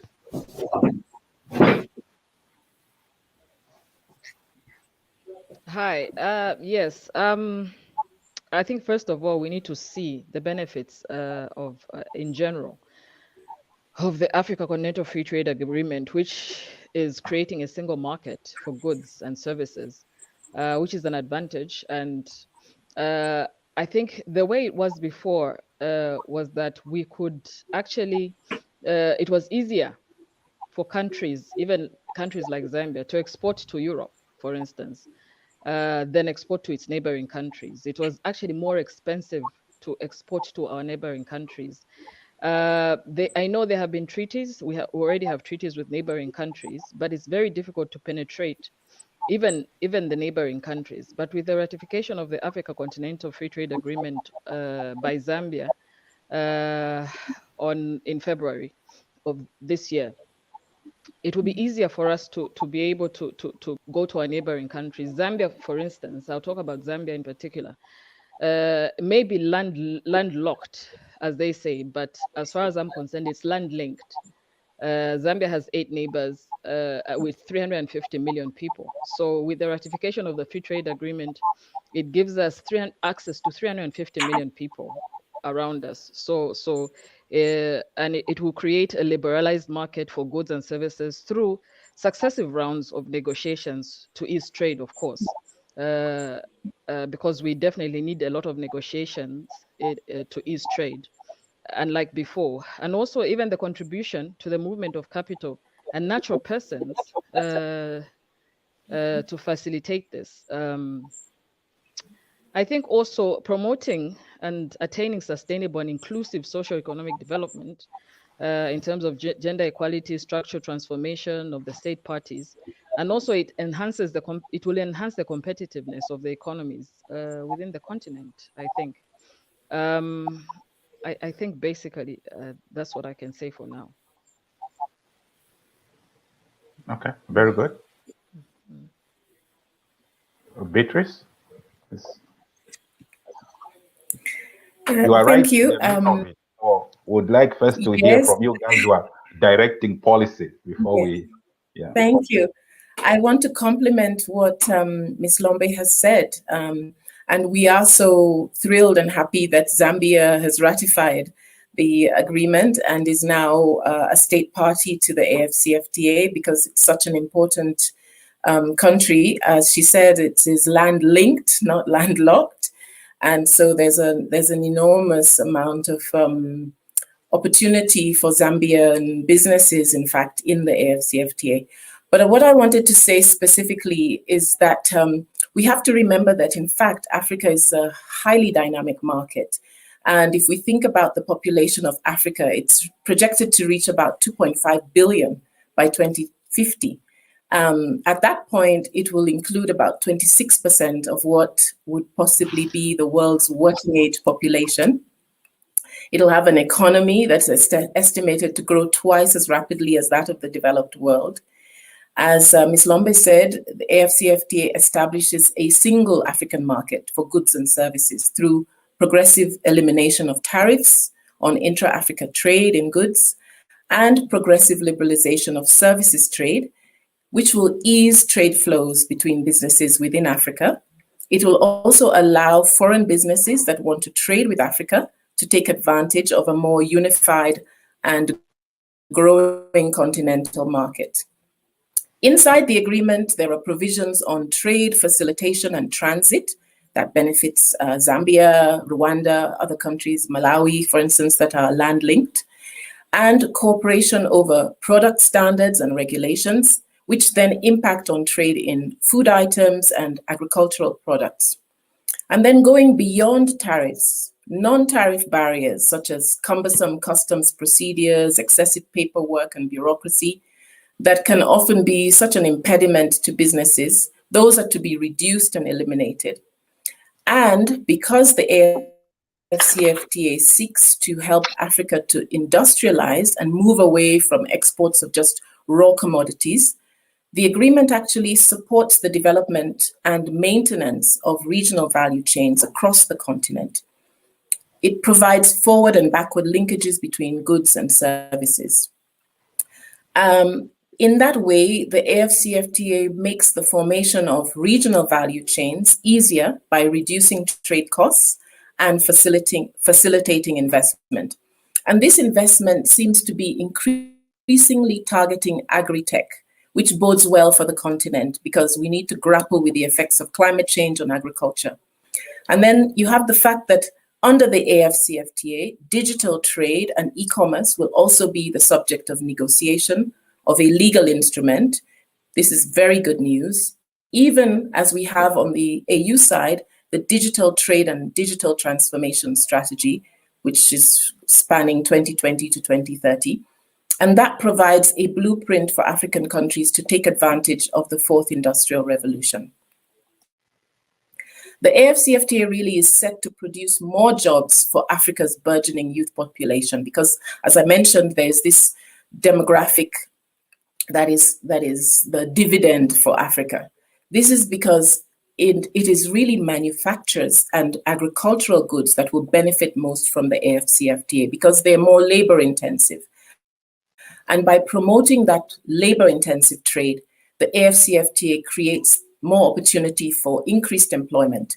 Many African youth are also involved in micro, small, and medium-sized enterprises, which account for about 80% of the continent's businesses. So they're really key to the growth in Africa. And such businesses usually struggle to try to penetrate more advanced overseas markets, but they're well positioned to tap into our regional continental market under the umbrella of the AFCFTA. And therefore, they can then use the AFCFTA as a stepping stone for gradually expanding into overseas markets.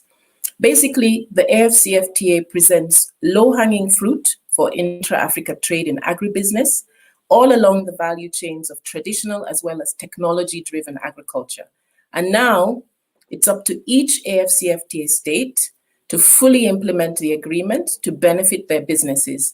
And then if you have business support organizations that are supporting youth businesses to assist those businesses to obtain the necessary information, then they can take advantage of the markets that are opening up under the AFCFTA. So, moderator, I'll leave it there, and I just want to provide that information about the opportunities in the AFCFTA, but also to remind our viewers that it is actually at the government level in the implementation of the agreement that then triggers the benefit for the businesses. Thank you very much for that wealth of information and background about the AFCFTA. Yeah. Now, after. Yeah, I think it's a mouthful. You'd rather just say word by word than try to do the acronyms thing. Ken, based on your area of work, and I know Abidjan also is the center for the hub, I think, for African finance. That's where the ADB is. How do you relate, like, everything that has been said? Because there is a huge gap in terms of the youth themselves to be able to take advantage of this free market area, free market trade zone, when they are seem to be constrained even within the local markets. So how do you see this to benefit them, that can help them at least achieve something that they struggle with in their domestic markets? So thanks very much, Musaba. I think colleagues Lombe and Beatrice have opened this thing very, very well, and have given that important, the core message really of the AFCFTA. Yes, indeed, I work a lot with the youth, but let me just add, first of all, to say that the most important thing that the AFCFTA is bringing on the table, just to add to what my colleagues have already said, is the fact that it will boost trade. And in boosting trade, it will boost economic growth. It will boost economies. And because it boosts economies, then it is going to share a plate for most of us, including the youth, to tap that important space for them to also contribute and benefit from it.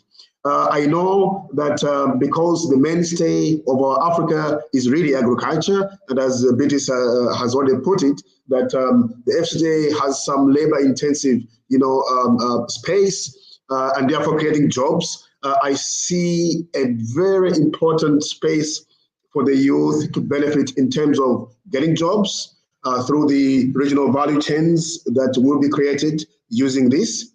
But I think what is really critical is that the AFCFTA will not just automatically become something beautiful. We have got to have prerequisites that each government has to undertake. This will include legislation. This will include awareness raising. This will include specific policies for the youth to be able to benefit. This will include the sectoral policies, even in agriculture. It will not just be an automatic trickle down to happiness. We will have to do some prerequisites for us to be able to benefit from the AFCTA, including pro-youth policies that will encourage them to benefit from this space. I leave it there, Musaba. Okay, thank you. Before we go to Joy, because I think I would like Joy to look at it from the women or the female youth point of view, because I think she works a lot with women. But before we go there, let's listen to Konsi if he agrees with the previous speakers and if he has maybe a different point of view on it.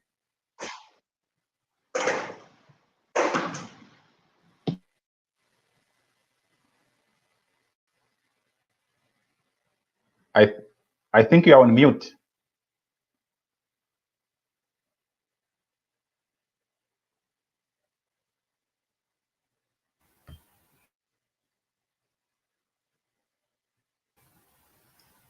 Can you hear me now? Yes. Oh, super. Thank you. Well, if I could just highlight, maybe touching on what Beatrice said when he said Africa is a highly dynamic market. I totally agree with that.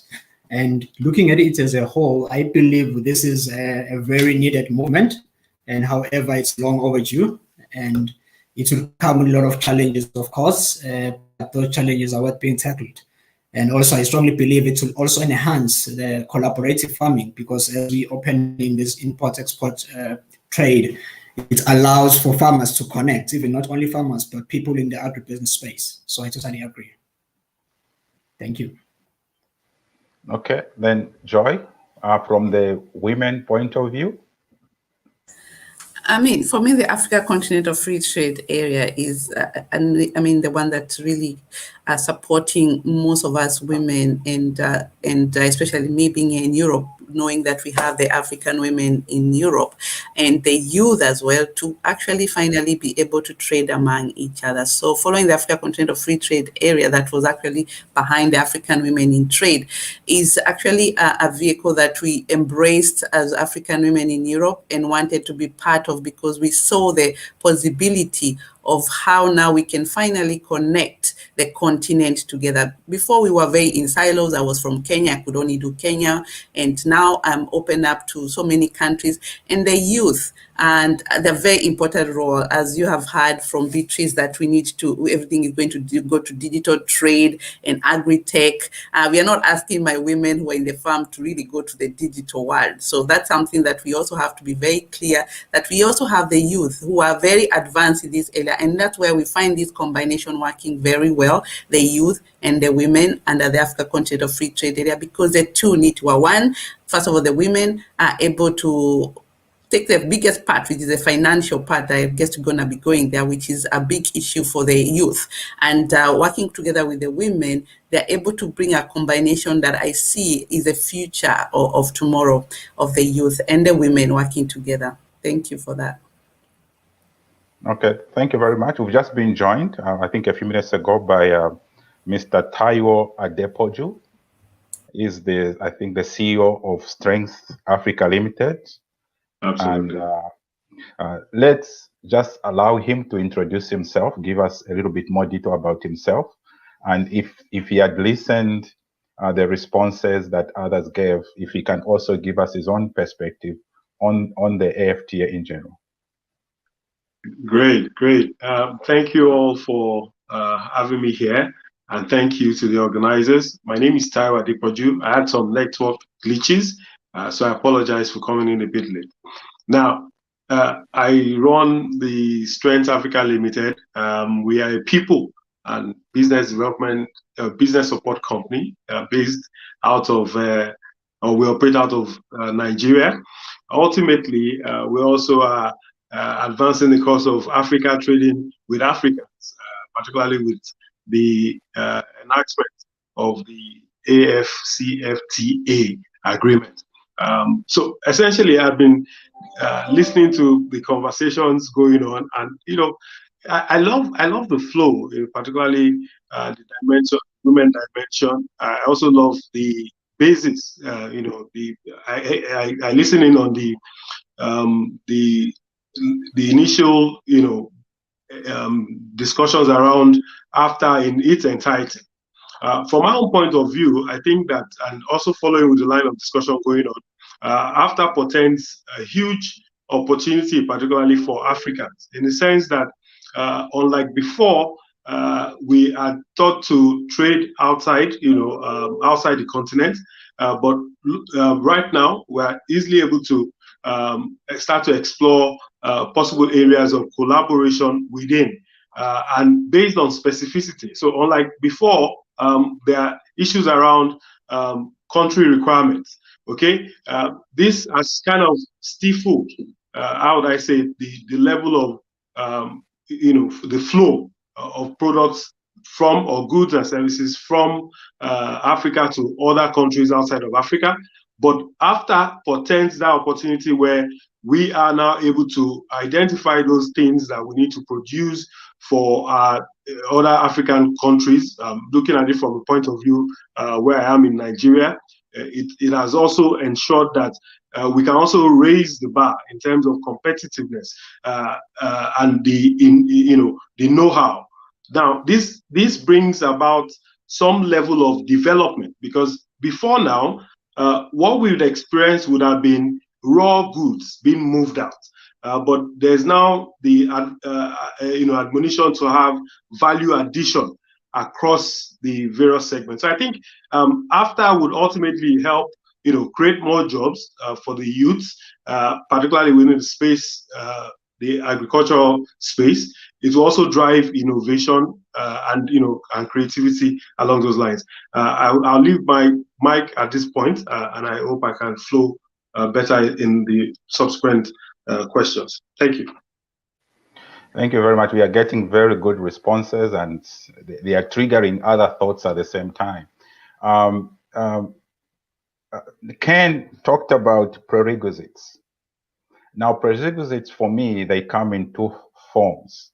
There's an ideological prerequisite, and also infrastructure and the skill sets, right? Because this thing we have to understand, like he mentioned, it's not going to be automatic. I would go to Chisom, Ms. Lombe, to see Zambia, as I know, is a very, to a certain extent, very liberalized economy. We have neighboring countries that are not liberalized. Most African countries are very left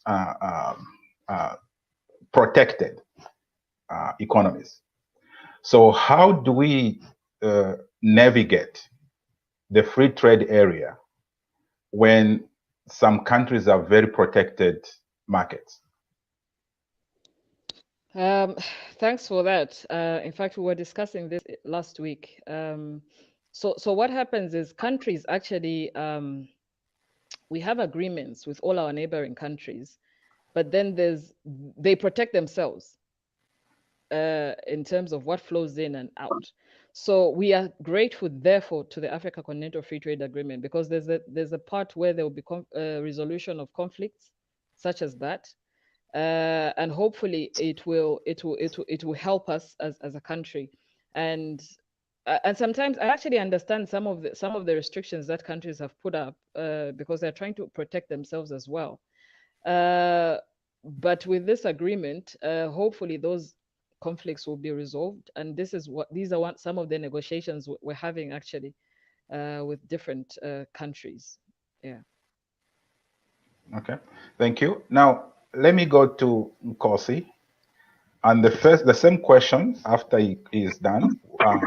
We'll have to address it because it's a very expansive. When we talk of value addition, again, this is another part of the prerequisite requirement, right?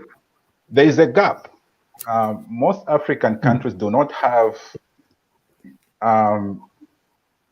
systems in place, or at least industries that are going to do value addition to the products that they produce. So what are we working on to ensure that we are going to start processing our wood, our tomatoes, and the rice? what is going to fill that gap? What do we have in place to do that? I believe I got the gist of the question, even though you were breaking up a bit. I think it's my connection. I'm just glad because you touched on systems. Systems is one of the key elements that I believe that in Africa has been remaining behind. Because for businesses, especially starting from the side of subsistence farming to even small scale, we sometimes struggle to build the system. We so much occupied with production and we miss the gap to participate in the whole value chain. So I believe that the key challenge and what we have what the youth that we are working with is we've developed models, we have tested projects, and in that process, we've built systems that can easily be adopted. So that the system that can easily be scaled up. So for these opportunities, I believe that as we are tapping into different countries and this agreement course, this is the channel that we can take in focusing in building systems, this system that can scale. So I believe that if the countries can step a little bit back, I believe that it has to do with more education, because in Africa, we are good with production, I have no doubt in that. But when it's come to agribusiness, when it's come to participating fully in the value chain, I believe that's where the gap is. And it comes back to the system. Let us focus on creating systems and systems that can be adopted. Thank you. Briefly, Beatrice? Yes, I agree with Nkosi. I believe that remember that the AFCFTA also has other kind of supporting legal instruments coming on stream. We will soon be entering into negotiations for competition policy, intellectual property rights, and investment. And investment can drive value addition. Also, on the services side, there's like a nexus between investment and services. And think of all the attendant services that have to do with helping agriculture move from just production to real agribusiness.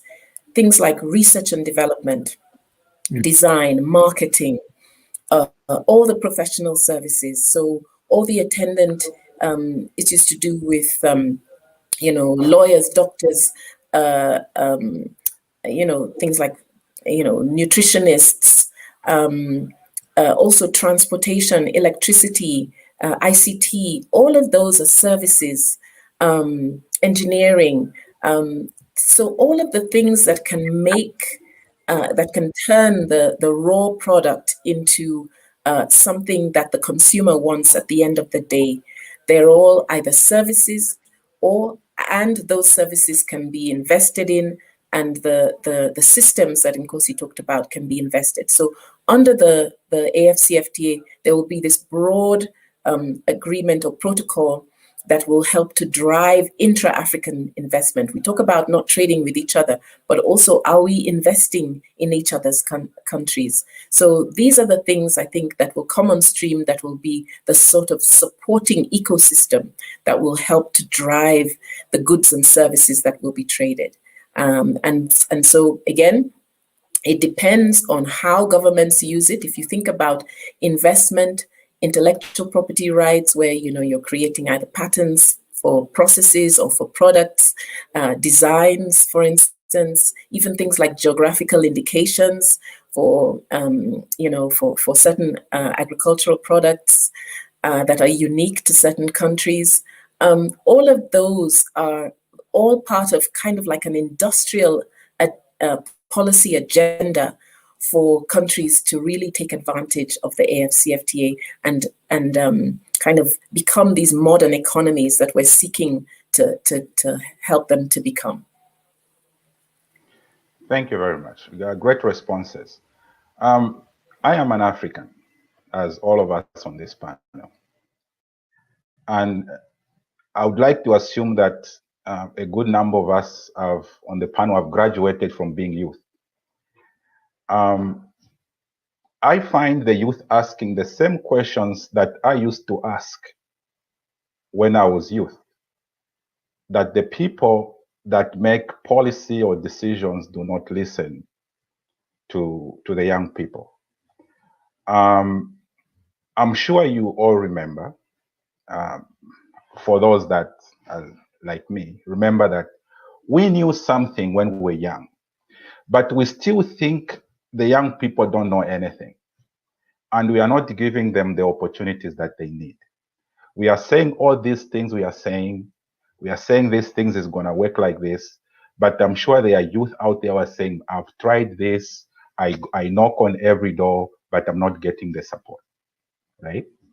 So going to Taiwo, how would you address the youth that feel very disgruntled and appreciated?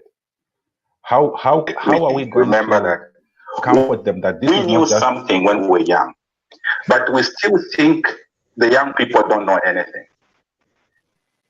and we are not giving them the opportunity? What just happened? I have no idea. Okay. Okay. So, and thank you, Musaba. All right. So yeah, clearly the reality is things have changed and things will continue to change. I also think that for those, like you had kind of alluded, you said most of us probably have passed that the youth bracket. Not that I agree entirely with you. Some of us are still very youthful at heart, but I must say that it's also important that we have to allow the younger ones, okay, to start to explore ways to infuse insights and development along the lines. There are a couple of things that okay, so I have a 17-year-old boy, and there are a couple of things that is pertaining to along the lines of technology and trends within the agricultural space. So at some point he comes and says, "Hey, Dad, I think these are the things that we need to do creatively." I almost questioned where he was getting his information from, because yes, I almost felt like the master know-it-all, that I know about these things. But from the point of view where he was coming, and with the fact he availed me, I had to keep quiet, and then I had to look for a way to meander around that. It therefore means that knowledge is elaborately progressing. And so for those at this end, we must also create dialogue, and I won't just be that a committee like a panel like this. We should also have the intersection of the youths that are coming up with innovative tendencies, faster approaches, or even smarter approaches. I listened earlier on some of the conversations, and I heard someone talk about the smart agriculture. Okay, where does that leave us if we are operating using the old approach? So I believe that we must truly give a room, or give chance to the youth, to actively also play their own key role, where we can complement together and ensure that the agricultural sector becomes more robustly enriched. I think Beatrice has a question. Yeah, please. Moderator, if you would allow me, and apologies, Taiwo, if you hadn't quite finished speaking. I actually wanted to point out that you would be surprised how many young negotiators, are young people in the room negotiating these legal instruments under the AFCFTA. We have a lot of young people. And I believe even as Taiwo has actually pointed out that there's a real progression. There are more and more young people at the table in policy making and decision making, advisors to presidents or prime ministers. And I can assure you that there are young people in the room negotiating these legal instruments under the AFCFTA. So the youth perspective is actually very much present in shaping the legal instruments of the AFCFTA. I want to just assure all of you of that. But that doesn't mean we should rest on our laurels. We must continue to push. We must continue to enable, empower, and support youth as they demand a seat at the table and obtain it, as well as then enabling them to enter into business, supporting them through finance, through all kinds of other ways in which they can operate. All those SEZs that are being set up, these special economic zones, youth should also play a part in having spaces there. So at every level of negotiation, implementation, monitoring and evaluation, and moving forward in terms of taking advantage of this AFCFTA, because this is really what we said we wanted.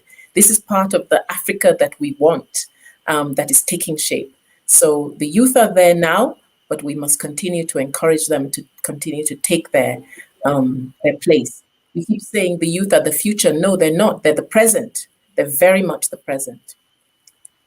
Thank you, moderators, and thanks for allowing me to step in at this point before you called me.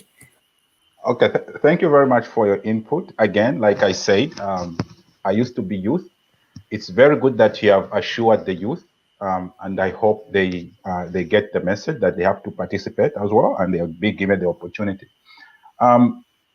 Before we go on, we've just been joined by Pius, I think, Pius.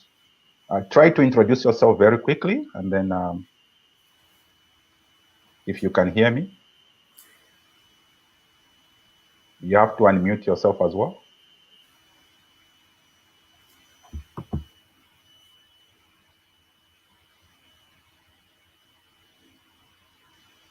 Can you unmute yourself before you?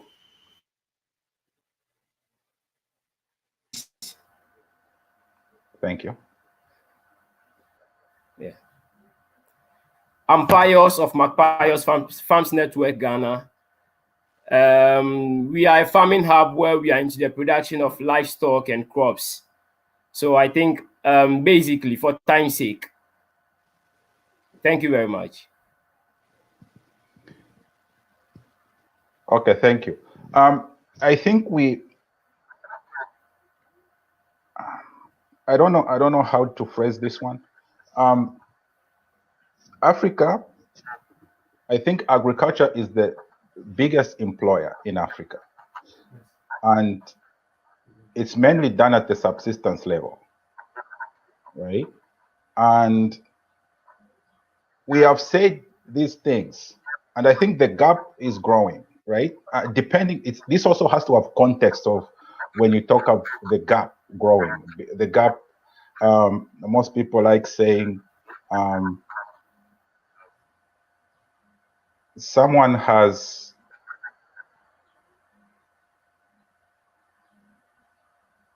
I think there's feedback. Pius, I think can you mute yourself?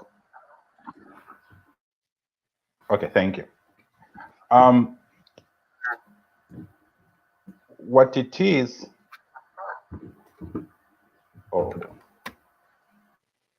yeah. Would like now to go into like a much more detailed, focusing entirely on the youth, especially the how, right? I think we know what we want, there's the Africa we want, but how are we going to do this?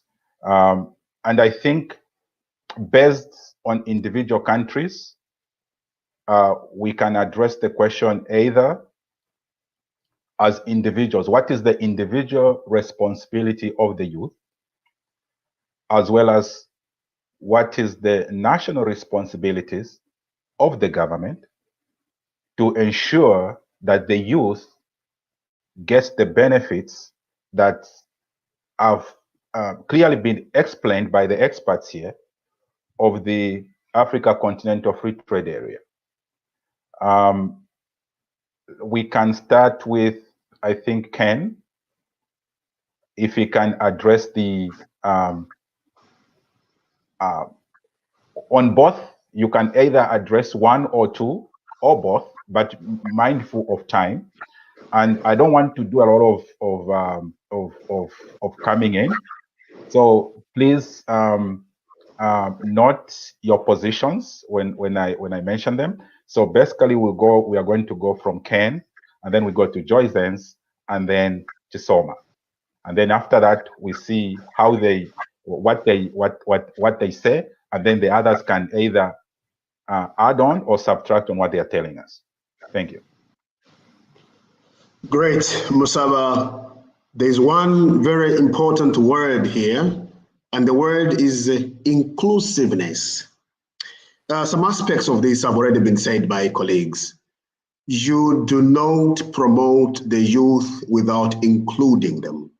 Including them when you are doing your policy frameworks, including them in your interventions, including them into all issues that will draw benefits from the FCTA.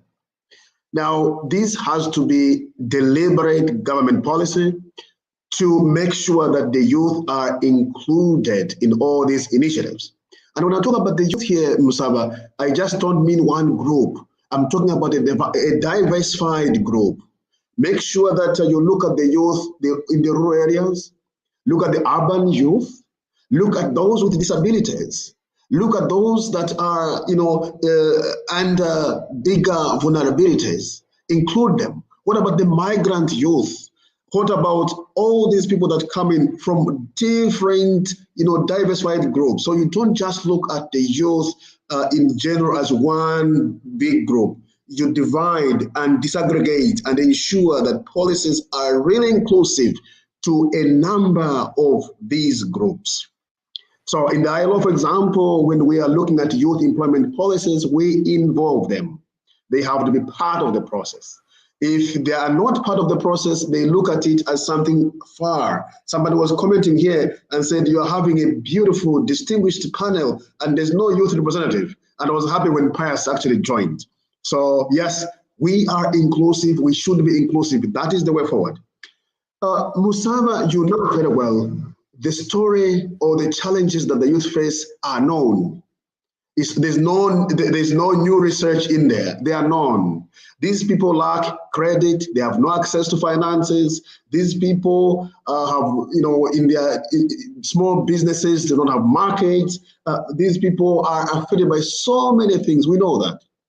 Let us have deliberate policies to ensure that we deal with those things. Over to you, Musaba. Yes, that's a very good question there. What are the youth?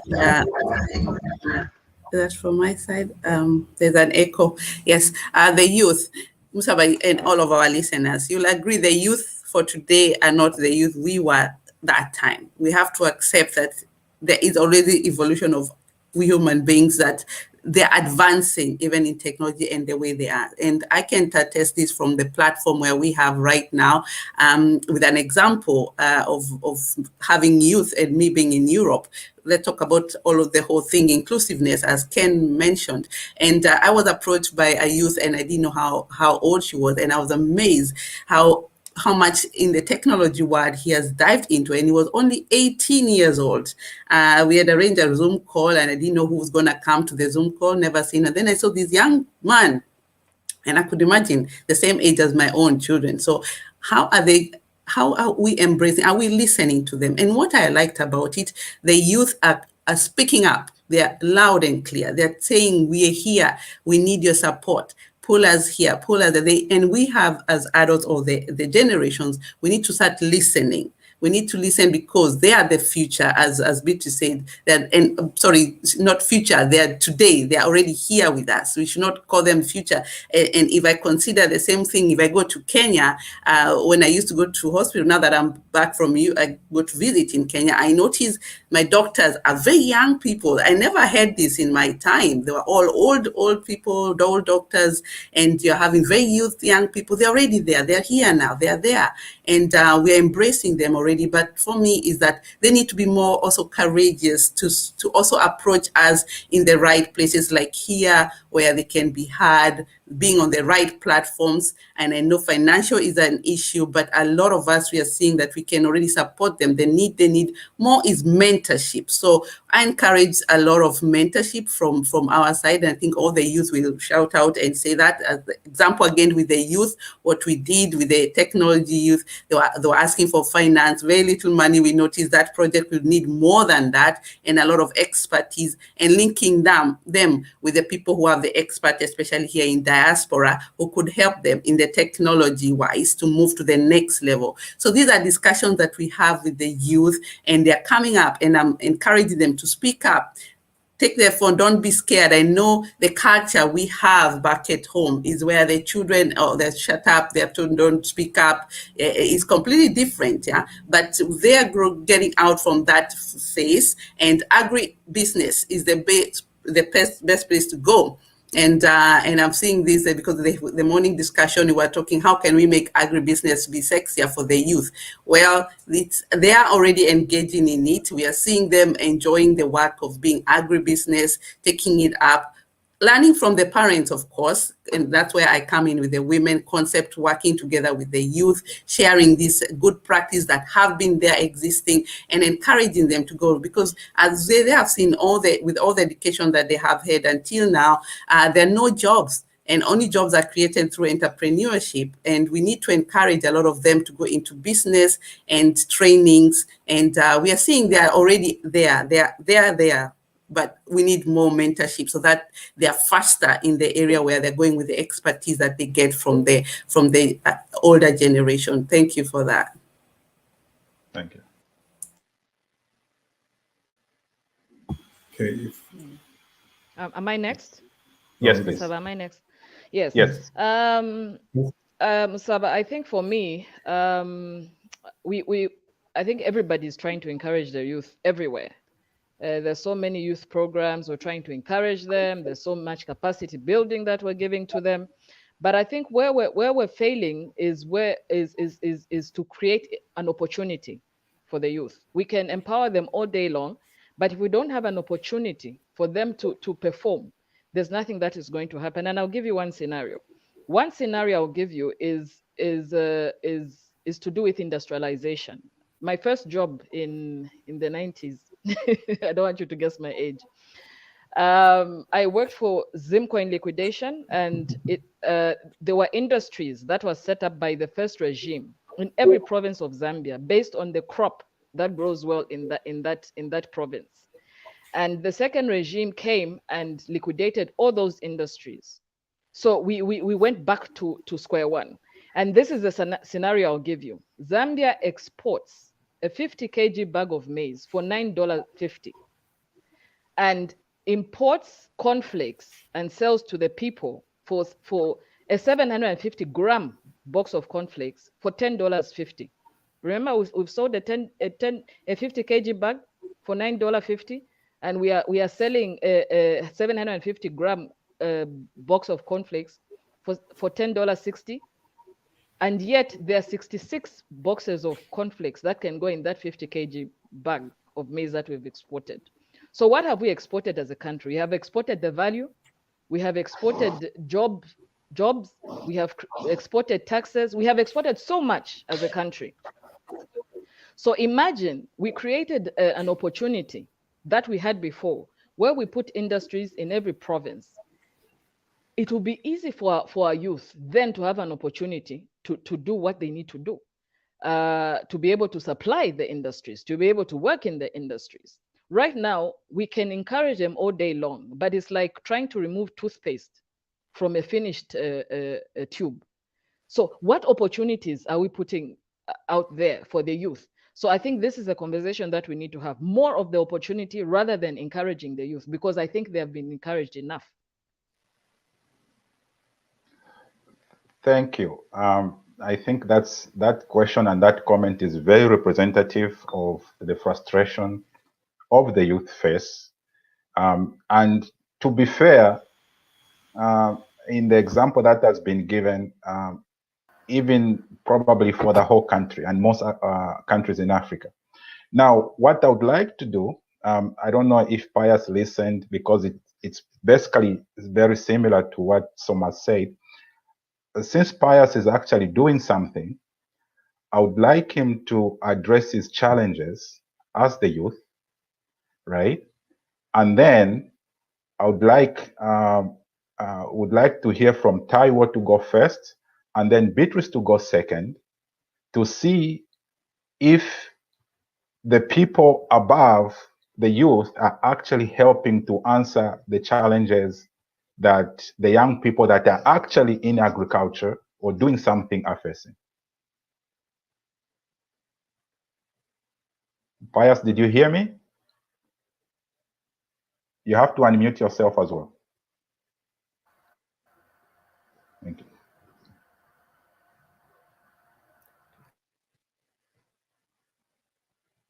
Oh.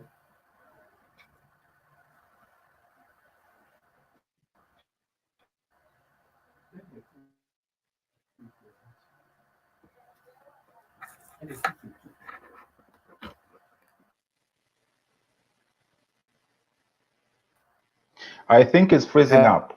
Building.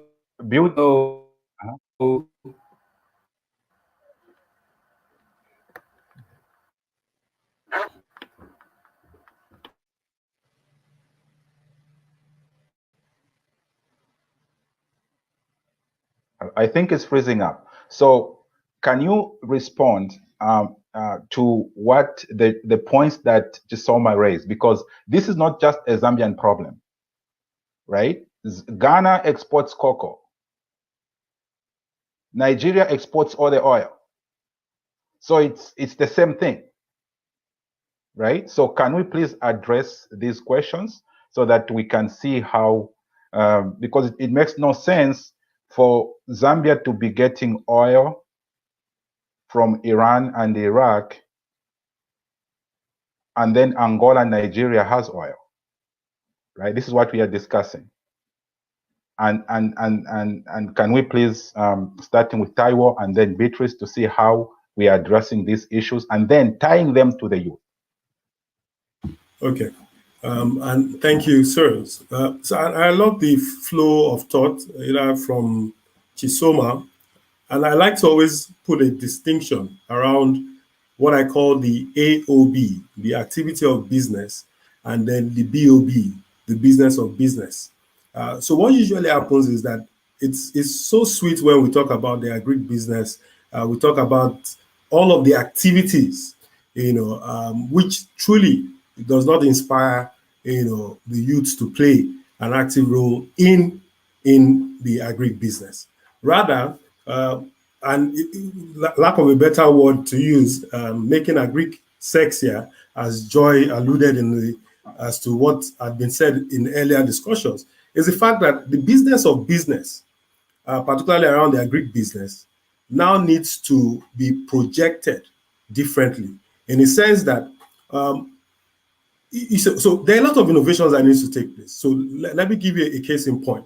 So if you have a farmland, are we starting to get the youth involved in the sense that we could do tours over those farmland, so that it becomes interesting to the point where they can add value?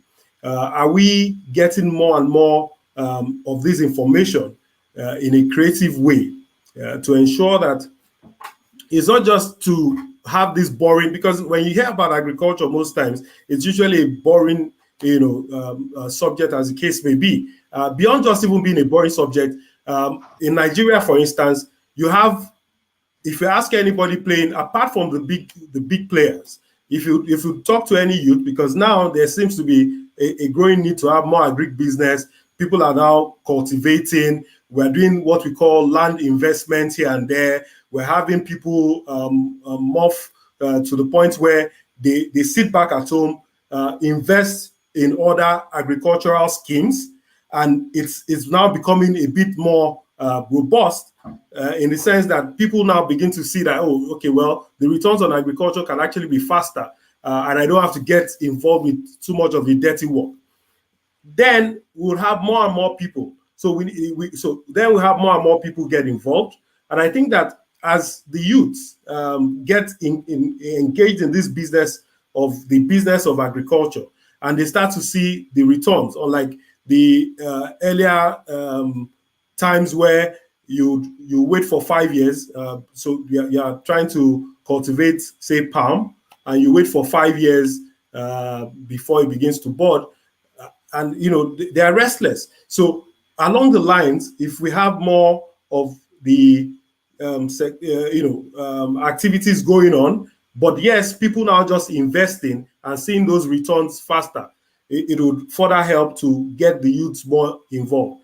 The second thing will be as to the using the current resources that they have in terms of technology know-how to see how we can drive the marketing and the movement of these items from districts, from locations.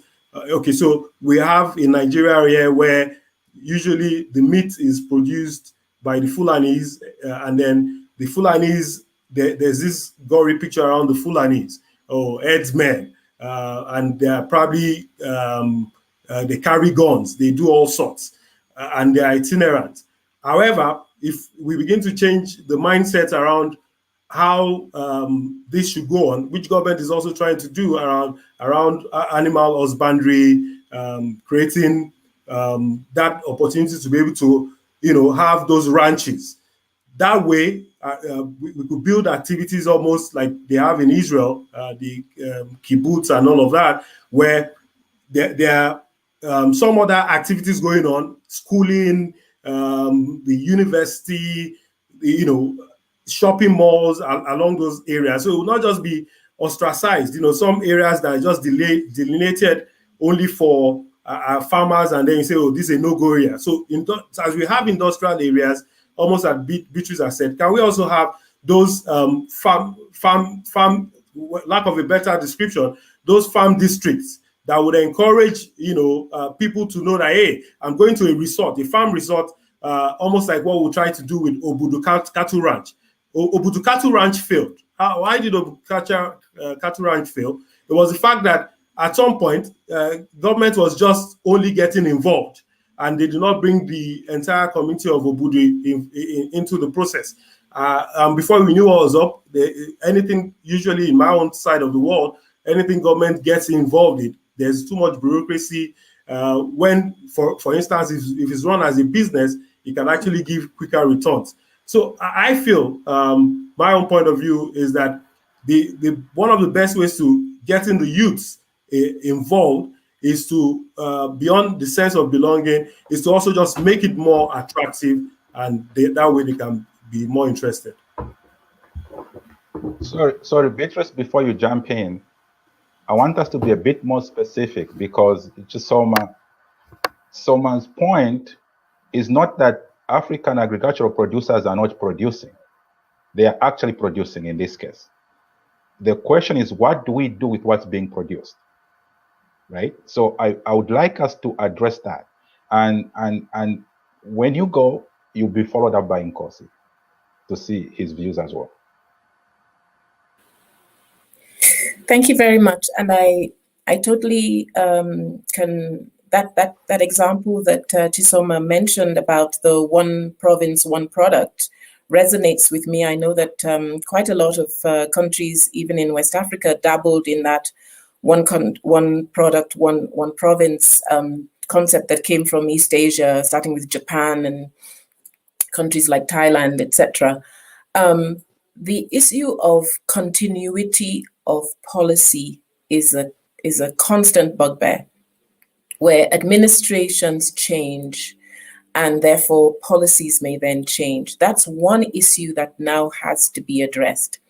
But it can be addressed through the AFCFTA, because now there are legal obligations under that agreement that mean that countries don't roll back on once they've taken those obligations, they can't then roll back.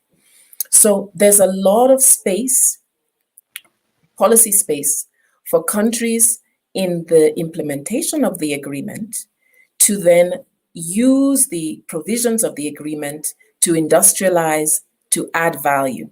Now, you may have a beautifully written policy, inclusive policy, as Ken mentioned, that involves the youth.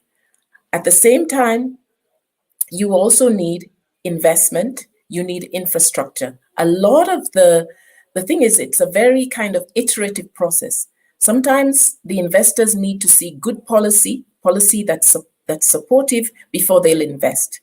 Sometimes it's the investment that then drives the policy reform.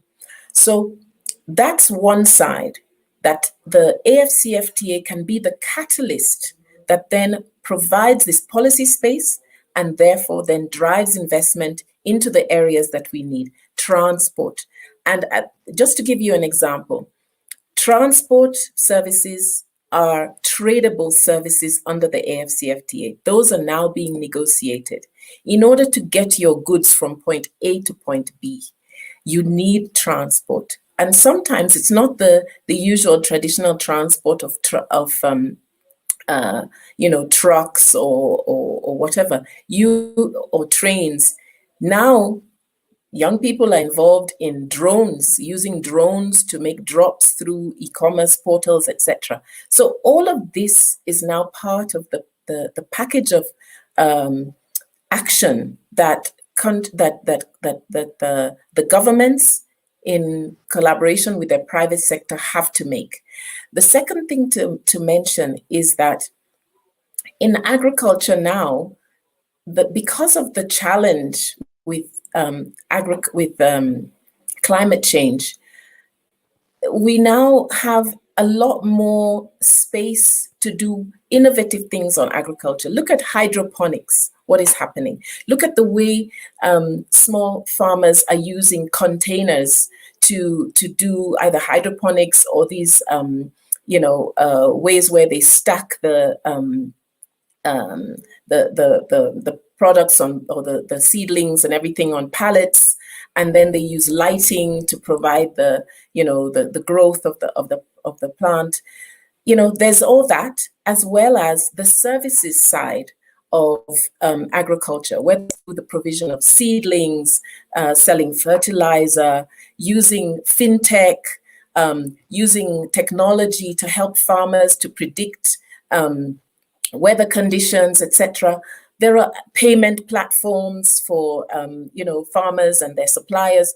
There is a whole range of the value chain of agribusiness that the youth can enter and do well in. So I think we need to think outside the box, and the policymakers need to understand that, as we said at the beginning of this conversation, they don't know everything.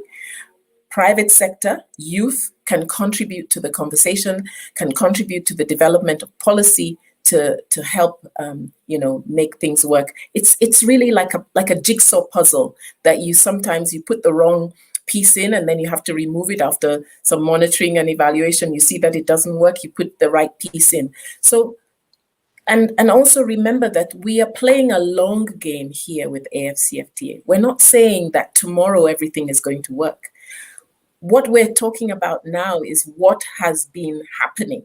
Now with the AFCFTA, with consistent implementation through the right and the appropriate policies, we can then move forward towards the kind of future that countries want to have. So I think that's something that we have to kind of keep in mind, that this is 20, 30, 40 years down the line, but with consistency, going back to Chisoma's point. Thank you. Nkosi. Oh, thank you very much. I think that was very, very detailed. If I can just start with what you just highlighted, Beatrice, when you said right policy, because I believe that's where the bottleneck, that's where the challenges came from. With this topic we're talking about, I believe it was the issue of policy at hand, and that you are dealing with. But I believe that after might be the solution. For example, if I can just step back, if I'm a farmer or an agribusiness person and I have an option of selling my product at $10, if I sell it locally, the same product I can get $100 if I'm taking it somewhere else outside my country. As a businessman, or an entrepreneur, when you look at the economies, that's where the challenge is. Because if I'm selling it locally, I'm not getting much. And the room for me to grow is much limited as I'm taking outside. And the challenges now that comes with exporting, or currently the systems or the policies that we had, is my product before it gets to the end user. Maybe there are even more than 5 people in that value chain. If I'm a farmer, it goes to a middleman and the middleman, and then before it comes to the end user. So if you can be able to mobilize or create systems that will encourage collaborative farming and backed by policy, of course, because currently in South Africa mainly, the limit has been much more with the policies, of which I would believe, maybe for lack of a better word, I would say unnecessary restrictions that comes with policies and certifications as well. So I believe if after as that we are moving to a different direction, this will be the solutions that will benefit from. And what I'll say, responsibilities of government is definitely as policies within the countries and regions, and comes a huge responsibility also with the private sector in terms of providing mentorship. I'm glad that Joy mentioned that mentorship will play a crucial part of all this, and making sure that it's practical and it's implemented effectively. But also with the topic of youth, I'm quite excited, because when I was still under that category, gone are those days now, but we were quite challenged because policies were always implemented by professors, doctors, and I would say people that are more like grown-ups than youth being involved. And in one instance, when we attended a conference, the whole panel was youth. And the question we were asking from the audience, if this is the youth conference as it was themed, how many young people are involved in putting their inputs? And unfortunately, at that time, it was 0. And then we started an organization to say everything that has to do with youth must be by youth. And I believe that this is the correction also that our government needs to be aware of as we move forward and we mobilize organizations and partnership. Those will be the basis we work upon. And also, coming to the point of resources, I believe that is also the key element that we encourage our youth, that how do we use the currently available resources? Because sometimes the challenge that we have is, I believe the education that we have is also a contribution towards these limits, the limitation that we face. Because now if I am trained, I'm a graduate and I'm trained as a farm manager, the only thing I have in my mind when I graduate is to go and manage the farm. I'm looking for a hectare, 10 hectares, I'm thinking big, I'm thinking commercial farming. Yet I have a small plot that I can utilize. I can do something wherever I am. So if we can re-educate, or maybe before we even, maybe start by uneducating our youth and then educating them afresh, because most of the tools that we've been using are no longer relevant. Most of the viable opportunities in different sectors are no longer applicable. So people now, the basis with agriculture, we have to motivate youth. I'm quite glad, because one speaker mentioned also that young people have been so much encouraged and inspired and motivated. And for me, I don't think we need much of motivation. Right now we need, because now if you motivate, the field of agriculture is very, it's very challenging. You'll motivate somebody, climate change will come, pests will come, different things that are happening in this space, and motivation will not last. But you need people that will understand that the field of agriculture, yes, passion you need. I'm glad also that one of the speakers touched on being science. So you need to be well educated with relevant information that can be easily implemented.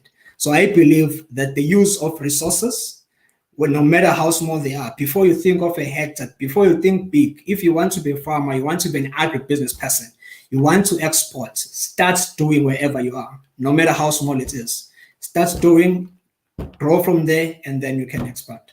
Then we can be able to solve the challenge that we have currently. Thank you. Okay, thank you. I was just about to go to Pius to hear his challenges.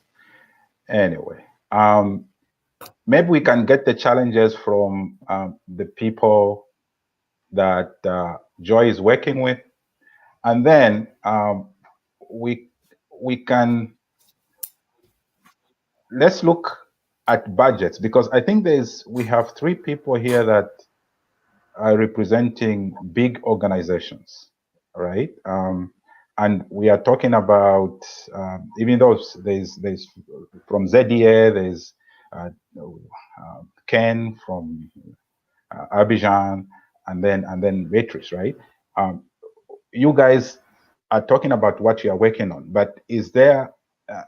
Can you give us any idea if there is any budgets that are allocated towards the youth implementation for the Africa Continental Free Trade Area? I think Pius is back. Just Pius in is case back? we lose him. Yeah, Pius, before we lose you, can you please give us,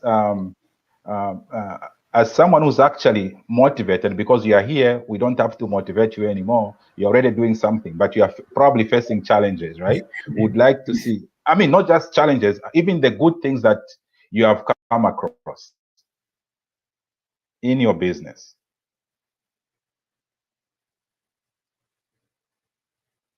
I think we can already see the challenges that the youth are facing. So we need to support them technically. How they're very techy, that's not a problem. But we need to embrace them in terms of supporting them in the background to be able to connect. I think he's connected twice, he's back. So I was just keen to hear about his challenges as well. Right. Thank you very much for the opportunity. I would like to limit the challenges to myself as a youth in agriculture. I'll make mention of confidence.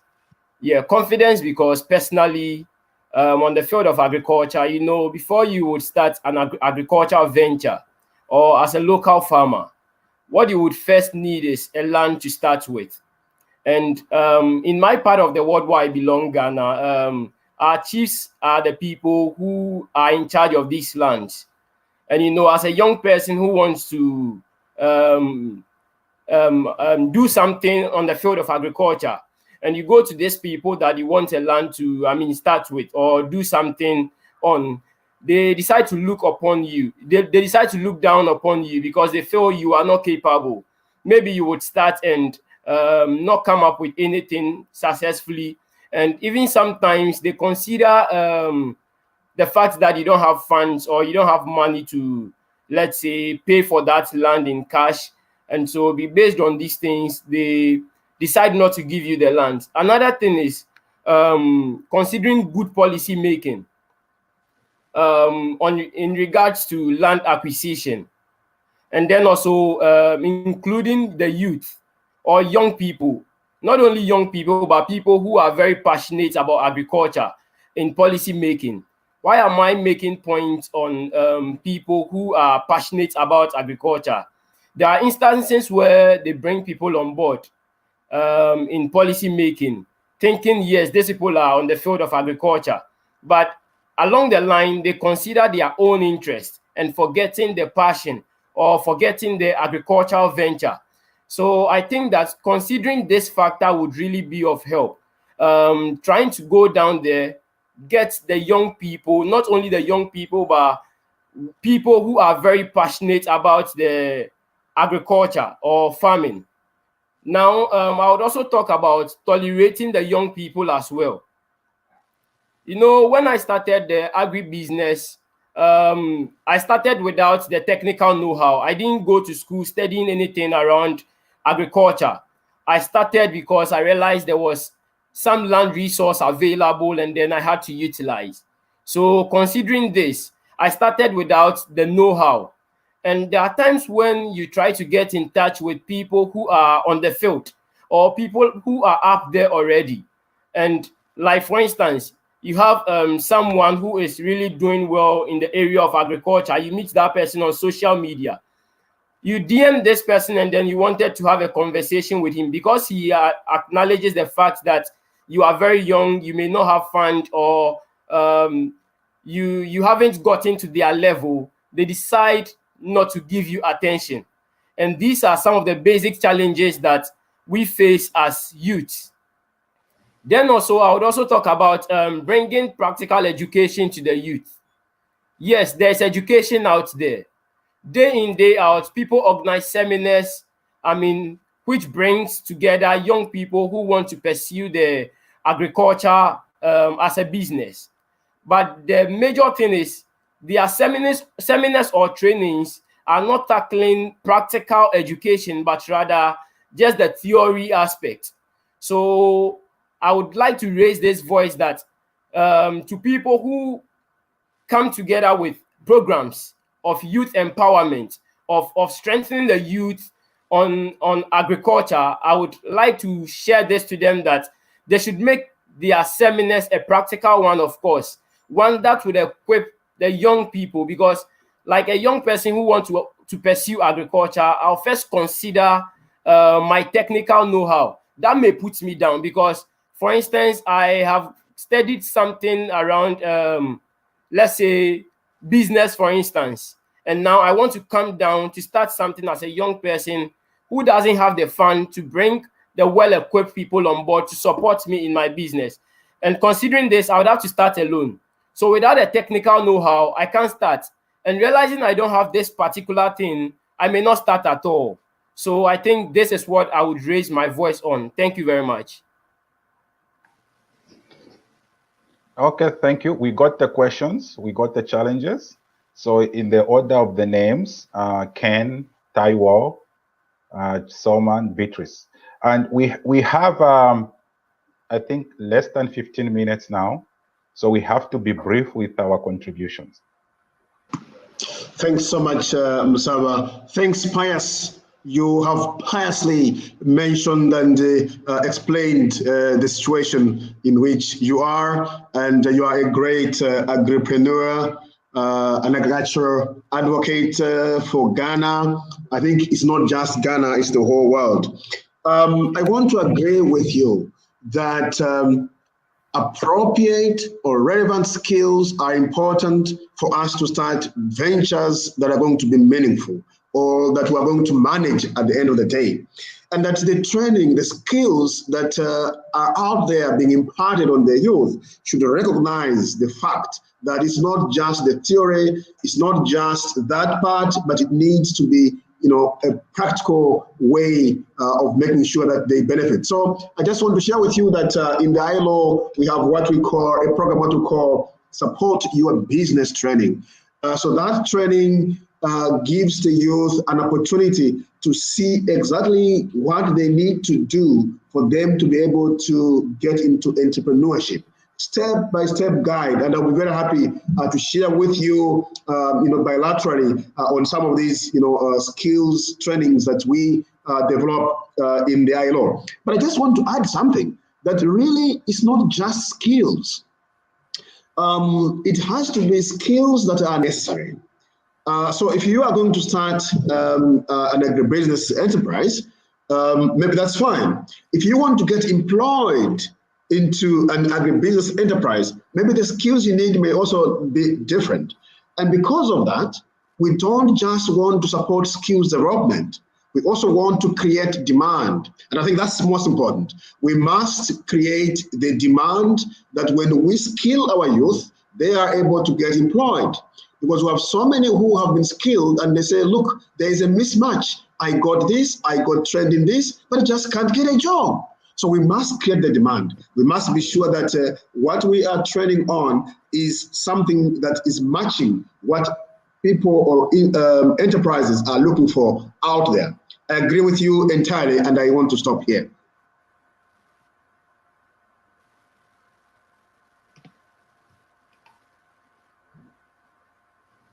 Taiwo next. So in terms of the challenges, I'll just allude to the fact that there's need for more innovative ways to supporting the youths, particularly around information sharing.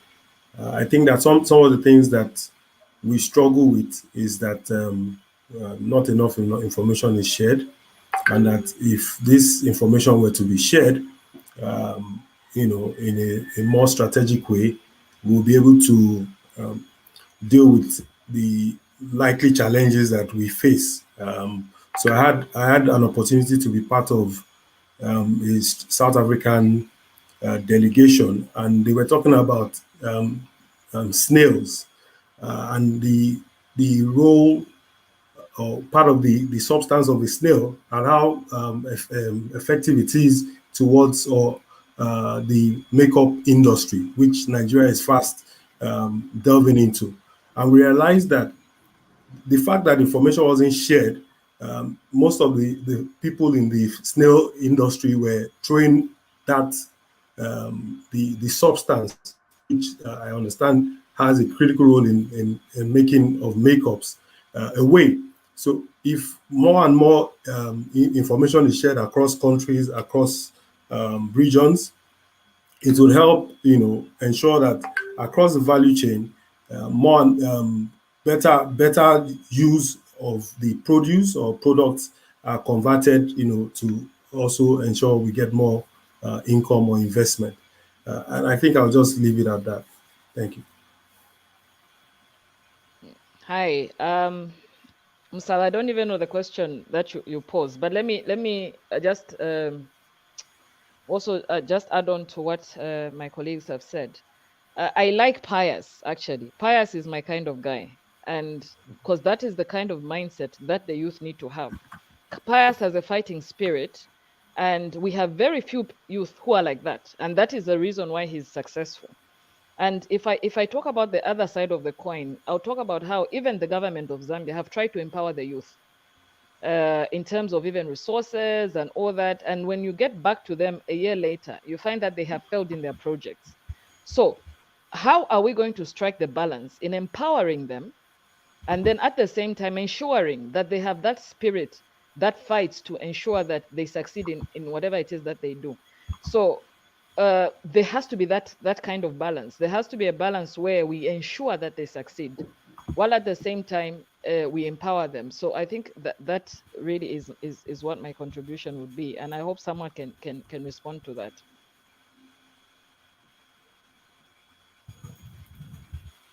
Beatrice, you're next. Sorry. Yes, because thank of time. you. Yeah. Yes. I also like Pius. He looks like he's a bit of a go-getter and doesn't want to wait for anybody to give him anything. I just want to highlight that the AUC have been working with the United Nations Economic Commission for Africa under the AFCFTA to help countries develop their AFCFTA national strategies. And these national strategies, most of them are very inclusive, including women, youth, etc.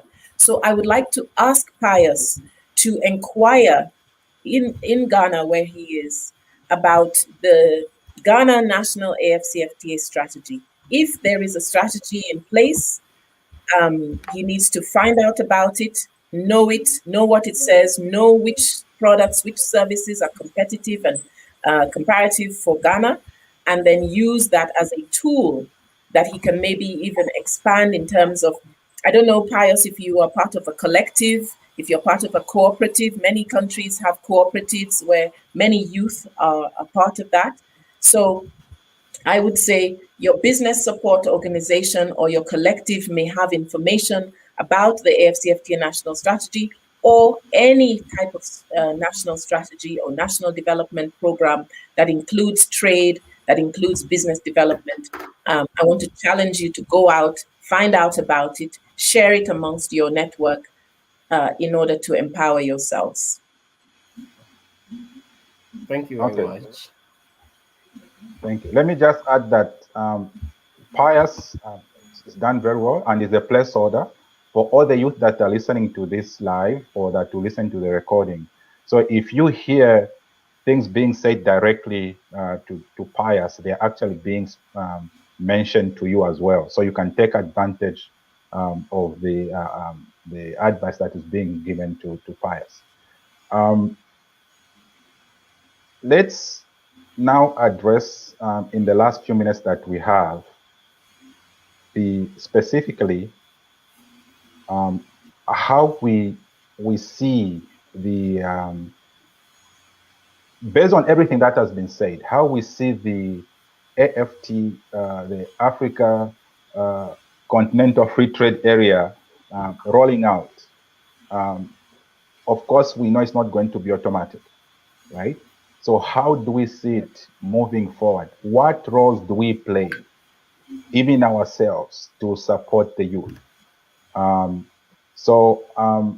We are going to start with Joy, then go to Nkosi, Taiwo, Pius, Ken, Chisoma, and Beatrice.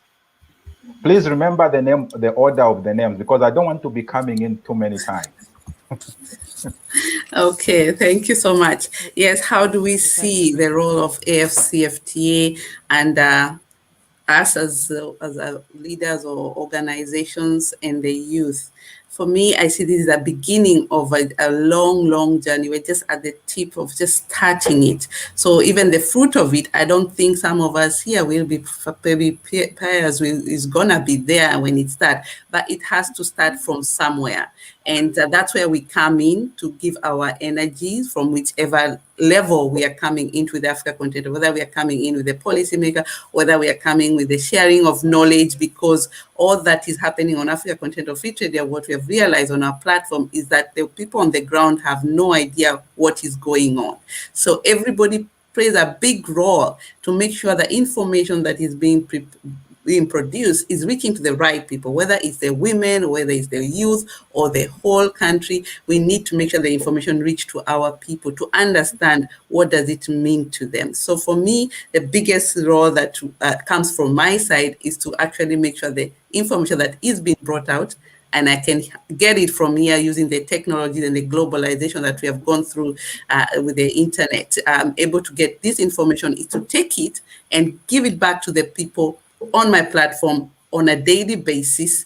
This is what is happening, and do you know about it, and airing it out to them. That's what my responsibility on my side. And for the youth, you're there. You are not saying definitely that you need to. I know we are telling you to go to dig the dirt and get your hands dirty, but there is a place for you in the middle, where I call it the aggregator, where you can be the one supporting to elevate the Africa Continental Free Trade in the digital trade and the agri-tech especially. There's a big opportunity there. You can be the middle person supporting the women, the agribusiness, all those that cannot be able to achieve that. Build that business concept on your side and use a lot of mentors. We are here for you. Reach out to us anytime. I'm giving out an example because we are already working with the youth, because that was Madam Lombe was asking. We actually we actually follow up with them, the youth, with having a project step by step.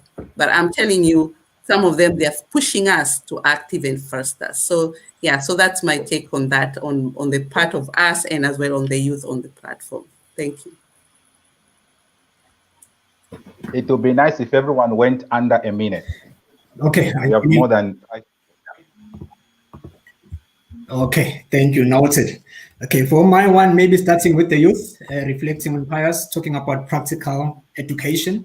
I believe it starts with the young people need to be ready to get their hands dirty, be hungry for practical education, be willing to go out there and do it. And no matter how small you start, but if you have a great vision, that definitely it will come to pass. And then they come to us, whether it's businesses, whether it's government or different organizations. I believe that if to make this practical and more also creating a form of advocacy, or it's not only just it being there for creating awareness, but if businesses can have strategies that will be incorporated within their individual businesses, and government as well, to make sure that you know what is happening, and not only the youth, but also other businesses and in our individual countries and around the world, to be the agents of change, the agents that would be making this information out there and also creating the link that people can, through our businesses, be able to access all this information that has been shared here. I believe that will be practical enough and it can be easily implemented. Thank you very much. Okay, so for me, I would say readiness across, particularly around export readiness. Readiness as to, yes, after has been signed, but to what extent would the negotiations go on? And like Beatrice said, we're looking at 10, 20, the impact over a period of time. So can we just get ready? And the best way to get ready is to start. And so if we've started, can we also just ensure that we remain competitive, in the sense that we shouldn't just think about what was going on right before now, but we should constantly see how we can improve what is existing right now and how it can be better, and thinking long term. And finally, can we think local, where even though we're local, but we have a global point of view. I rest my mic at this point. Thank you.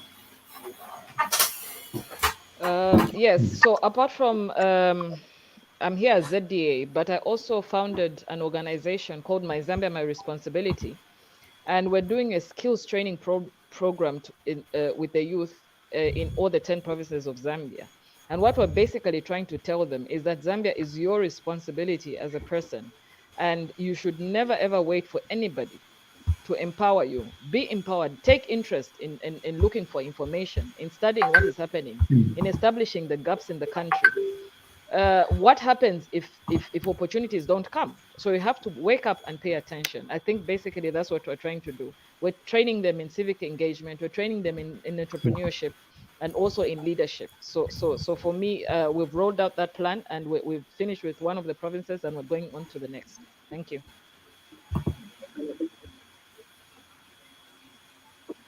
Right. So, as a matter of fact, I refer to the African Continental Free Trade Area as a redeemer to the African economy. Yes, because should any other person at all think of going into farming, he would first consider marketing, or after my produce are ready, will I get people to buy? So I think the introduction of this is really going to help. So we, the youth and young entrepreneurs, especially those of us in agriculture, we find solace in this. We think this is hope for us. This is hope for us, yes. And also to make mention, apart from representing Macpius Farms Network, we also have a foundation known to be the Joseph's Generation. So we are into empowerment, and we believe that tomorrow belongs to the youth. And so we have to be bold, we have to stand up and work it out. We have to create the future that we want as young people. And so I think this is a great opportunity to make mention of. Thank you very much.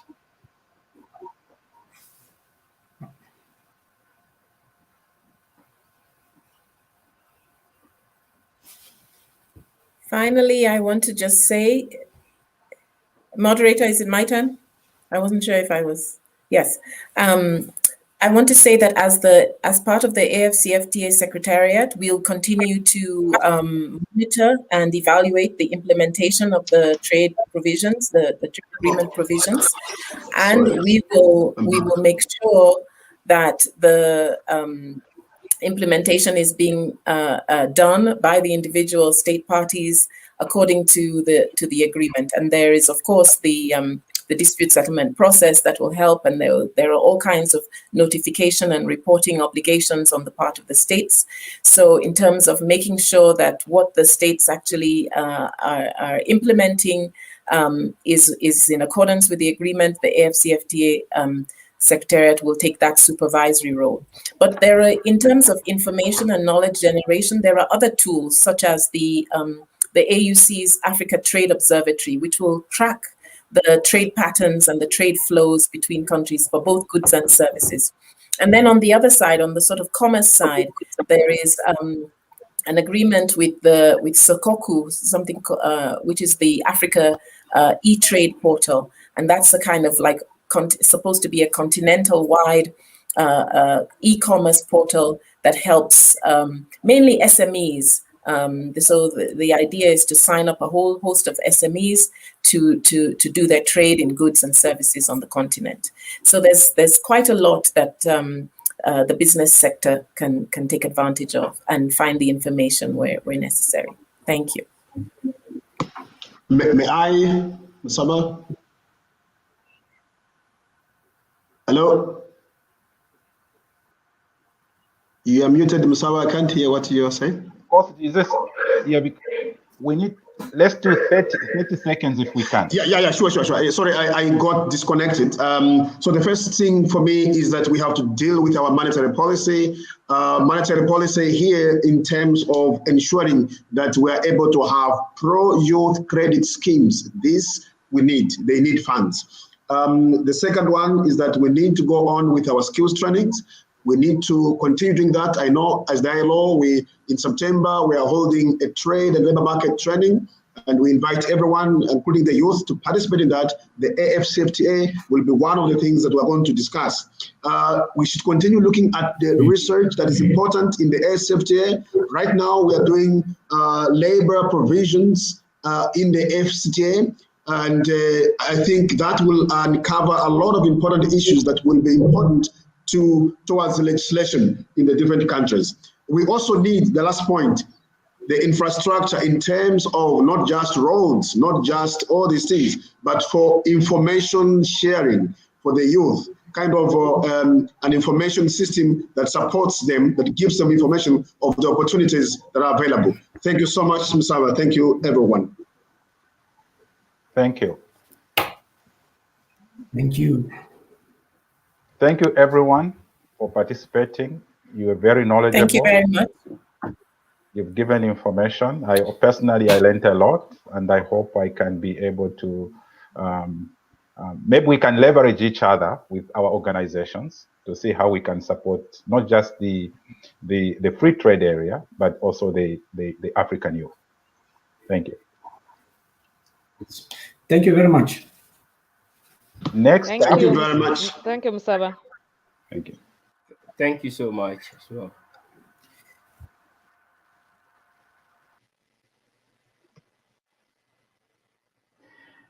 Next up is the masterclass, the intricacies of agricultural finance, access to loans, investments, and financial management. Thank you very much for joining us. This is Musaba Chailunga signing off.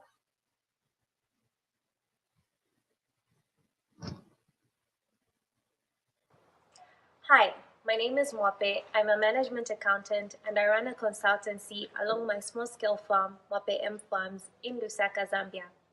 I identified a gap between farming and farming as a business and as a result established Mwape M Farms in May of 2019.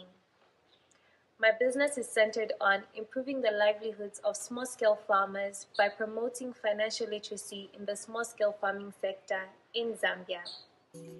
Through my own agricultural journey, I've been able to demonstrate the benefits of applying sound farming practices, and this is shown in the yield of my farming projects and my finances. Agribusiness plays an important role in the world today as it produces most of the world's food and fabric and promotes the economic development of many countries. I encourage many youth to sign up for this year's conference as it will be very educational and may present networking and investing opportunities. See you there.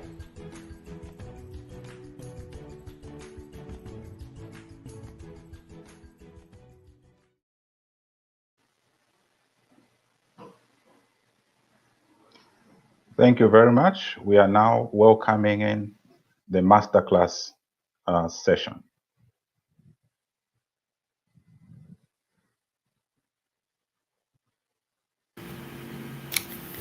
Hi.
Hello, everyone. My name is Amal Vital. Join me with other leaders, entrepreneurs, power players in the agribusiness, and government officials from across the world for the Agriculture, Innovation, and Technology Conference on July 21st and 22nd.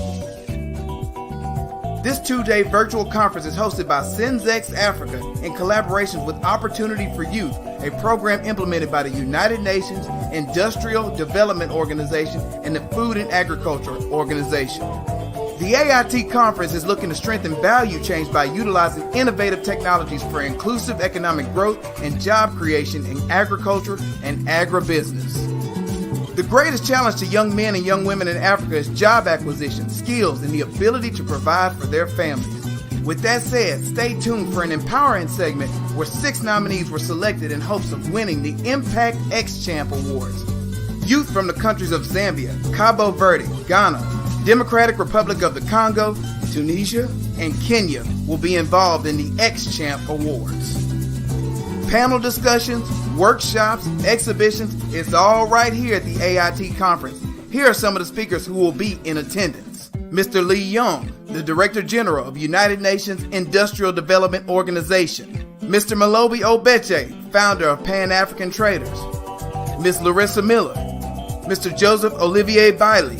Ms. Lubamilia Jordanova, Dr. Tamra Kunda, and a host of other entrepreneurs, policymakers, and power players in the agribusiness. This conference is a great opportunity for you to get involved. Whether you'd like to be involved as a participant or a partner, log on today at senzexafrica.eu for more information. Remember, with AIT, it's not just a conference, it's a movement.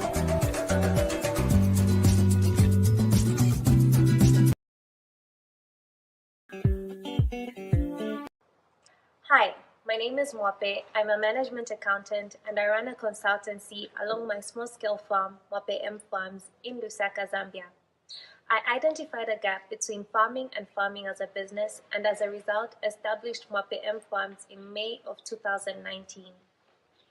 My business is centered on improving the livelihoods of small-scale farmers by promoting financial literacy in the small-scale farming sector in Zambia. Through my own agricultural journey, I've been able to demonstrate the benefits of applying sound farming practices, and this is shown in the yield of my farming projects and my finances. Agribusiness plays an important role in the world today as it produces most of the world's food and fabric and promotes the economic development of many countries. I encourage many youth to sign up for this year's conference as it will be very educational and may present networking and investing opportunities. See you there.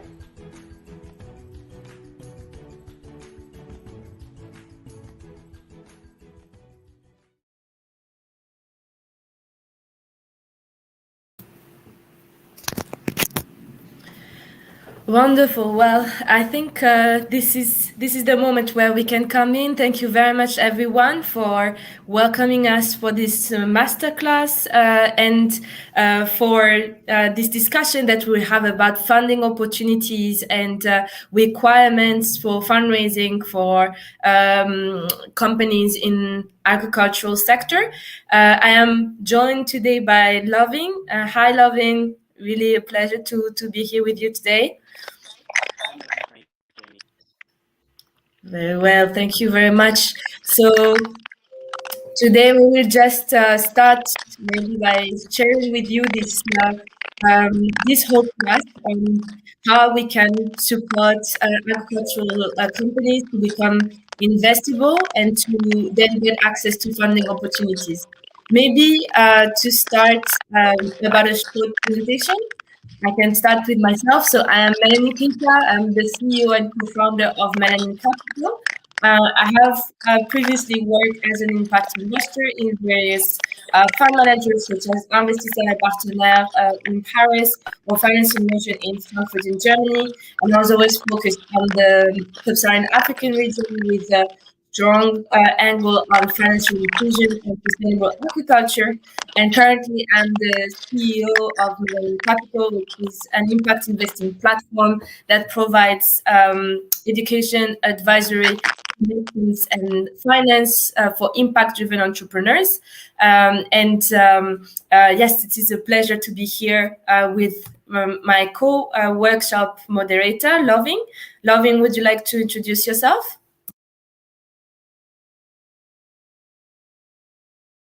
I think you're mute, Lovin. We cannot hear you.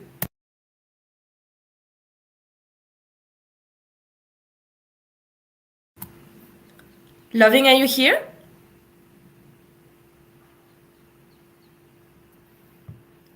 Okay, I think we're having like a technical issue. Lovin?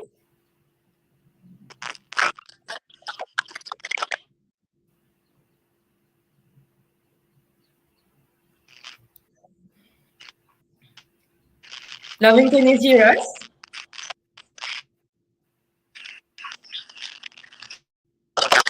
Can you hear me? I think your mic is maybe wrong. I don't know. We cannot hear you pretty well.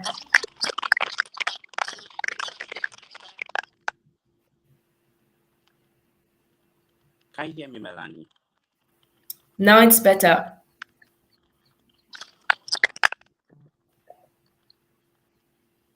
All right, sure. So my name is Lovin Asibe Cranton.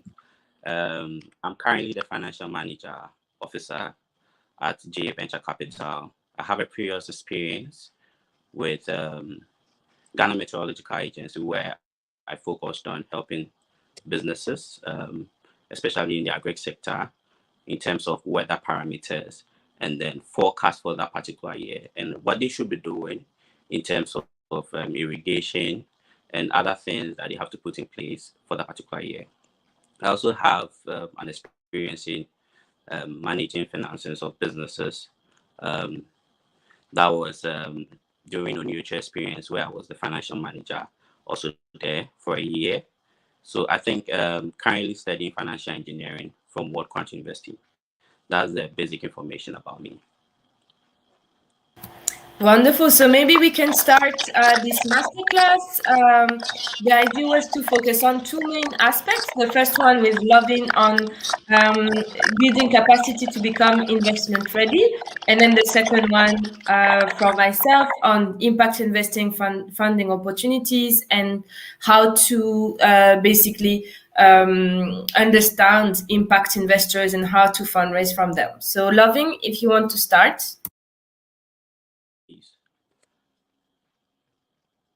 All right. So I would like to start with an introduction. Melanie, can you help me with the introduction? So there is a known notion out there that there has been slow growth in terms of the various sectors in regards to Africa's businesses and industries. And this is due to lack of capital or inadequate funding, which is actually true, but also there is another side of the coin, which is usually not talked about much, which is how investable or investment ready these businesses are. And I believe there is something that needs much attention by various stakeholders, including banks, financial institutions, any party investors, among others. So during our conversations around finding various ways to which we can improve funding for businesses in Africa, as we need to also focus on how to make businesses investment ready, and then how to support these businesses among the agri value chain. So moving on, there's what I need to be focusing on today for this particular masterclass is how can a business become investment ready in terms of how to get their books in place, in terms of how can they know the various questions they are supposed to answer for investors when they come knocking. So the meaning of investment readiness, as you can see, is basically to have the necessary documentations and preparing yourself for investment or for capital injection by investors. So the various components of investment readiness, as you can see, that is different sources of funding, investability, and also presentational failures that we usually see with a lot of businesses. As in, some businesses may have their documents in place, they may be investable, but then the problem could be about how they present their business ideas to investors. And you could clearly see, which we will note in the coming slides. So we look at the various sources of funding. So in Africa, we tend to see these issues specifically during engagement with business owners on the various equity financial opportunities. So out there, you tend to get this tone whenever you're engaging with a farmer who is possibly looking at various ways he or she can get funding, that there is an equity financing opportunity for you. But then whenever that engagement starts, this person would start giving the tone. This particular land I have was given to me by my father, to which his grandfather gave it to him, to which his father also gave it to him. So then there is this heritage associated with even land ownership in Africa, which it becomes more difficult when it comes to equity financing for such business models, especially when this person has intention on carrying the legacy or passing on this particular land to his children. So that is one of the causes or the effect we see when it comes to access to funding for businesses. Now, looking at the debt side also, there is a cultural narrative out there by business owners that it's only the needy that borrows money, or it is only somebody who doesn't have a support personally would borrow money. We see that integration in our religion, we see that integration regards to our culture. So this has huge impact in terms of businesses having access to funding in Africa. Also, you tend to have a similar thought for various businesses that also using your property to collateralize is very difficult, because they see that that's the only property they have. And why should they collateralize it for funding? Because if the business goes south, that means they lose the very home they have. But then I would like to give an example in regards to even an opportunity that is in Ghana. For instance, J Venture Capital, the firm that financial management at, we are working with other consortium partners, with MasterCard as partner, that's focusing on supporting 10,000 MSMEs in Africa, in Ghana specifically, and getting them ready for funding.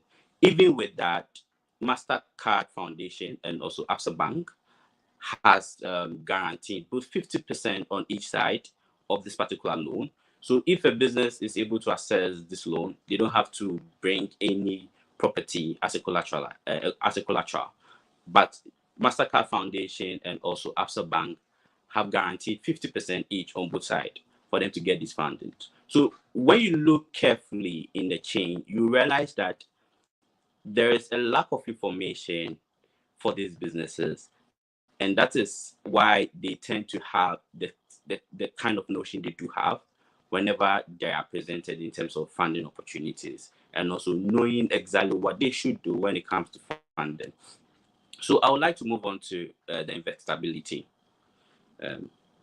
So it is key that entrepreneurs or founders are clear in their minds on the key parameters and stage their businesses in, and also need to do a lot of research to understand which institution is willing to do what, or the kind of criteria that need to be met when investors are deal sourcing. Also, the various screening processes that would potentially go through before getting access to funding or credit facility. This is what we term as the investability, especially in the agribusiness. So that is for the investability. Looking at the investment criteria. So on the investment criteria, business owners need to narrow down on who they want to engage so that they don't waste so much time on investors who don't fit in their criteria. There is a report by European Union which touches on the various private equity firms in Ghana and their various criteria. So for a business owner in the agri value chain or in the agri space, it is important and critical that before you even engage different investment opportunities, you have to know who is willing to do what deal with you. So for instance, if you are pre-revenue in a great tech space, you should know which fund or which business or which financial institution is willing to do a deal with you. If you are post-revenue, it's important to know. And also, it is key to focus in terms of, as a business, narrow down who your investment scope is, and then make sure that you are engaging them beyond just the investment criteria so that the screening processes can start as quickly as possible. So key things to focus on, to which I have termed goodness of fit. Next slide, please. Which focuses on the sector of focus for investors, and then the stage business, and then the location of business. Some investors invest in specific areas and also the size of check. So you realize that even for a fund, they know which sector they want to focus on. So if you're in a great business, or if you're in a great business, or if you're a farmer, you should engage with funds that are purposely focusing on your sector. What's the check amount? So some even funds write check between, let's say, $400,000 to $2.5 million. Some do less. So knowing the right fit for your business is very important in your engagement with investors. And also, you should know the stage of your business and then the fund criteria when it comes to the stage they invest in. Next slide, please. So moving on to the screening of business. The area of focus mainly by investors or credit institutions are with witness and management team.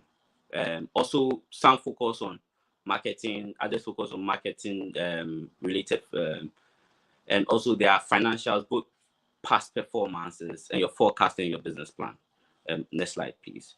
Weakness in entrepreneur and management team. So when it comes to the weakness in entrepreneur management team, investors and even credit institutions look at the track record of entrepreneur. So some questions that you could ask yourself prior to engagement would be, do I have a prior loan? And also, how was my repayment like? Did I default on the loan? This is very critical, especially for financial institutions, before considering a business to invest or even give access to loans to. Has he been charged in terms of any social vice? And has he been arrested also? Especially for pre-seed or businesses that have pre-revenue. One of the investment criteria by early venture funds are mainly focusing on the management team and the founder.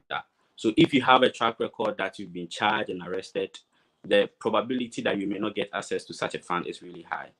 Also, what is your prior experience in the space? Investors are more comfortable with business owners who used to work in the industry that they're currently in. So for instance, you have prior engagement in, let's say, the agri-business or agri-technology. It is good for you as a business owner that whenever you're engaging with investors, they see that as a good thing, because for your expertise, they realize that you can turn the idea to a viable business. Also, when it comes to credibility of management, it's very critical to investors because their prior experience is very important, the expertise they bring on board, and also their diverse balance on the team. So who is focusing on marketing, who is focusing on the core portion of the business, who is leading what, who is doing what, so that they don't have the same expertise and doing the same thing. So it's very important that business owners, with them choosing management team, focuses on diversity on the team, especially with expertise. And also the integrity of the founder and how they're passionate about the business.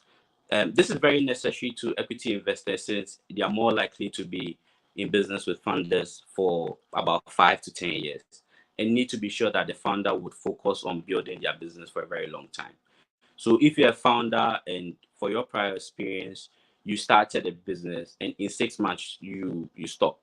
For instance, you also started a business, you got some investment and you realize that it's a too tough business for you. Investors are very, very critical on these things whenever they are doing their due diligence, because knowing very well that you have the capability or you can stop whenever the road gets tough, they know that being in business with you for a very long time will be quite risky. So moving on to marketing and market-related factors. Investors or credit institutions also do care about the quality of the off-takers agreement and the business or supplier they're engaging with. Focus on their capacity and also their past performance. Example is the fact that, let's say you have an off-taker agreement with a government agency. It is highly risky because if that government agency, there's a change of government, it's going to affect the priority you have with them. So investors pay a lot of attention to these things before they are making any investment decisions. Also, how unique your product is matters a lot for business, especially in the business technology in the agri space. The solution you are bringing on board is very important and also very critical. So having a unique proposition as a business owner, even though in agri, you are more likely to get, especially for those in the direct to the ground, that's the farmers, you are more likely to produce the same product in the market. But then what's your unique proposition? What's how you are facing the business? Are you business to business? Are you business to consumers? What are the quality of the product you are bringing? So that is very important also. Moving on to the financials. Banks, private equity firms, and venture capital firms also care a lot about the past performance of the business. Let's take, for instance, a business with reducing revenue model, reducing revenue for the last 3 years. A bank or a financial institution engaging with you on this particular conversation prior making available a loan to you will see that as a very risky decision they would have to make, because for a business that has been having reducing revenue for the past 3 years, what shows that you're going to make money the next year, or what shows that you're going to augment that problem? So you have to show investors or financial institutions that you have the capability and then you have an approach to augment such a problem, or else you are more likely not to be able to have a consensus or have a deal with them. Investors may worry, especially when the business is also highly risky as compared to their potential returns for investors. So for instance, how much you've invested in the business is also very important to investors. And also secondly, for a business owner, that your potential revenue in your market space is about 2 times what you're doing currently, but your risk profile is about 10 times what is in that space. You definitely find investors being worried, especially when they're putting capital in your business.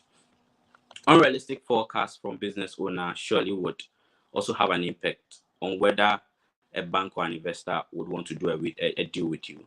So for instance, a business processing 10 metric tons of shea butter, and then within their forecast, they are suggesting that they are going to do about 100 metric ton pay for that year, without showing how they're going to achieve that.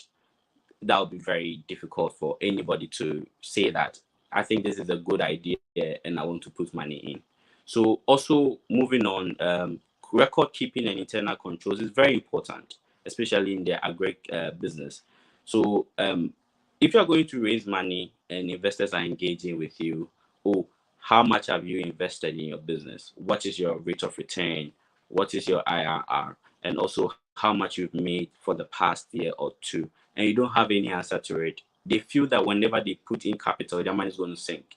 So for such a business, you definitely know that you may have a high level of risk in terms of being able to access funding, especially from investors or banks. So going on to the business plan, how credible are the market information in your business plan and your understanding of the opportunity in such a market?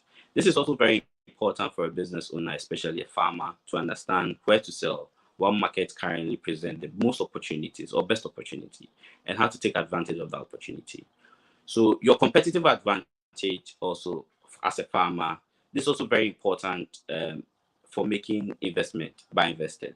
But it is important that a business owner knows the value it presents and also a differentiating strategy, which could be a business-to-business facing venture or a business-to-consumer facing venture. Also, lack of business focus would have a huge impact on the business owner. So a business owner who seems to be doing everything lacks focus and then definitely has an impact on growth of the business. For instance, businesses that stick to their business model from the beginning and grow their market share tend to do very well long term. And also your credible revenue model is very important since it shows the path to your exit. So for instance, are you going to be a cash cow company?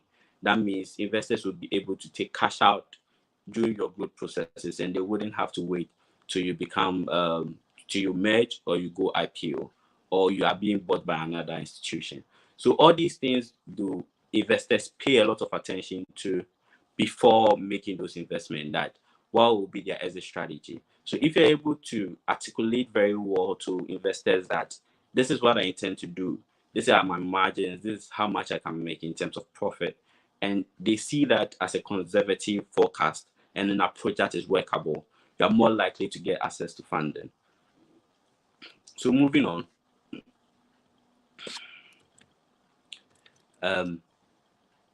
Please can you move to the next slide? So preparation and pitch to investors. This is also very important, as for an entrepreneur who is able to sell his idea, is more likely to get or he's more likely to be able to sell to customers. So if you're able to sell your idea to an investor, that means you have the capability or you have the capacity. And that is a notion by investors also, that if you're able to articulate very well what your market strategy is, what you intend to do in terms of your product market fit, your margins, are you going to have an off-taker agreement, how are you going to diversify your product, what are your risk profiles, what's your possible return on investment, and all that, and you're able to articulate perfectly that to an investor, you're more likely to go into business with such an investor. And also for financial institutions doing engagement and doing their due diligence, they also prefer that a business owner is able to articulate clearly what they're going to use the money for, what are the various opportunities, and how are they going to make the money back. So you look at your production side, how can you improve that, and the various strategies you could deploy in growing your business. Also looking at the key indicators when it comes to pitching to investors. So some of these are failures by businesses, specifically whenever they are making a pitch. So that is, how do they make their business case? So some may run around in terms of what is the problem they're trying to solve. Also, they don't have a clear understanding of the solution they're bringing and the opportunity in that particular market, which has a very huge impact on whether or not investors want to do business with you or not. And also explaining the benefits of the product to investors, which is also very important, because if you're able to express to investors that this is what will come as benefit to customers, and then that means you have a consumer base or you have a customer profile that you intend to target, which helps you in terms of getting access to funding. And also demonstrating the need for that product. So that is, what is the problem? And are people willing to pay money for you to solve that problem for them? Which is also very critical when it comes to getting access to funding for businesses. And then also your revenue model for the idea. So you need to also be able to clearly articulate to investors that this is how I'm going to make money. This is how I'm going to grow. Because I'm going to be a business-to-business facing venture, this is how I want to approach it. this is how I'm going to grow my revenue over time. And then also I may grow my revenue lines over time. So these are the points I want to present to us today in terms of investment readiness. And as I have mentioned, they are the component move from the funding opportunities. What are the issues that are affecting funding opportunities in Africa? Which culture is part in terms of knowing or lack of information of the various funding opportunities? We look at the investability of the business, which is from criteria, whether or not you are engaging the wrong person in getting access to your funding. And then we look at how investable you could be in terms of what do you have, what are your key man risks, what is your team structure like, what's your past performance, and also various documents you may need. Are you keeping records? Are you making sure you have your internal controls in place? And also, if you're able to articulate and present your business to investor clearly, you may be on the right path to getting access to funding. And that's where I would end for my colleague Melanie to continue. Thank you very much. Thank you very much. Thank you very much, Loving. Now that everyone has understood what are the different boxes to tick for when you want to go for fundraising and you want to talk to investors, now we can discuss more how you can identify the different opportunities and how you can basically put yourself in the shoes of an investor to make sure that you present your project in the best way possible. And we focus this part on impact investors because this is typically the investors that we identify as being very active also in the agricultural sector.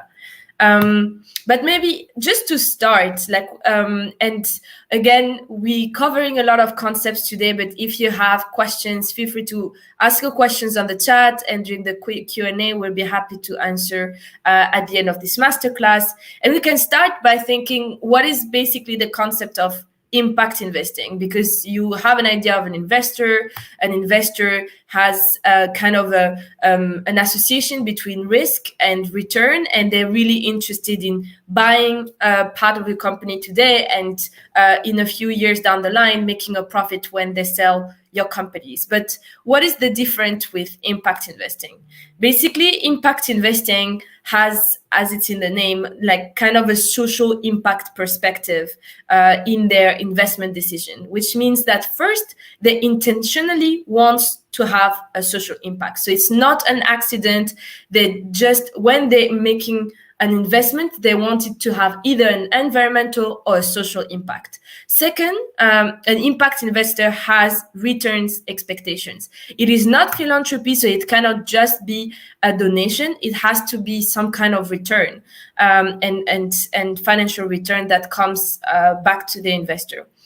Third, those returns basically will differ depending on the type of asset of the investors and depending on the type of impact investor it is. It can be a smaller return than the market or a return that is aligned with the market. And finally, the fourth component is impact measurement, because as they provide financial returns, which are measured by the return on investment, they also have to measure the second aspect of the investment decision, which is impact, and provide a clear measure, quantitative measure of their impact.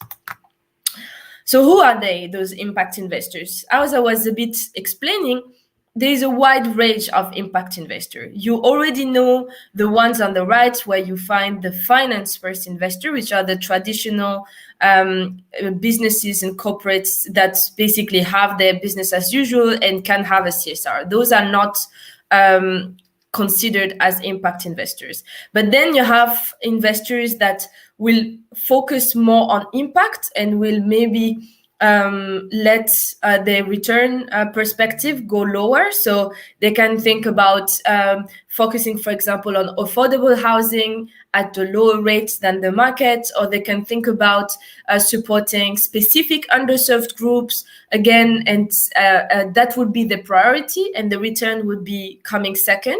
And you have impact investors that would be more in between the financial first investors or the impact first investors. So you can see that there is a wide range of those investors in the market. And basically, one of the key sectors that you can see at the bottom here of impact investors from education, housing, or urban is also sustainable agriculture. In fact, and especially when it comes to the African market, impact investors are really keen on focusing on ventures that will support either the bottom of the pyramid, like smallholder farmers that needs to increase their revenues and their productivity in agriculture, or promote, let's say, sustainable practices of agriculture. So anything from certified agriculture towards also new ways of doing agriculture that will respect the environment. So this is why we believe that impact investors would be an ideal target for you as an entrepreneur when you fundraise. So now when we differ the different types of investors from impact first to finance first investors. So as we said, grants and the philanthropy are not at first considered impact investor. They are, of course, impact driven organizations. So you can think of the largest non-for-profit organization. Then now more and more have a for-profit arm, and a for-profit arm that would look at impact investments. So we always incentivize the entrepreneurs that work with us to look at what the opportunities they may have, and there could be also in just grants that can also help you to basically build your venture and get to the next level. Then when we look at investors looking for a return, you have the impact first investors, and for them, their priority is really to make sure that you have first a social or environmental impact, and then this will be the financial return. So we've put here the logos of the ones that are very well known, from INP to Responsibility or Blue Orchid. So you need to make sure that you kind of fit in the mandates of those investors, as Lovin explained, being in terms of sectors, in terms of geographies, and in terms of maturity. But those investors will have a keen interest in supporting agriculture and supporting ventures that have a social and environmental impact on the ground. But in general, if you look at the entire market of impact investors, you can have from family offices to development finance institutions to even banks or pension funds. So the impact investment market is now becoming very broad. They, of course, have different mandates. So if you're a startup, make sure that you look at impact investors or fund managers that really focus on early stage companies.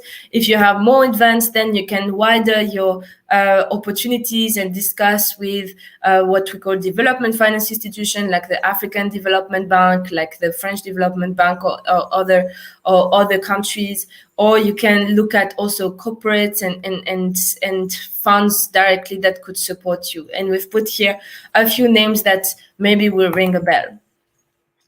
Now, if you put yourself in the shoes of an impact investor, how do they work exactly? Lovin was explaining to you the different boxes that you need to tick to talk to them. And we will also go through those boxes, but through also an impact perspective. Because what are those investors basically looking more than traditional investors? First, to understand that concept, you need to understand how they are structured. And most of the time, you have those mechanisms that are called also blended finance, where impact investors receive money from the investor, from private capital. That is the normal way, let's say, a traditional way of investment. But now more and more, you have public sector organizations and development funding that are coming from the philanthropic sector or the public sector to provide grants to those investors. So investors have a for-profit arm, and they also can have grants that they call technical assistance, or that they call first loss facility. And the good thing with those different instruments that they have is that they can both come and provide you an investment where they will expect a return, but also they can subsidize part of your business. So they can subsidize reinforcement of your internal business. For example, get you a consultant in marketing to improve your marketing strategy or your commercial division if it's necessary. They can subsidize a new technological tool for you to be more efficient and to then yield more revenues. They can give you some grant funding for you to have like some, let's say, initial funding that would be something that you just burn to like either acquire a new employee or like do a pilot, a specific pilot for your project. So this is the actual additional value that also impact investors can come. And the characteristic of these structures actually comes with certain, let's say, requirements on their side. And these requirements, of course, they will pass it on to you. So when public sector or philanthropic institutions are providing those grants to impact investors, they're providing it because they want investors to contribute and focus on SDGs, Sustainable Development Goals. So investors will make sure that if they provide you with that support, you will enhance your contribution to SDGs for that. So it has to be towards maybe becoming greener or becoming more inclusive, but it's the idea of achieving more impact with this support. Secondly, of course, they provide this grant to impact investors so that the overall investment of those investors lead to positive returns. So the idea is that we are still not doing fully philanthropy, but we are mixing some philanthropy with commercial capital to incentivize basically more impact in the future. So that's basically the whole idea behind this blended finance structure. And this is really growing, especially on the African continent, where blended finance is becoming more and more mainstream to incentivize investors to maybe disinvest from highly carbonated industry or industries that would not respect human rights, and on the contrary, support development of countries on the ground. And how do those investors work, basically? Do they have like a specific process that would be different? Actually, no. They work like normal investors, but embedding this social impact aspect all the way during the processes. So you will see and you will recognize an impact investor by its investment strategy. It will be very clear on the website, on the brochures, that they are looking for social impact and what kind of social impact they will be targeting. And then during the deal screening, they will look specifically on opportunities that will fulfill this social impact. So this is very important for you to be seen by those investors, to make sure that you are displaying this impact and that your website and your communication is showing and quantifying the impact that you have on the ground, to be of course identified by those investors. During the due diligence, those investors will really dig into your social impact claims and how you measure it, how they can monitor it, and how they can explain it to the investors.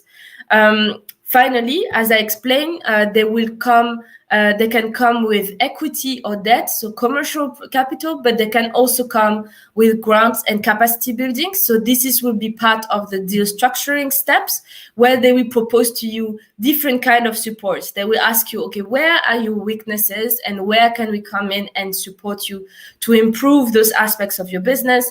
How could our debt and equity be used, and what is basically the extra money maybe that you would need? So then this is where you would be able to negotiate and discuss with them how to structure the investment. And finally, during the investment management and until they exit, they will make sure and they will monitor closely both your financial performance and your impact performance. So now, to just finish, how do we concretely get access to these funds, and how do we find those impact investors? Well, to be very clear, there is not like this is not a science. It's more an art. So there is not a perfect way to get access to impact investors today and get funded directly. You will have to go where they are and try to be visible where they are. So first step would be to be part of this conference. By being part of this event, you're already knowing more and more actors in the agricultural sector. You can network with different professionals from the investment space, from the philanthropic space, from the public sector space. And this is what is very important, to be seen and identified by impact investors. Second, of course, you can speak at those specific conferences. And that is where those conferences can be a huge platform, and especially the one of Sensex Africa today, how they can be a huge platform for you to present and to approach impact investors directly. Third, of course, you can leverage on business partners, and we always motivate our startups to look for partners that would be heavily involved in the impact space. It can be corporates that are really trying to have a corporate social responsibility CSR policy that then would go more into social impacts. Then they could open to their network and give you access to more and more impact investors. Fourth, of course, desk research. So the way that impact investors most of the time work when they don't have the opportunity to always go to conference or networking events, they would look on the internet directly. So you have to make sure on different research on the internet that you're being seen as making social and environmental impact on the ground. If it's not clearly said in your website or in LinkedIn or other social media platform where you are visible, this will be less easy for an investor to make sure to identify that you can fit his or her mandate. And finally, attend business plan competitions. It's a daunting task for entrepreneurs to always apply to different competitions and awards, but this is what makes you visible, and this is what makes you meet investors that maybe you would not have seen into your circles. So continue to push and to make sure that you are present in those kind of events. Another thing that is very important to get access to those funding is to really understand and have a clear understanding on the kind of environment and risk paradigm you are in. So when you are in Africa and located and operating in the African continent, you have to be aware of how investors are assessing what they call country risk when they invest in certain countries. And it is important because then you will target a certain type and a certain profile of investors. If your country is considered as low risk, let's say, like, for example, Kenya is usually considered as being a low risk country, then you see that you can go to investors that are maybe more conservative. I'm currently located in Germany, in Frankfurt. German investors are not known for being adventurous. So don't waste your time if you know that you are considered or perceived as being in a risky country to go to investors like Germany, for example, that would be a little bit more conservative, but would go more in investors where you see in their portfolio that they have an appetite or an interest in these countries because they've invested also in similar companies in your area. That's something that is very important. And those investors will assess the risk according to the political landscape and political stability, the economical growth and economic opportunities, how is the social aspects and norms also in your country, is technology really widespread and stable, and you have easy access to this technology? Are the legal system reliable, and is it easy to enforce contracts in your country? And finally, how are the environmental regulations in your country enforced as well? So make sure that you have at least an understanding of how you can be assessed by an investor on those aspects. Another very important aspect of getting access to those funds, and this is really linked to what Loving has explained, is to make sure that you fulfill all the requirements of the due diligence. The due diligence part is a heavy process where the investors will analyze in and out your company, from looking at your registration documents, making sure that they're legit and that they're official, and from this to basically also go into how you monitor your operations. How do you make sure that your client pays you on time? How do you ensure the continuity of the sales? How do you ensure your social impact? How do you measure it, etc.? So you need to make sure that everything that you're doing is well documented, first of all, and well formalized, so that a third party that has no idea about your business, just has seen your website, if they really deep dive into your documentations, they will understand in and out how you're operating. And of course, for impact investors, one of the big aspects is the social impact. So what they will look at is, first, what is your impact strategy? What is your theory of change? What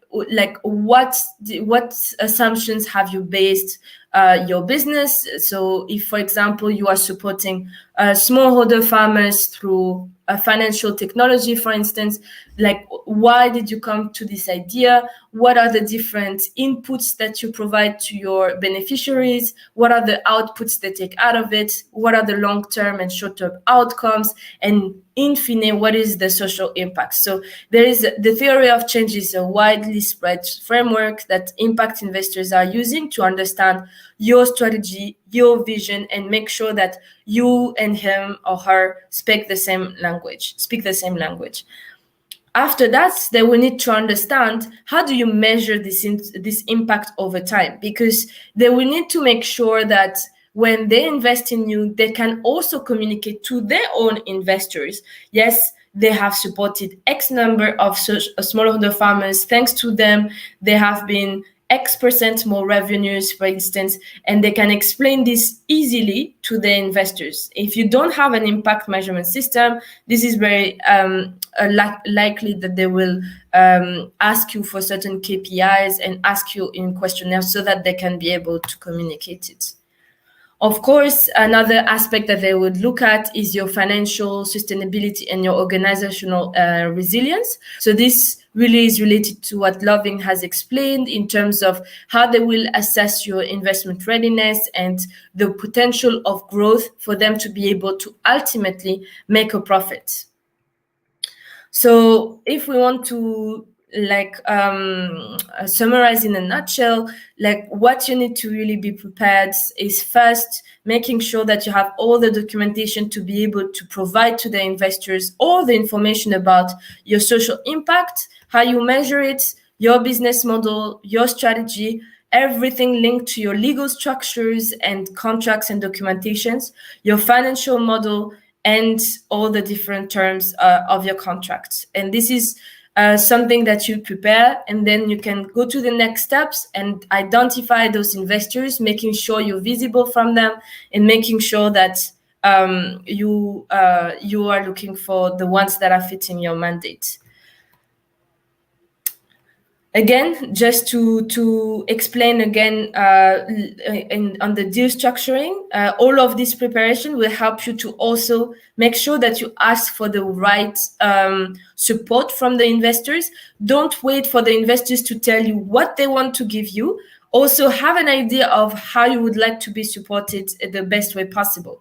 Have in mind that some of your activities will need grants, maybe, to just have this possibility to structure better your activities, to be able to, for operations that will not yield profits first, if it's pilot, for example, to be greener, or if it's a specific change in operations or transformation in digitization, for instance, make sure that if you have the opportunity to discuss with an impact investor, that you get also the most out of it through grants or soft instruments. So let's say in less return bound instruments, on top of course, the ones that you are used to, the commercially return investments routes like with equity or with debt.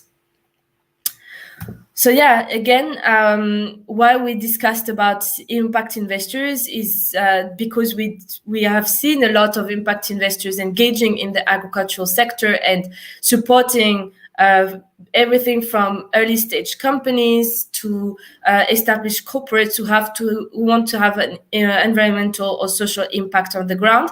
So now your work is to, of course, prepare, as Lovin has lengthily explained, but also to make sure that you target your investor in the best way possible, and not only wait for the investor to tell you what you need, but also explain what your company will benefit from.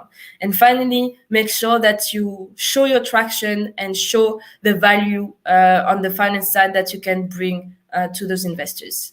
Thank you very much. And I think this is the time where we could already start with questions and support maybe any doubts or doubts that you may have on that topic.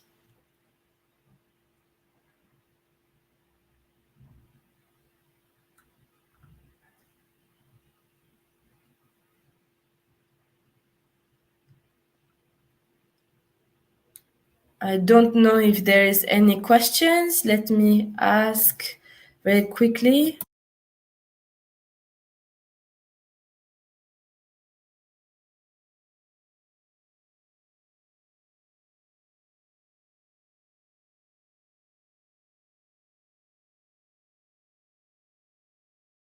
Apparently no. So that is then it sounds like it's the end of our masterclass. Loving, do you have any other words for people watching us today about the masterclass, or about just a few words to conclude before we close and announce the next segment? I think you've done a great job in terms of letting them understand the various investment opportunities out there, especially with regards to impact investing, that businesses can see that social impact is also very critical and also very important when it comes to raising capital, and that there's different sources of funding in that particular space. And I mean, I'm really glad that you are my colleague on this particular masterclass, and I think very necessary information has been shared with everyone on this particular masterclass. Thank you very much. Wonderful. Thank you so much, Loving. And now for me, it was really exciting to discuss this with you because I think that's the biggest issue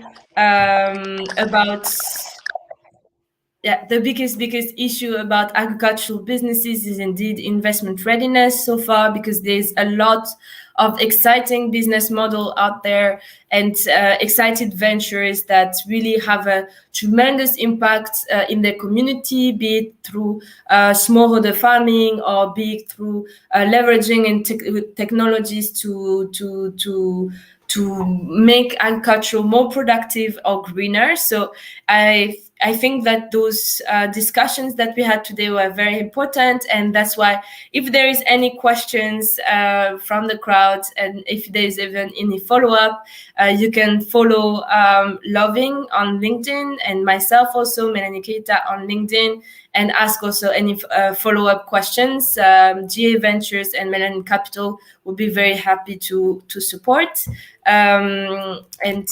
Yes, really looking forward to the next segment,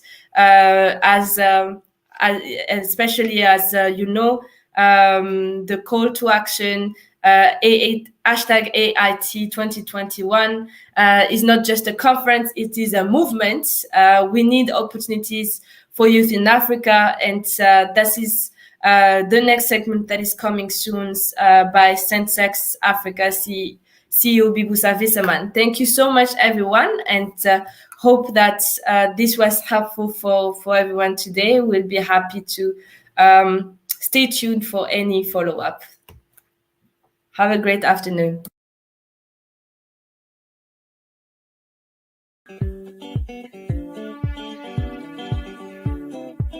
Hello, everyone. My name is Amal Vital. Join me with other leaders, entrepreneurs, power players in the agribusiness, and government officials from across the world for the Agriculture, Innovation, and Technology Conference on July 21st and 22nd.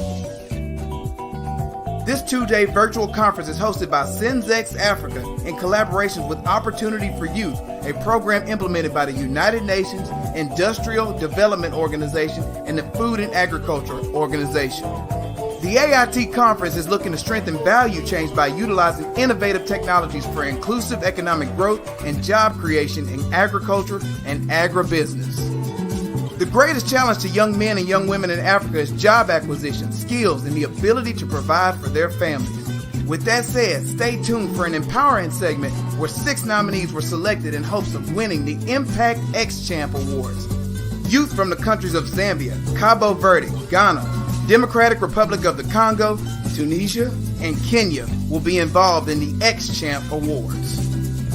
Panel discussions, workshops, exhibitions, it's all right here at the AIT conference. Here are some of the speakers who will be in attendance. Mr. Lee Young, the Director General of United Nations Industrial Development Organization. Mr. Malobi Obeche, founder of Pan-African Traders. Ms. Larissa Miller. Mr. Joseph Olivier Bailey.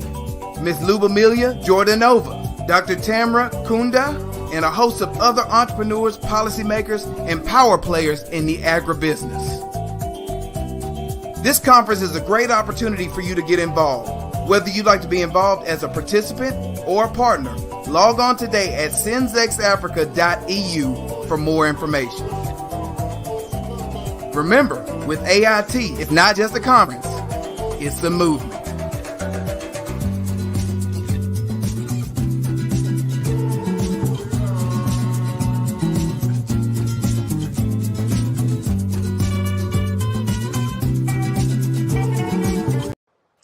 Hi, my name is Mwape. I'm a management accountant and I run a consultancy along my small-scale farm, Mwape M Farms, in Lusaka, Zambia.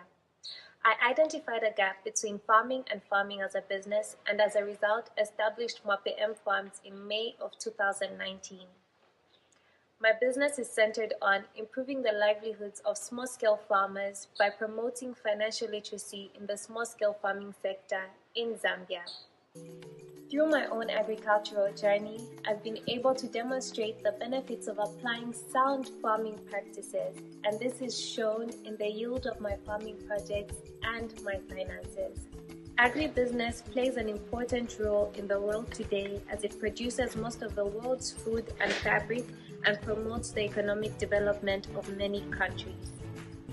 I encourage many youth to sign up for this year's conference as it will be very educational and may present networking and investing opportunities. See you there.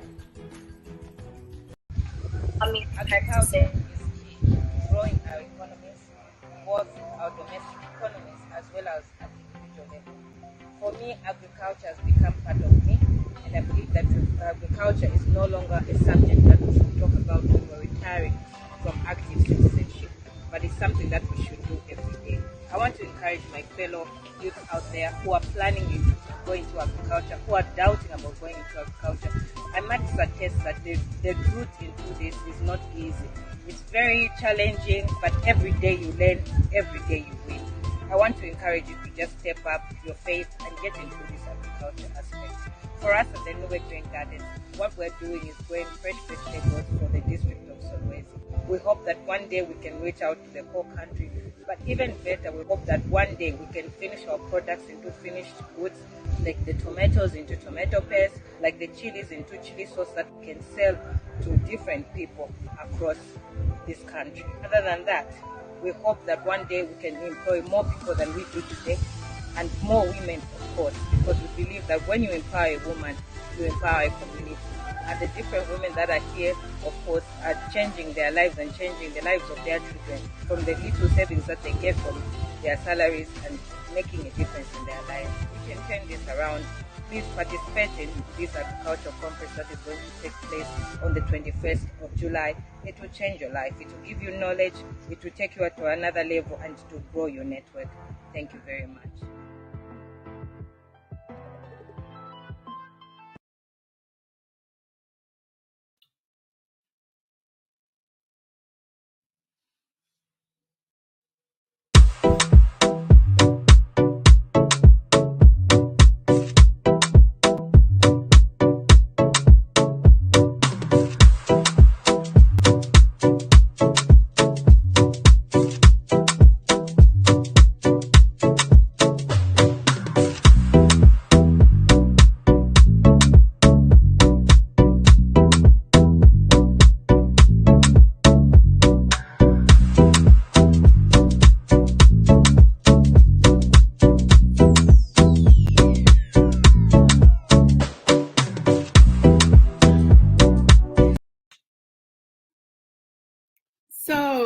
Good evening, everyone from wherever you are actually tuning in from.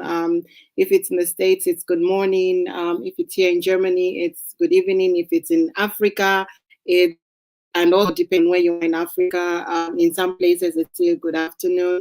Again, my name is Vibosa. I actually was there in the morning to say good morning to everyone that had joined the event. Today has been,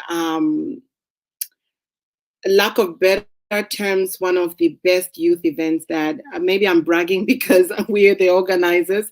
But today has been a very wonderful event. We started off with the opening ceremony where we had Dr. Bessie opening. We had the remarks from a statement from the representative from the Office of the President. We had our first panel promoting sustainability through value chains and food security, which was moderated by Malobi Ogbechi from Pan-African Traders. And we have wonderful speakers, Jake, Shalom, Professor Okeche, Chayedza, wonderful, wonderful panel. I learned so much, even for someone like me who is more into the finance part of business. After that, we did have the next panel, which was actually talking about a masterclass, talking about still about agriculture and how the youth can be promoted in making sure that our voices are being heard in terms of policy making. And then we did have the panel on Africa Free Trade Area, which was such an ecstatic panel because we did have one agripreneur.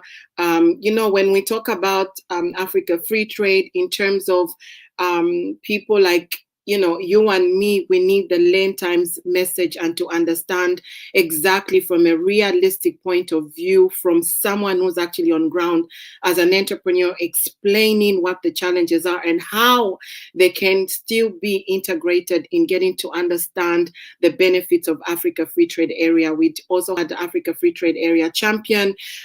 We did have someone representing ILO. We did also have someone representing African Union. We had Miss Joy from the diasporian side representing women, Musaba from Canada. What a day, what a day. You know, and just before I'm done, I would like to first of all call to action.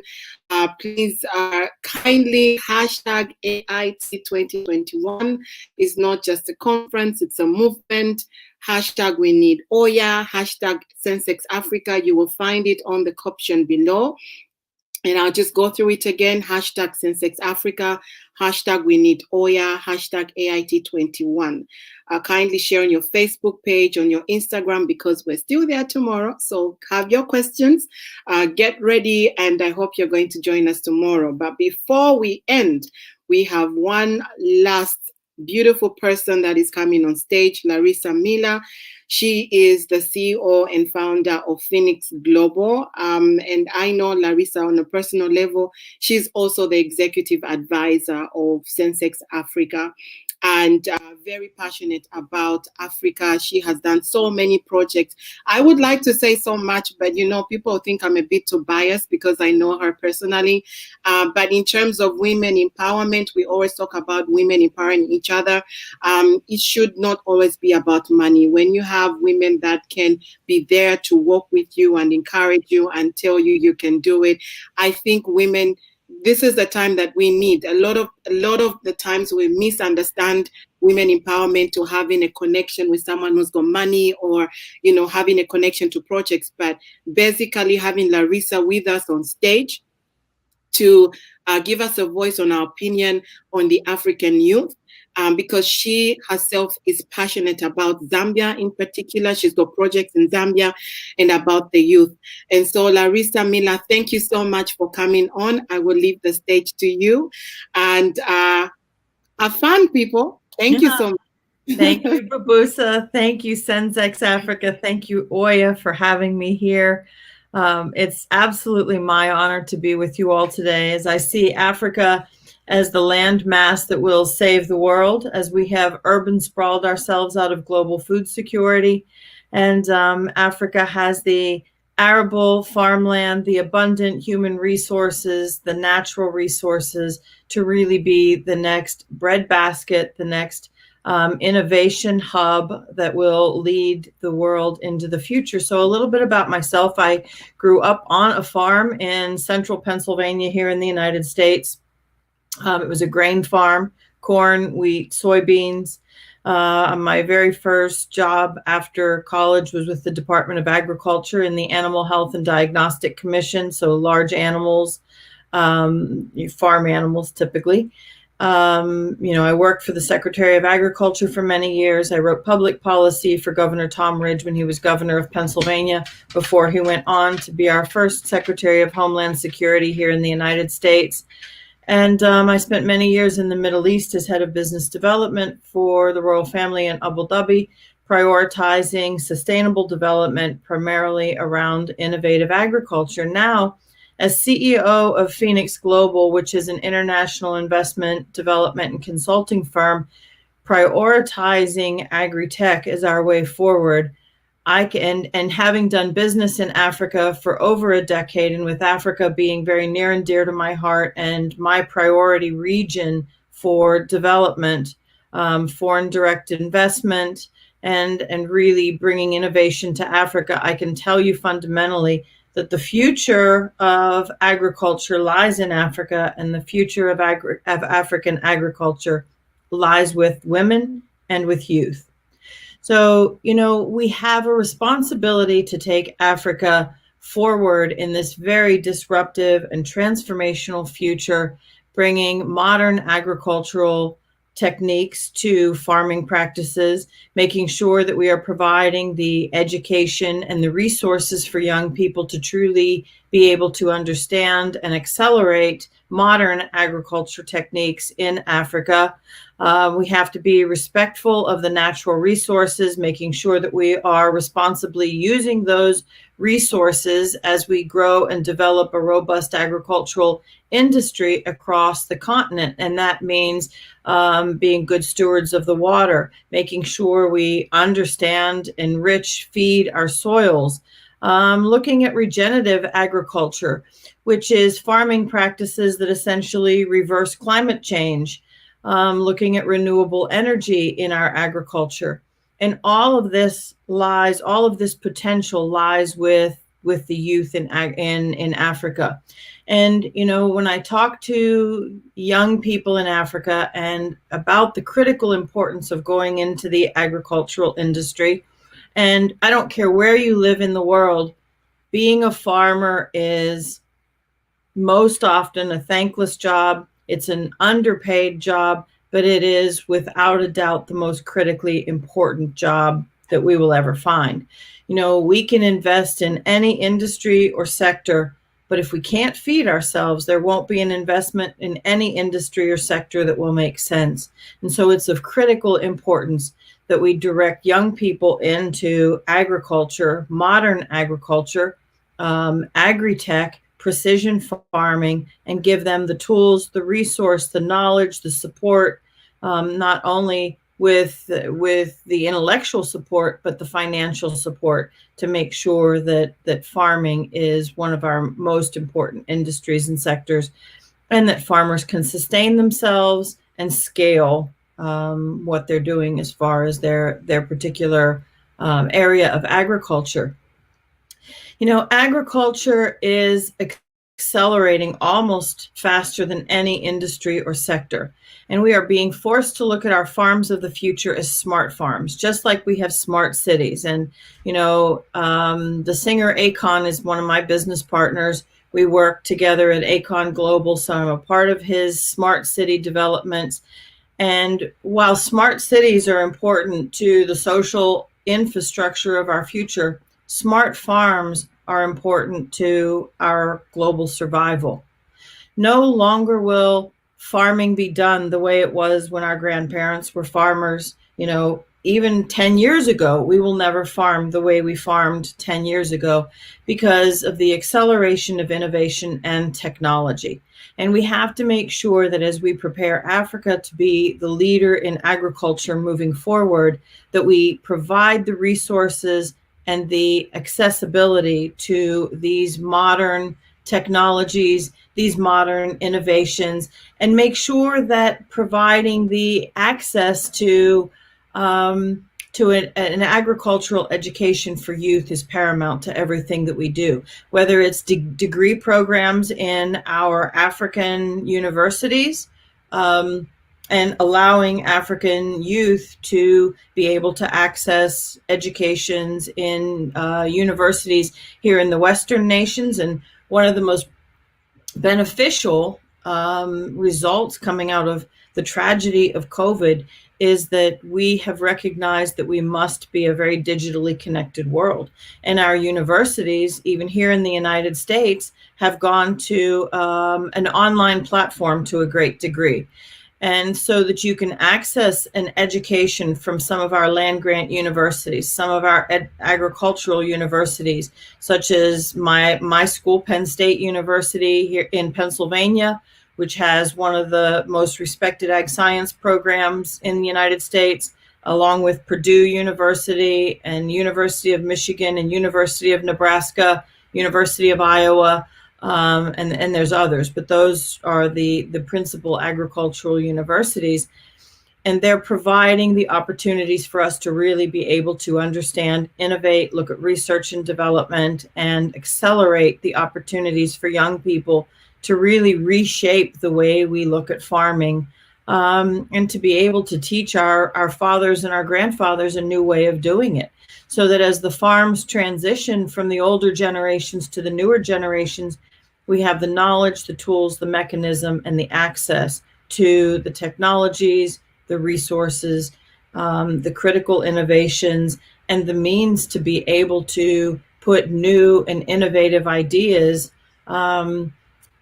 out there in a way that we can be sharing it across the board with all of the agricultural industry and reaching those who really have the capability to take these innovations and ideas and turn them into an industry-wide adoptive program.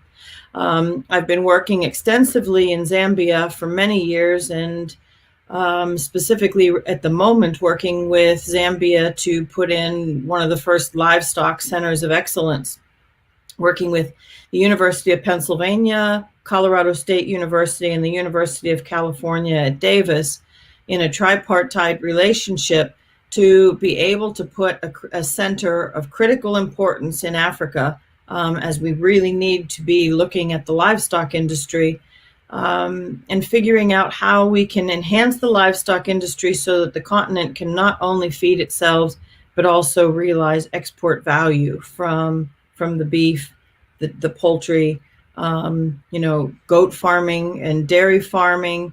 It's all of critical importance to our survival, and Africa is really the prime land to be able to accelerate these opportunities. When I look at the future of agriculture, I look at precision agriculture.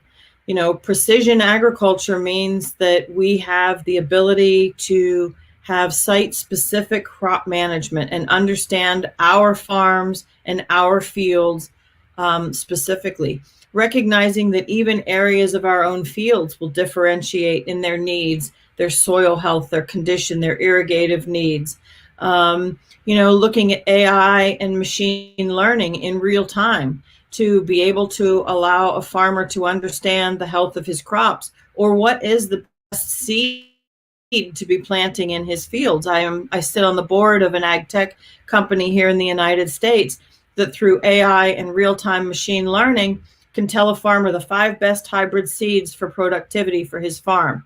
So, when I drive down the road in Zambia and I pass cornfield after cornfield, all with pioneer signs or DeKalb signs staked at the end, part of me questions, are they the best seeds for that particular growing condition? And the answer to that generally is no. Many times the large seed companies drop off bags and quantities of seeds, and that's what the farmers get, and that's what the farmers plant. And sometimes they have a strong yield, and sometimes they have fields with many open patches and corn that never comes to tassel. And this is why it is so important that we utilize the tools and resources to be able to understand our specific land, so that we can say, to a farmer, while your neighbor is planting this particular seed, that seed isn't the best seed choice for your particular soil, your particular geographical locale. And by planting this seed, we can guarantee you an increase in yield of 20 to 50%. So essentially, you're helping farmers to be able to plant more with less. And we have a burgeoning population around the world.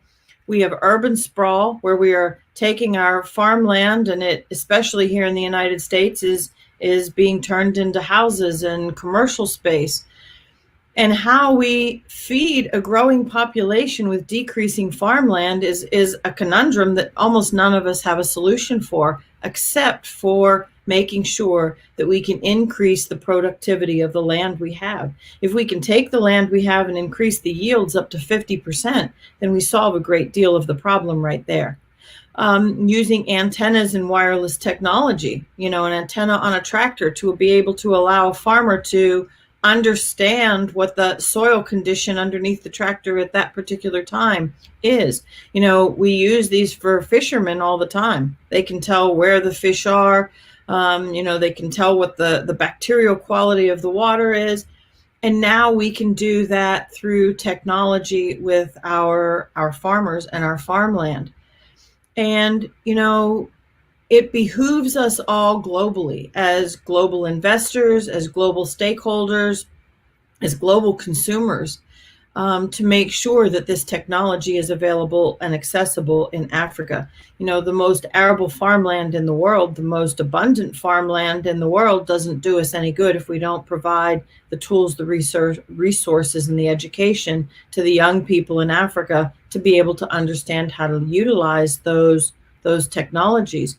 One of the most important new technologies coming into agri-tech will be the use of drones, allowing farmers to be able to observe, to measure, to immediately inspect their farmland, to be able to take pictures of their farmland and to ascertain where there might be a disease pocket in a particular field before it spreads.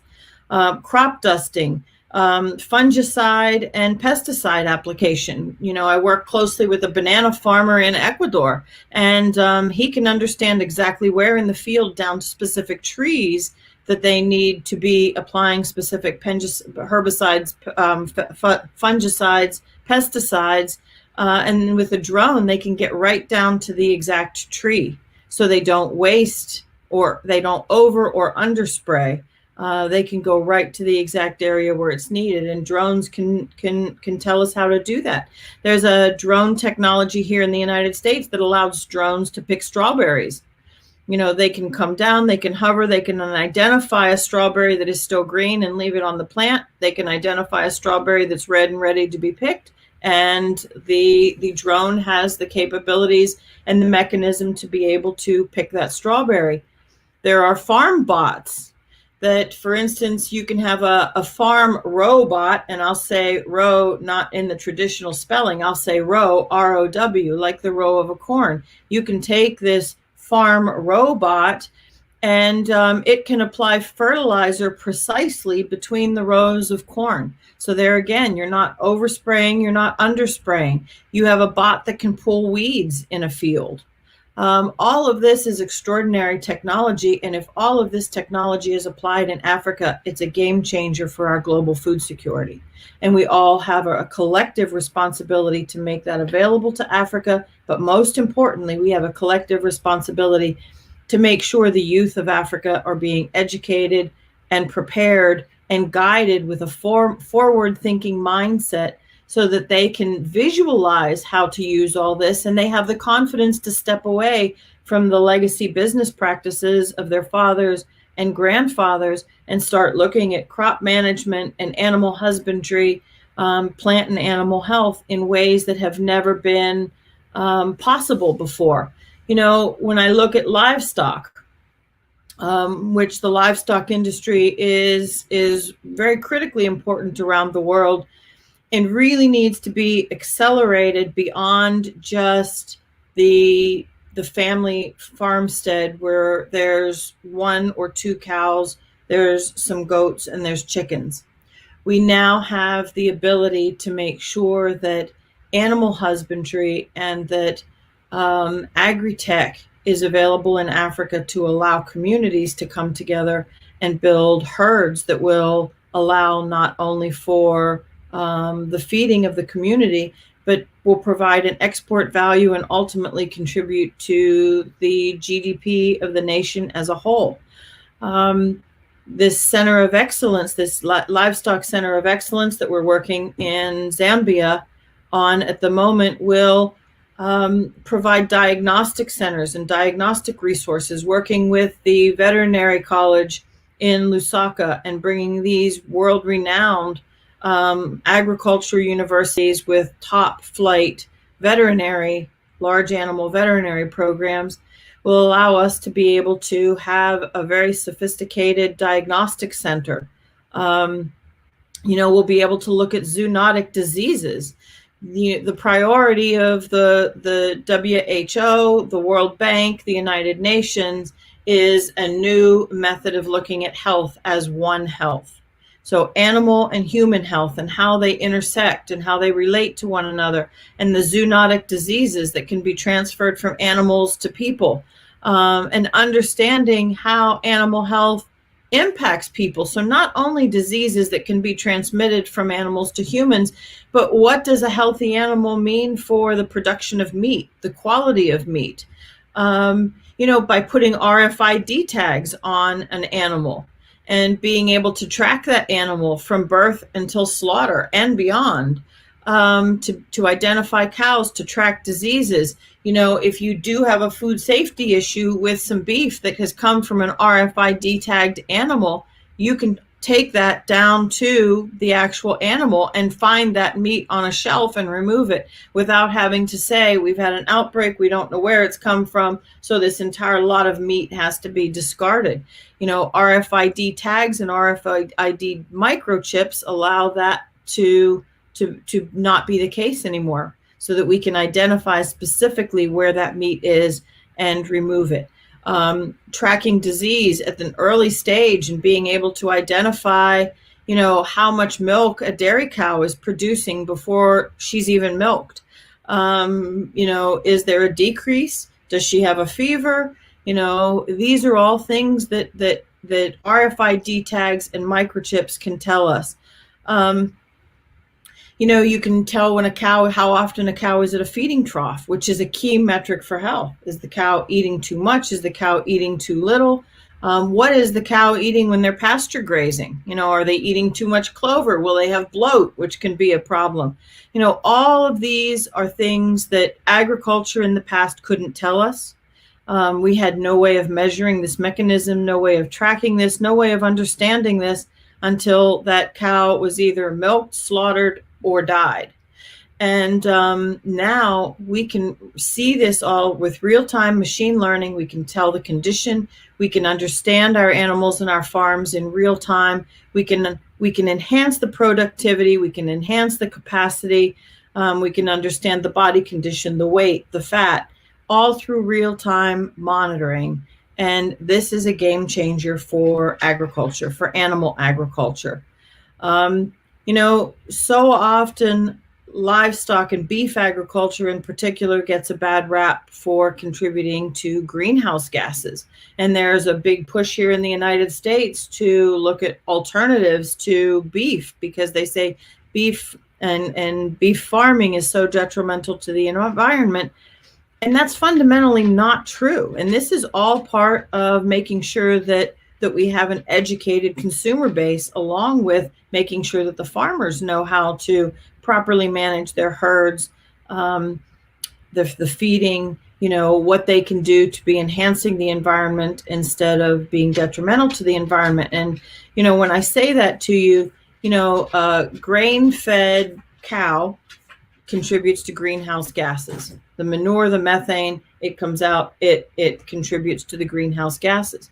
A grass-fed cow, on the other hand, who's in a grassy pasture, the manure is feeding that pasture which then is sequestering the carbon, which then turns itself into carbon credits that can be sold to Google and can be sold to Microsoft. And so now you have a commodity that is being positive for the environment, and yet it's still something that people can enjoy and consume without having to look at artificial means of either producing beef or looking at consuming non-beef.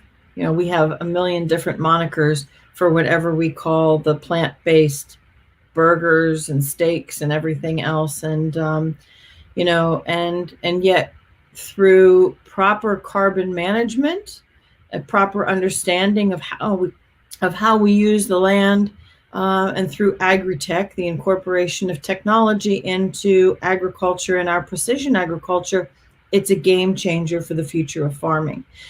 You know, the Stone Age didn't end because we ran out of stones. The Stone Age ended because of progress. And we are sitting on the precipice of a new era, an exciting new era. And our global COVID pandemic has really forced us forward about 10 years. You know, we had a year of coming together collectively. People who were looking at their business community as the area in the proximity of where they live now recognize that through technology, our business community is the entire globe. You know, we have the opportunity to sell any of our products, our commodities, our services with people around the world. We have the opportunity to, you know, enhance our supply chains responsibly by understanding that we have options and we can access those options through technology. And we have an important opportunity to make sure that we are utilizing and making sure these capabilities are available to the youth across Africa, so that when we look at the future of farming, we aren't going backwards 10 years, we're going forward 10 years. And that forward 10 years is really where we are right now in farming, looking at precision agriculture, utilizing, you know, our mobile devices. You know, farmers here in the United States can use their cell phone to understand where there's a problem in their irrigation systems, you know, which cows are sick based on the RFID tags. You know, how their fields are doing. You know, is there an area of their field that their drone has read that needs an additional spray of fertilizer or has picked up a blight of some sort? All of this we can understand through technology. And Africa, the youth in Africa, the farmers in Africa, you are the most important people in the world at this point and for moving forward. I don't care what billionaire you talk to. I don't care what industry you talk to. Every single one of us, the common denominator is that we need to eat. And for most of us around the world, our farmland is decreasing at record numbers. Our generational farmers are disappearing. A farmer is no longer passing his farm on to his offspring. Many times it's being subdivided out because, you know, his children can't see farming as a financially sustainable way forward. And yet when I look at Africa, I see the future of our food basket as being right there in Africa. And I see the financial future for Africa largely being tied to agriculture. And, you know, so when I was asked to speak today to all of you, of course, I was going to say yes, because to me, agriculture and agri-tech is so important. And my heart lies in Africa. I see the future in Africa. I see each and every one of you as holding the future in your hands. And whether you're in the agricultural industry or not, you know, we all have a tie to that industry, and we all have a responsibility to make sure that we're enhancing opportunities, that we're providing opportunities for apprenticeship, that we are making the mechanisms of online learning free for many of the young farmers in Africa, so that they can easily access information, that we have drone technology that is accessible to farmers in Africa, and make sure that they know how to utilize it. And that is our collective responsibility. You sit in a very, very important position in Africa as being those who will control the future of the world, essentially. And there are many of us, not just me, there's many of us who want to see the agriculture industry accelerate in Africa. I always encourage anyone to reach out to me by LinkedIn. You can find me there always. I'm very passionate about helping Africa, about accelerating technology and education in Africa. In our technology, our technological development, our cellular accessibility is going to have to support the growing technologies that we need to have for our agricultural industry. And so it was my pleasure to be with you today. I'm very thankful to Oya and Sensex for putting this together, for allowing me to speak with you. I hope that I've been able to provide some value to you. I would truly love to hear from you and reach out and connect with many of you because, you know, I'm keen to learn right along with the rest of you. And if there's anything I can do to help and to further accelerate the industry in Africa, I'm very keen to do so. So with that being said, thank you so much for having me today. It's been a pleasure. I know that you have another day to come, and I'm very excited and happy to be a part of this and to see the innovations that will come out of tomorrow, just like today. So thank you, Babusa, for having me. Thank you so much, Larissa. That was, my phone was bleeping the whole time. Who is Larissa? Oh, Larissa. Well, please reach out to me. You can all find us on Instagram. And the speakers, and sometimes I want to be a little bit selfish over you because I'm like, no, I want her. But then, you know, the vision and the dream is bigger than both of us. And so, you know, I will share your contact with the people that have attended. Please, definitely. Please reach out to me. LinkedIn, Instagram, wherever you want to find me, please reach out to me. And I'm very, very happy, as always, to help accelerate the future of Africa. Absolutely. Absolutely. Thank you so much for coming on, Larissa. This has been very humbling. And, you know, listening to your speech about the drones, you called them a term actually, and I was like, wait, I didn't even know that there was a term for the drones. and yes, thank you so much for the great job you're doing back home in Africa. You've already had worked with the youth anyway, so I think I guess over the years you kind of like just had the focus on a specific sector that you wanted to literally, you know, listen, I grew up on a farm. Agriculture is in my blood, and we have done a horrible job of preparing the future for our youth. So we have to prepare our youth for the future. I agree. Before I just let you go, I want to just quickly remind you of our first conversation we had about 5 years ago.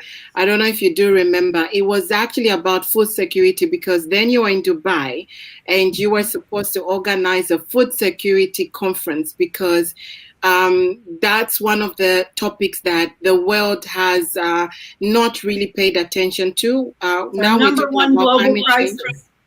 Right, and climate change, I'm glad we're talking about climate change and sustainability, but before we can save the earth, we need to put food in our stomachs and survive. Absolutely. Right? And so I'm just happy that, you know, after 5 years, it's now taken a time where we can have these conversations, but also we can have an action plan. You know, Oya has these pilot countries where the activities are actually taking place in Zambia.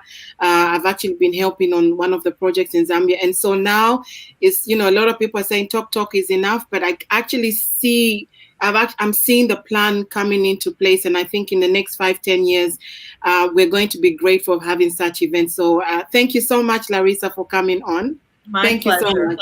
Thank you, everyone. It was a pleasure to be with you. Take care. Thank you so much. So thank you so much for everybody. Again, our call to action, hashtag AIT 2021, hashtag Sensex Africa. Hashtag we need Oya. You can read about Oya on the website on www.oyaprogram.org or go to the UNIDO website or even go to the Sensex Africa website, www.sensexafrica.eu. You will find the Oya brochure. They have powered this event. Without this event, without Oya, this event wouldn't have happened. I'm sorry, it's a long day talking to everybody, you know. Thank you so much. I hope to see you tomorrow. Share the link, get more people coming in. We have wonderful, exciting panels tomorrow. You can look through them on our website. We have beautiful speakers tomorrow again. Thank you. And from me and my team and Oya team and UNIDO team, I say good night and see you tomorrow. Thank you.